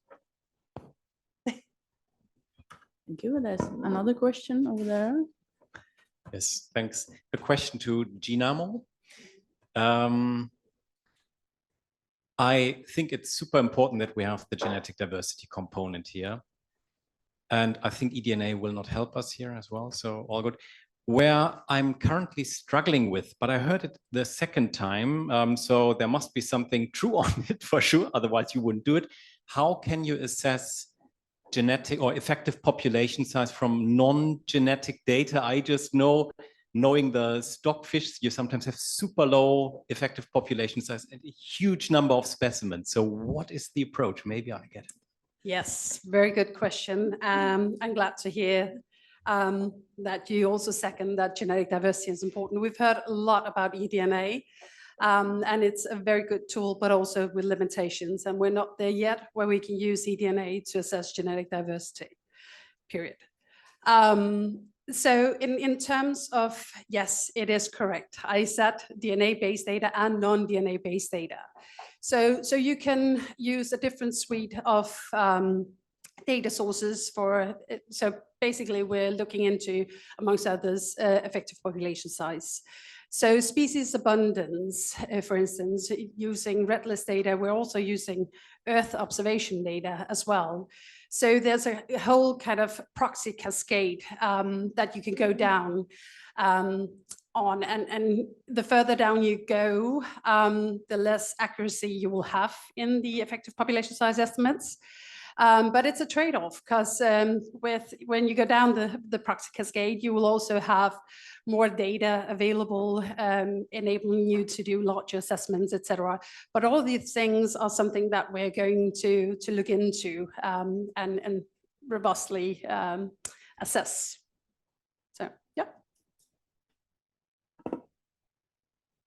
Okay, another question behind. Hello, my name is Carolina PIERREL from Regional Fund for Science and Technology from ASERS. I have a question for BioMoni. It's for Olga. It's more a comment, not a question. Is to acknowledge the ecological and political importance of monitoring biodiversity in islands, specifically because islands from the European Union are autonomous regions. So it's important to acknowledge these hotspots and also to move forward this goal, long-time goal and discussion that we have along this global islands monitoring tool that we need to develop. So my question and comment is about the involvement of local and regional stakeholders. And if there is any strategy for the project to involve them in this process, and also how this island monitoring integrates national schemes, monitoring schemes. Thank you. Okay, thank you very much. I didn't have the time to mention that we start with 3 focal archipelagos, namely Azores, Canary Islands, and Mascarenes. And they are all represented with our partners in the project, and our partners have local contacts with exactly the stakeholders that are relevant: national park authorities, forestry sectors, governmental agencies, and so on.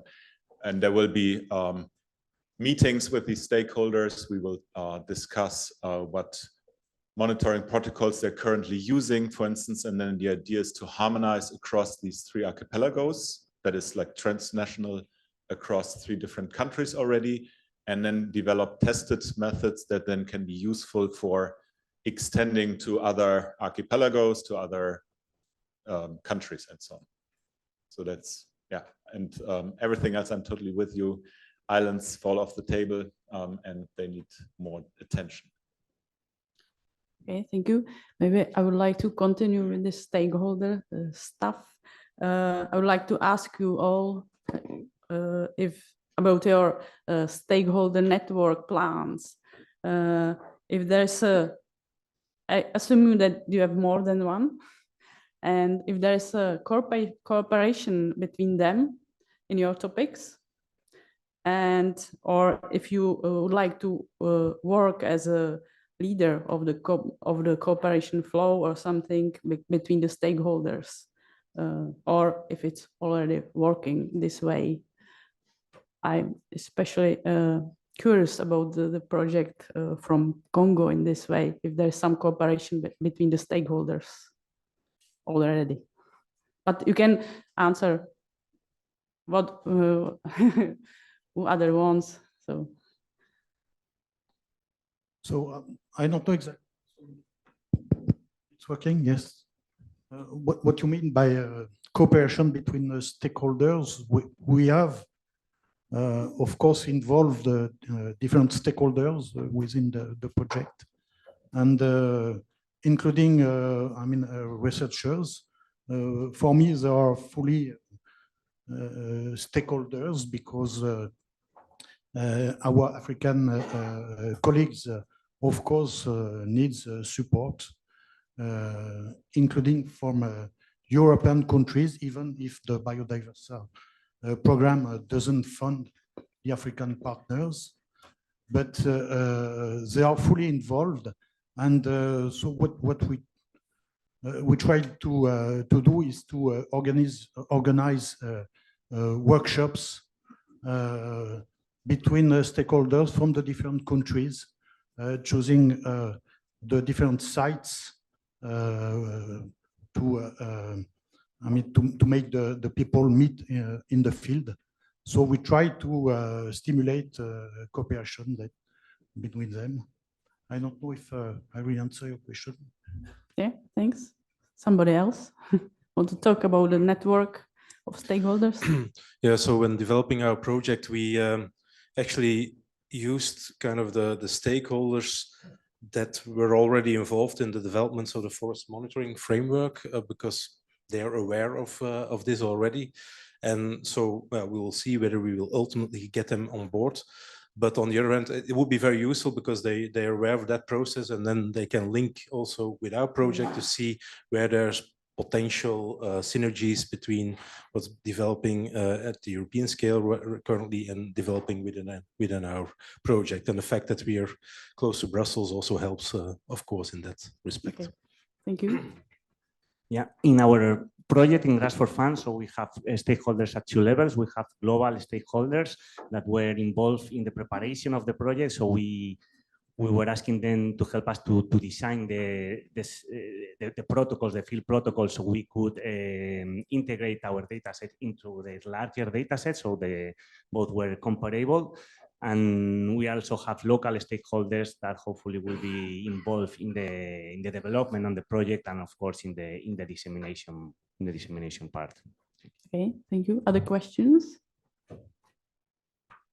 Yeah, similarly for Forest Web 3, we have 2 levels of stakeholder engagement in the project. We have those that will contribute data to this new network, but also end users of the data. And we have quite an involved process of them through questionnaires and workshops, trying to understand their needs for developing the data network. And then we have another series of stakeholders, which will be essentially forest landowners. And we want to understand their needs and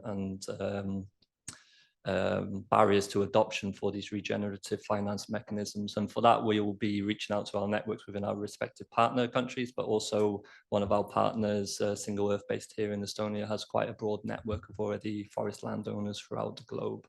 So we'll be hopefully tapping into their stakeholder network too. So, and just to add to that, so we also have different levels of stakeholders. The key aspect is how you work with the stakeholders. And so we have an inclusive co-creation process. It's not consultation, it's not collaboration, and it's a concept that's often misunderstood. But it's working in an inclusive way, bringing in all the stakeholders, both the ones that we've identified, but also people that identify themselves as stakeholders, and having an inclusive process all the way through. And for that, we have members of our teams that are also members of the IUCN Conservation Planning Specialist Group that have all the knowledge and expertise in facilitating inclusive workshops. So we will have country workshops, 2 of them in the beginning of the project and in the end. And between those 2 time periods, we will have, numerous interactions with the stakeholders, making sure that they feel included, heard, and also ensuring that whatever we produce is helpful for them and adopted and used. Because otherwise we end up producing something that will never be used, and that's not the purpose. Thank you. It's going to be a lot of work. Other questions? Yes?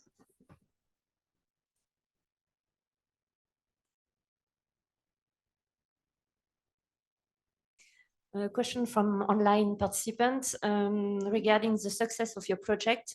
What do you expect in terms of success, in terms of engaging policymakers in biodiversity protection?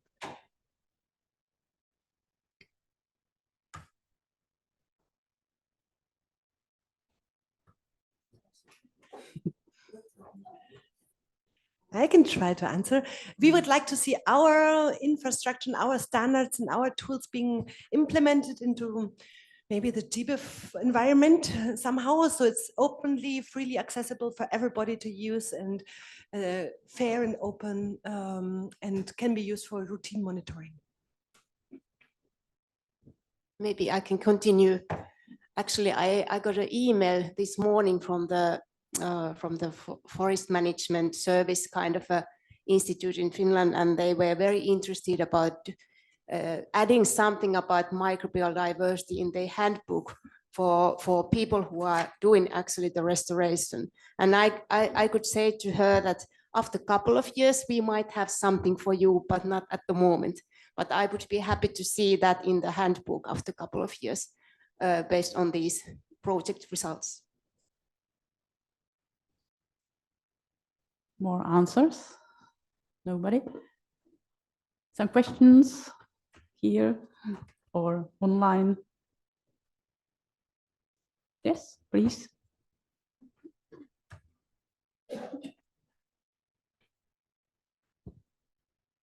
Yeah, sorry, me again. I should introduce myself. I'm Hauke Flores. I would like to give Robert Lewis from Forest 3.0 the opportunity to explain to us what he didn't have the time for, admittedly, is how does blockchain work to mobilize data? And that's someone asking who doesn't even know how blockchain works for Bitcoins and things like that. Yeah, thanks for the question. I suppose it pegs back to previous work of mine where we've been exploring barriers to open data sharing. There's two types of, well, there's many types of ecological data, but you can frame it in sort of like born digital high velocity data, data that comes very quickly. And inherently, there's fewer cultural barriers to sharing such data. It's quickly come, it's easily shared. The other type of data could be framed as long tail ecological data, data that takes a lot of time to collect, a lot of resources and funding to collect. And inherently, there's these cultural constructs to like barriers to sharing that. There's this sense of proprietorship with that data, sense of ownership. And so the barriers can be framed as trust, control, and transparency. And these are the fundamental properties on which blockchain technologies are also built on. So we're exploring the use case of blockchain technology then to break down these barriers towards sharing data. And our hope is to mobilize what we consider to be dark data, data which is out there, is very useful, but it's not readily shared because individuals have this sense of ownership and they wish to keep control of that data type. Thank you. More questions?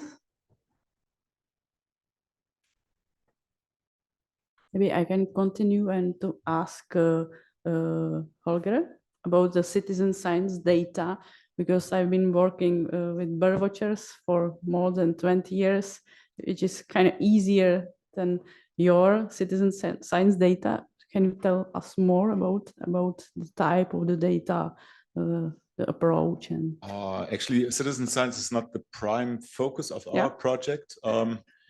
So we are working with vegetation plot data that was also mentioned in other projects that has been collected in most cases by either scientists or conservation practitioners, I would say. But the hope is that once we have this plot database and make the metadata available, for instance, where plots are located, that then people can go and resurvey these plots. So it's not exactly citizen science data where whatever people resurvey something with their phone, but we hope that it enables a wider community to collect data. Thank you. Other questions? Online or nobody? Yeah, over there. Thank you. I have one question to MIDI-Pete. You link, which I find very important, taxonomic diversity and functional diversity. And one question to functional diversity, you could address this potentially also at the level of genes, metagenomics, for example, or by measuring what you, I think, are going to do, greenhouse gas emission, et cetera, et cetera. So how are you addressing the taxonomic diversity? Because we know that taxonomic concepts in bacteria are a bit different to the other systems we heard of. Yeah, that's a challenge for us, and we don't know exactly yet. But as you said, we are going to use metagenomic data, and that's the best thing we have now, and that's all we have, and that's we are kind of course, getting the taxonomy from that, but we also get the functional genes, and we can also address the functional diversity with microbes and address the functions to the different taxa, and hopefully we get something out of it. And then we are trying to link that to greenhouse gases and the carbon cycle in general, and also to take into account the traits, the plant traits, I mean, in these different land use types. So let's see, there is a lot of challenges, but well, let's see how it's going to be. Some other questions? Okay, over there. 2 more minutes, so.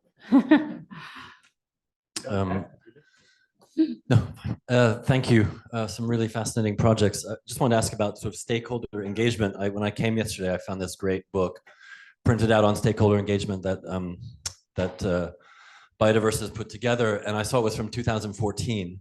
And I wanted to ask, maybe perhaps you, but also anyone in the room, if there's a plan to kind of, obviously technology has changed since 2014, forms of engagement, approaching expectations, all these things have, it's 10 years ago.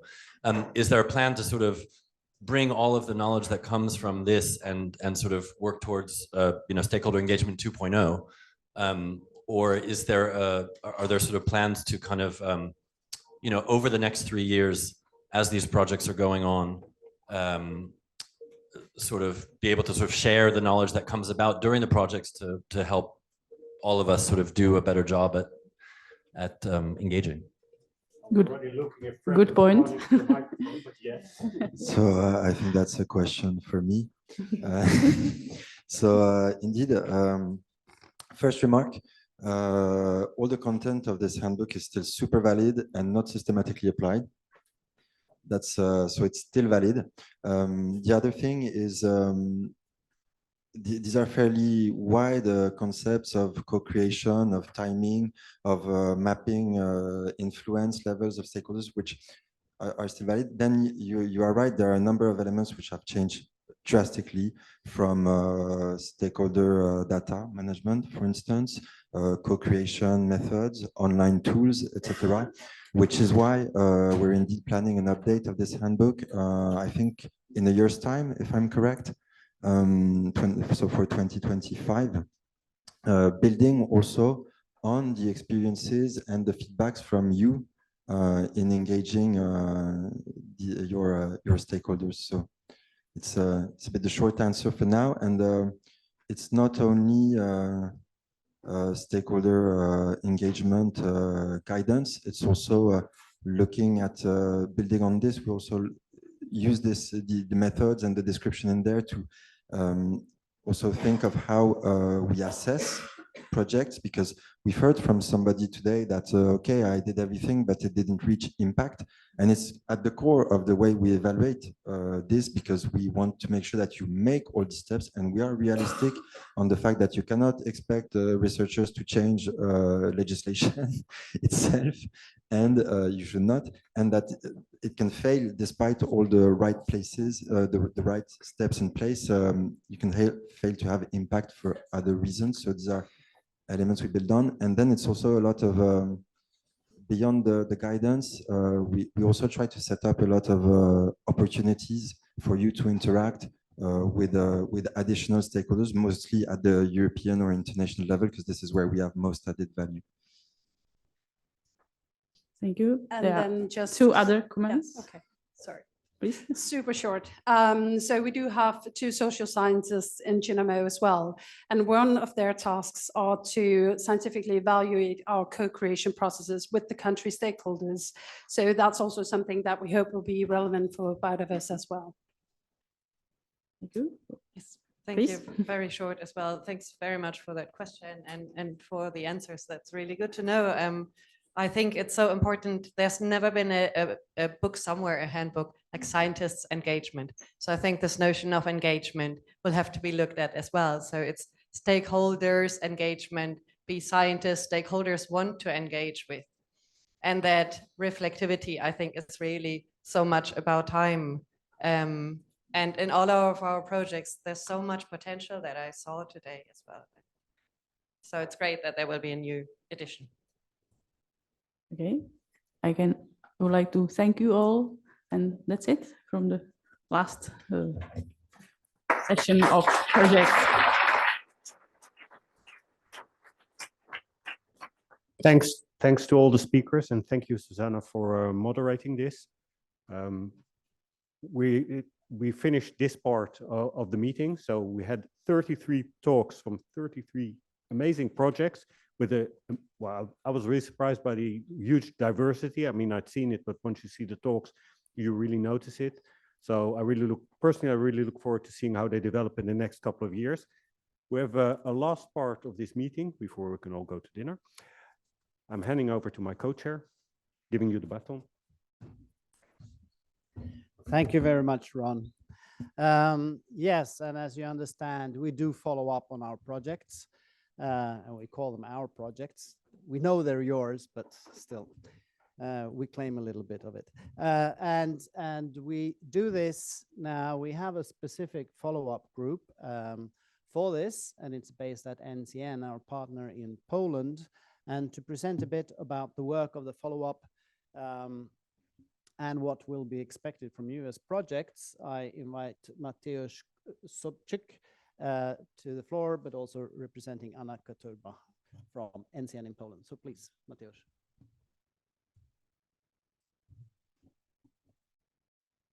Okay, so good afternoon, everybody. Nice to see all coordinators, especially we exchange a lot of emails, so it's now a good opportunity to me to link the emails and names with a real face. So I very briefly present you the main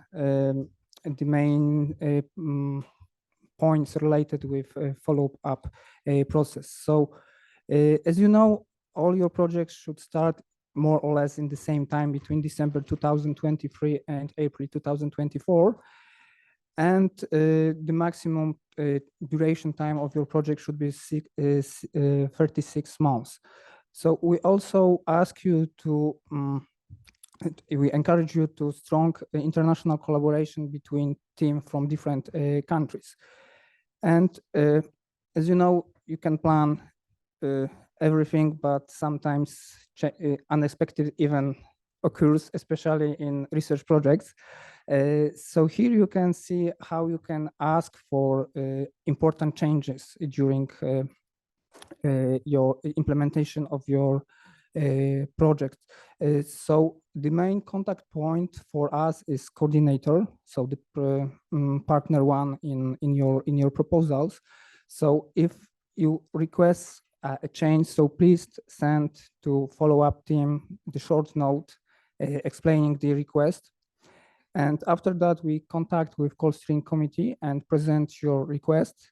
And after that, the call steering committee will discuss and make a final decision, and we will give you the feedback.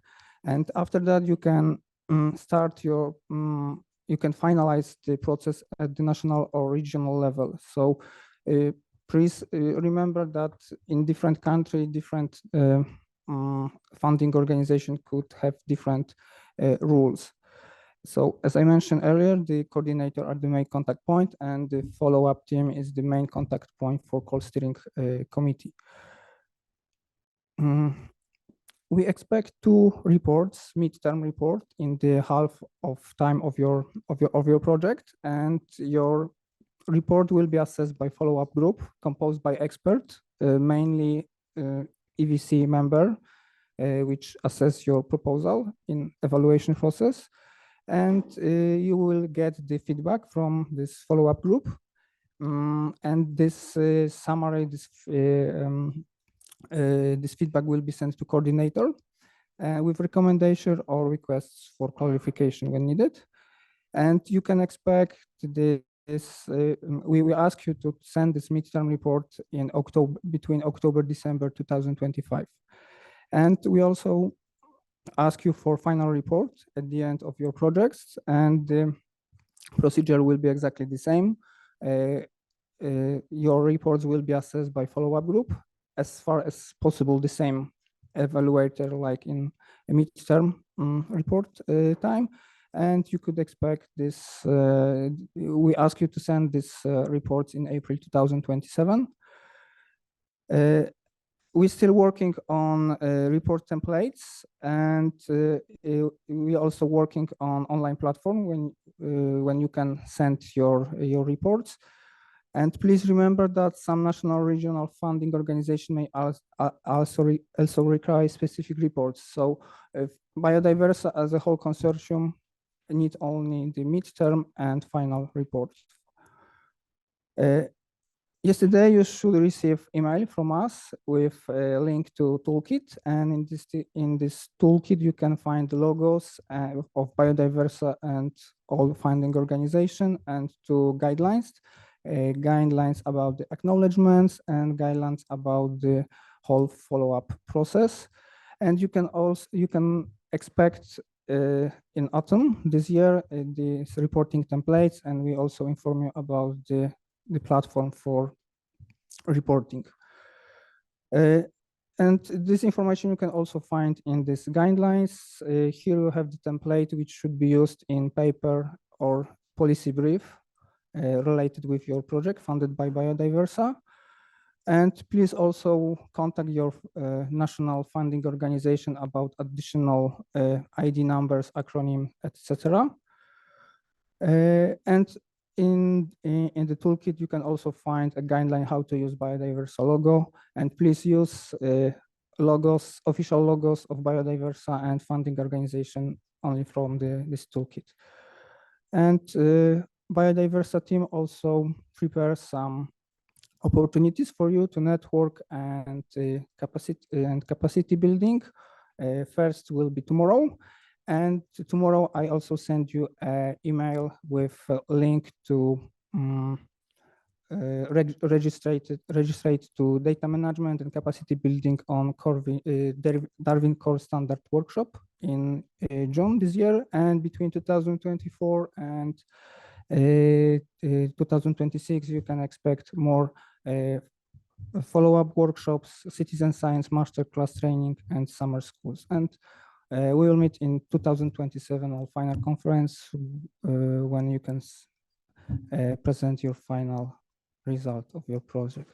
So please remember, we are here to help you to implement your project. So if you have any questions, you can ask now or just email me. So thank you very much.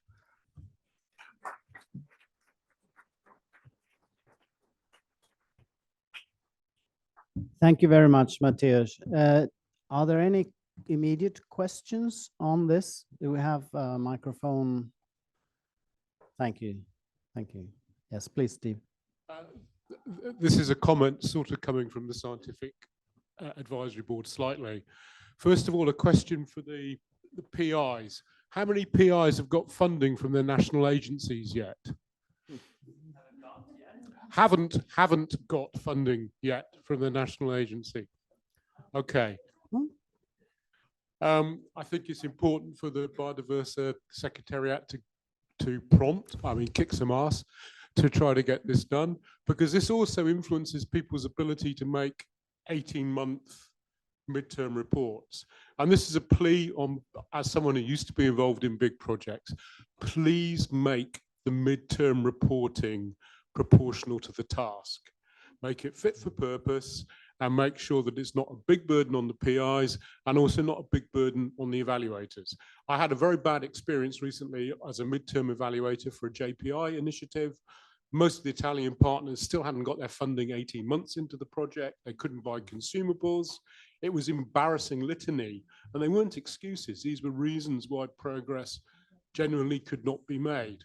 So I think it's really important that the midterm reporting is a health check, not a major bureaucratic and administrative hurdle for PIs. And I hope the PIs will agree with that.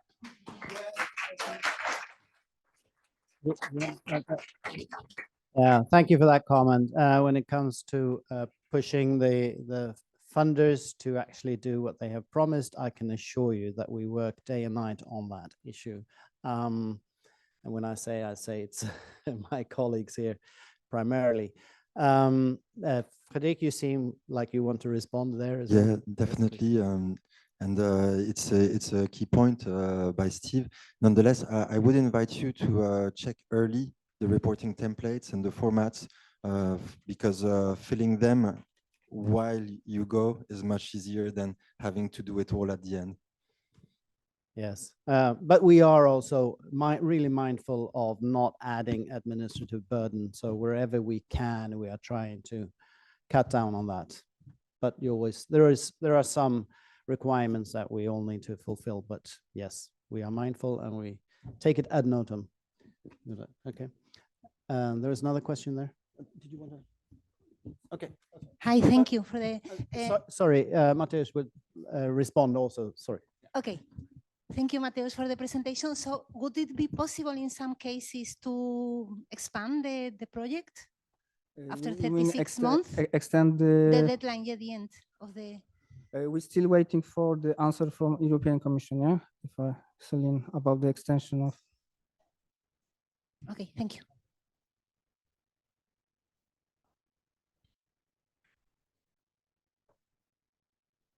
Yes, so about the extension of the project, I think at the midterm review, we will ask you if you face any difficulties, and we will have a better view to evaluate if the project needs to be extended or not.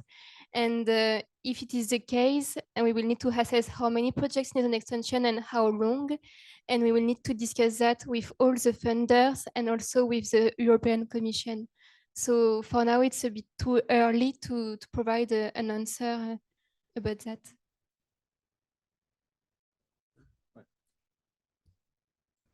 Do we answer to your question? Or? Okay.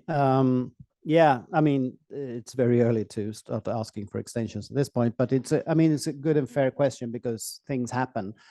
But the key here is that you are really mindful that you are a consortium, so that each project PI will have to go back to the coordinator and ensure that the whole project, the consortium, agrees on what they require, and then you come back to the call secretariat or the follow-up group to discuss what is possible, and then we'll see. But yeah. Okay. No other immediate questions. Thank you very much, Mateusz and Anna here up front. So you can always come up back to them, and you will get more information directly from them. Okay, so yes, we work also with the capacity building, and really we urge you to take, the chances that you get for these events that Mateusz was showing, that these are opportunities for you. And one side of capacity building is on communication, and as you know and understand, communication is key to what we do. It's crucial that we have communication on our internal communication between the partners, between us and you, but also to help you communicate on your projects. And we have the mastermind behind all our communication efforts for the moment. A very lonely person doing all the work, including putting this fantastic logo up here. And that is Phong HOANG from our communication office based at Belsbo in Belgium. Please, Phong.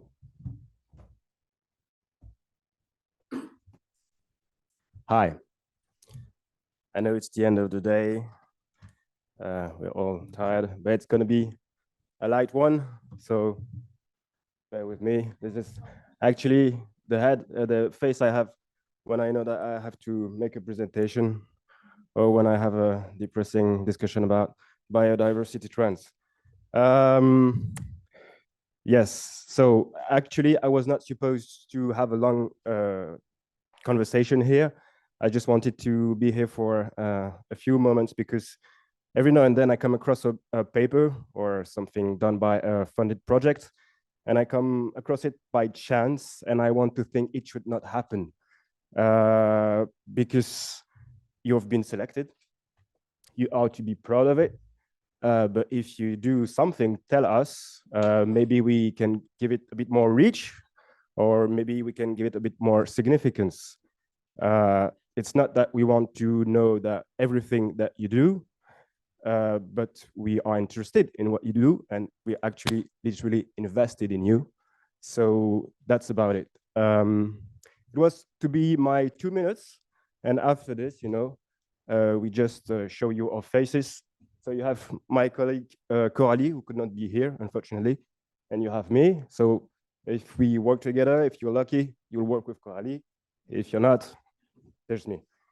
So that was my 2 minutes, but I was given 15. So I thought to myself, what am I gonna say? Maybe explain how important is communication. But Mrs. Fisher just did it this morning, and apparently you are also all convinced already, because we took a survey a few days ago with PIs, and so the 4 and 5 basically is how high you judge communication to be important. There's one person here, 3. I know who it is. I won't name names, but apparently there's someone who doesn't think it's so important. Well, so maybe then, yeah, because why is it important also? Because basically we fund for impact. And as we know, impact is closely related to communication. So I thought to myself, maybe I should talk about impact. Because this is what we do, or also maybe behavioral sciences, because if you want to get impact, you also want to create change, and it's closely related, or also the complex equation of communication in a landscape where attention span is scarce resources.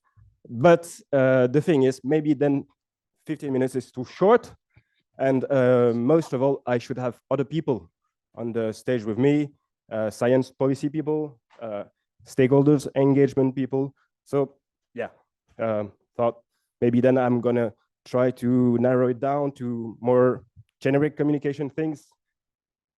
Build a website, use socials, create compelling visuals, simple language, storytelling. This is AI generated. Just ask Google or ChatGPT what you should do. He will answer. But not really convinced it would be so relevant, actually, because it would be a bit broad, not tailor-made, and you should not communicate just for the sake of it. You should communicate to have impact. That means you should have a goal. That means you should ask yourself why you want to do it.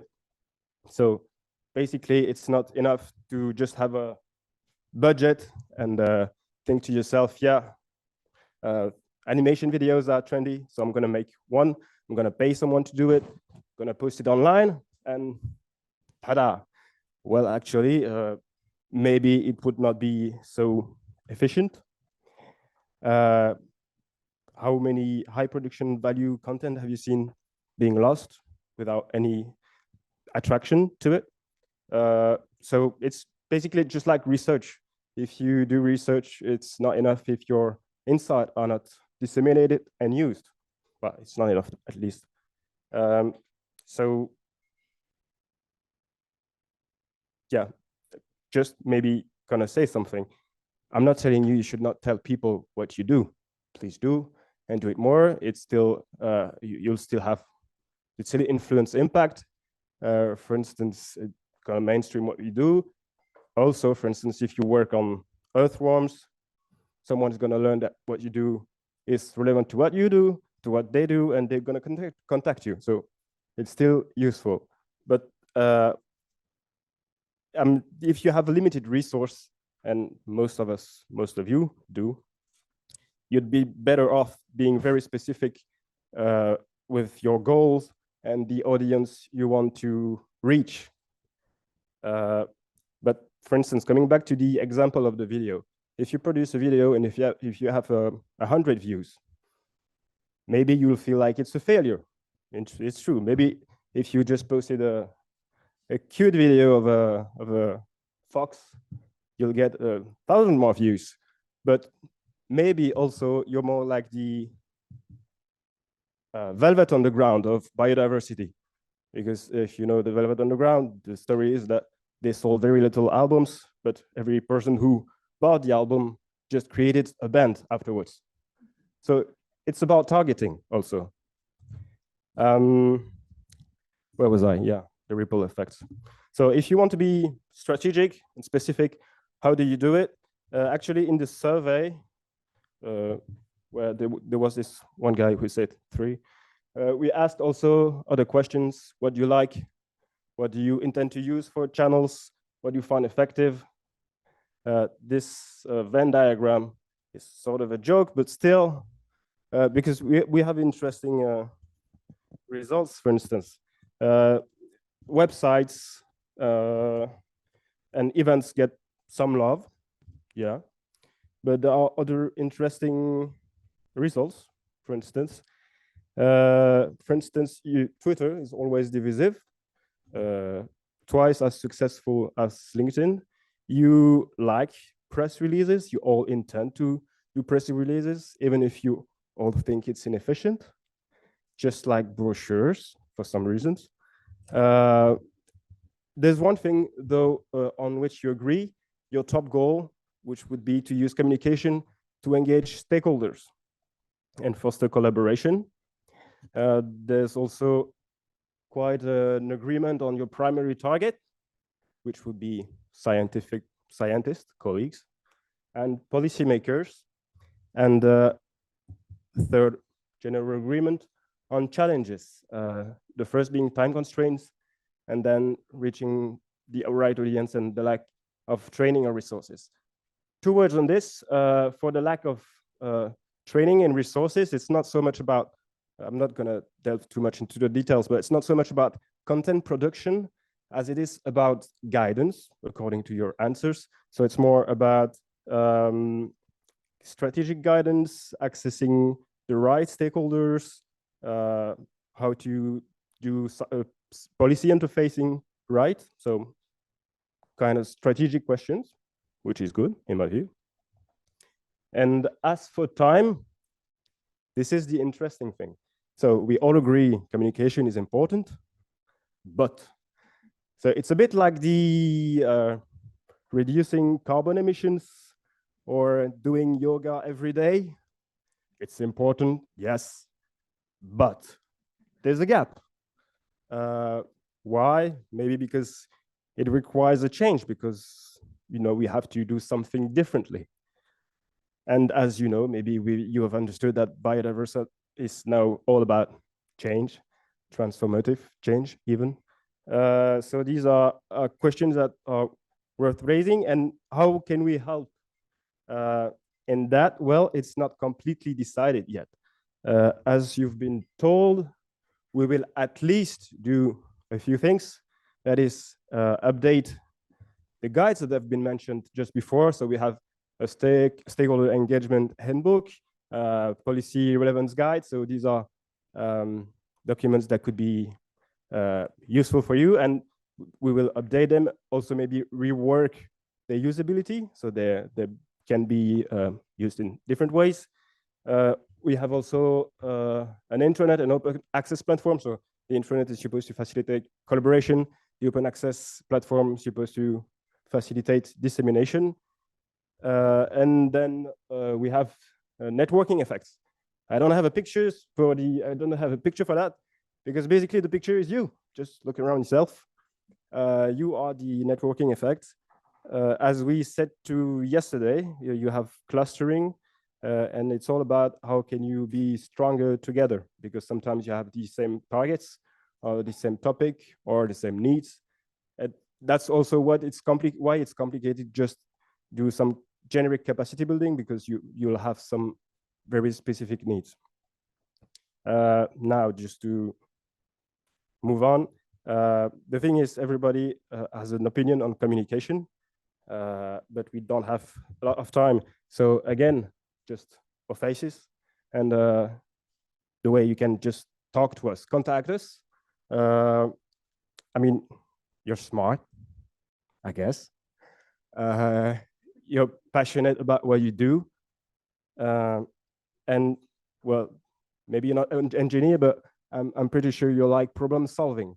So my challenge for you would be, we have 3 years to find and implement solution for greater communication and greater impact. So I would like very much if you could help me, help you in a very tagline way. Well, that's about it. So to wrap things up, what was it about? Communication. So what about communication? Well, it's important. It's hard, but it's hard because it's strategic.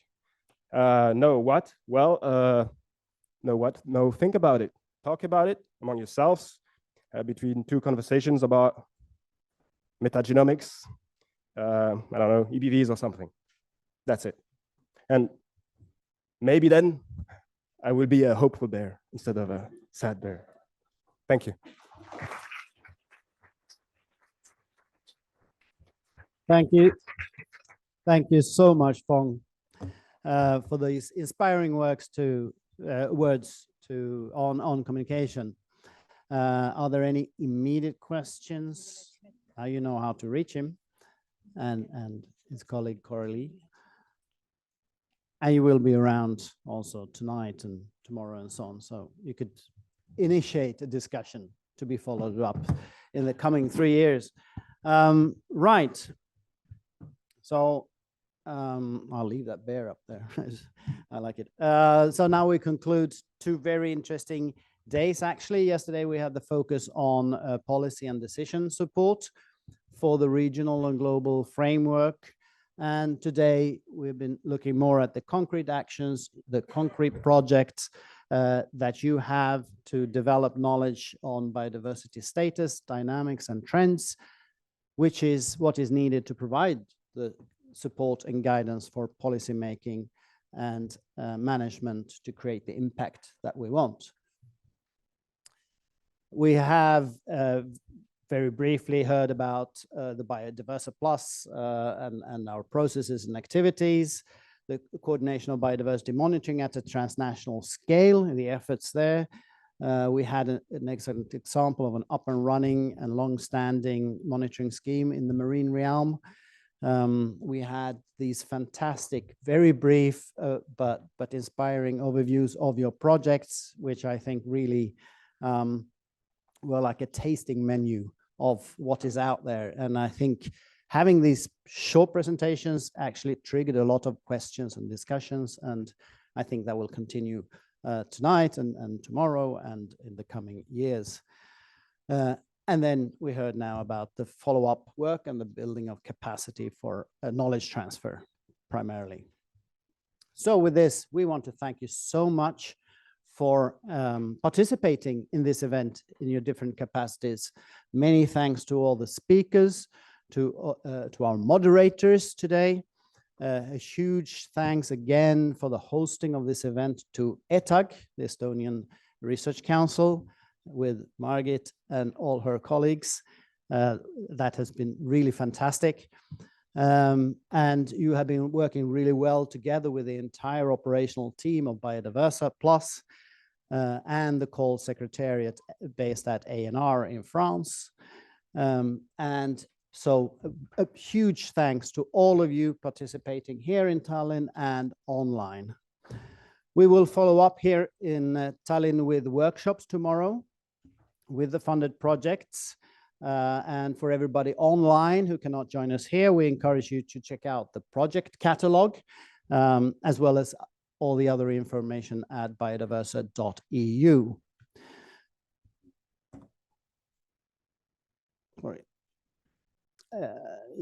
Right, so we have recorded this webinar and the presentations, and they will be available shortly on the website. And just a reminder, if you disagree to share any of your slides that you have presented, let us know. So we'll take them out from the shared slides. And yes, I need to remind you to sign the registration out there also for today if you haven't done that. So with this, many, many thanks. We conclude the recording and say goodbye to all the online participants, and thank you all for participating. Bye.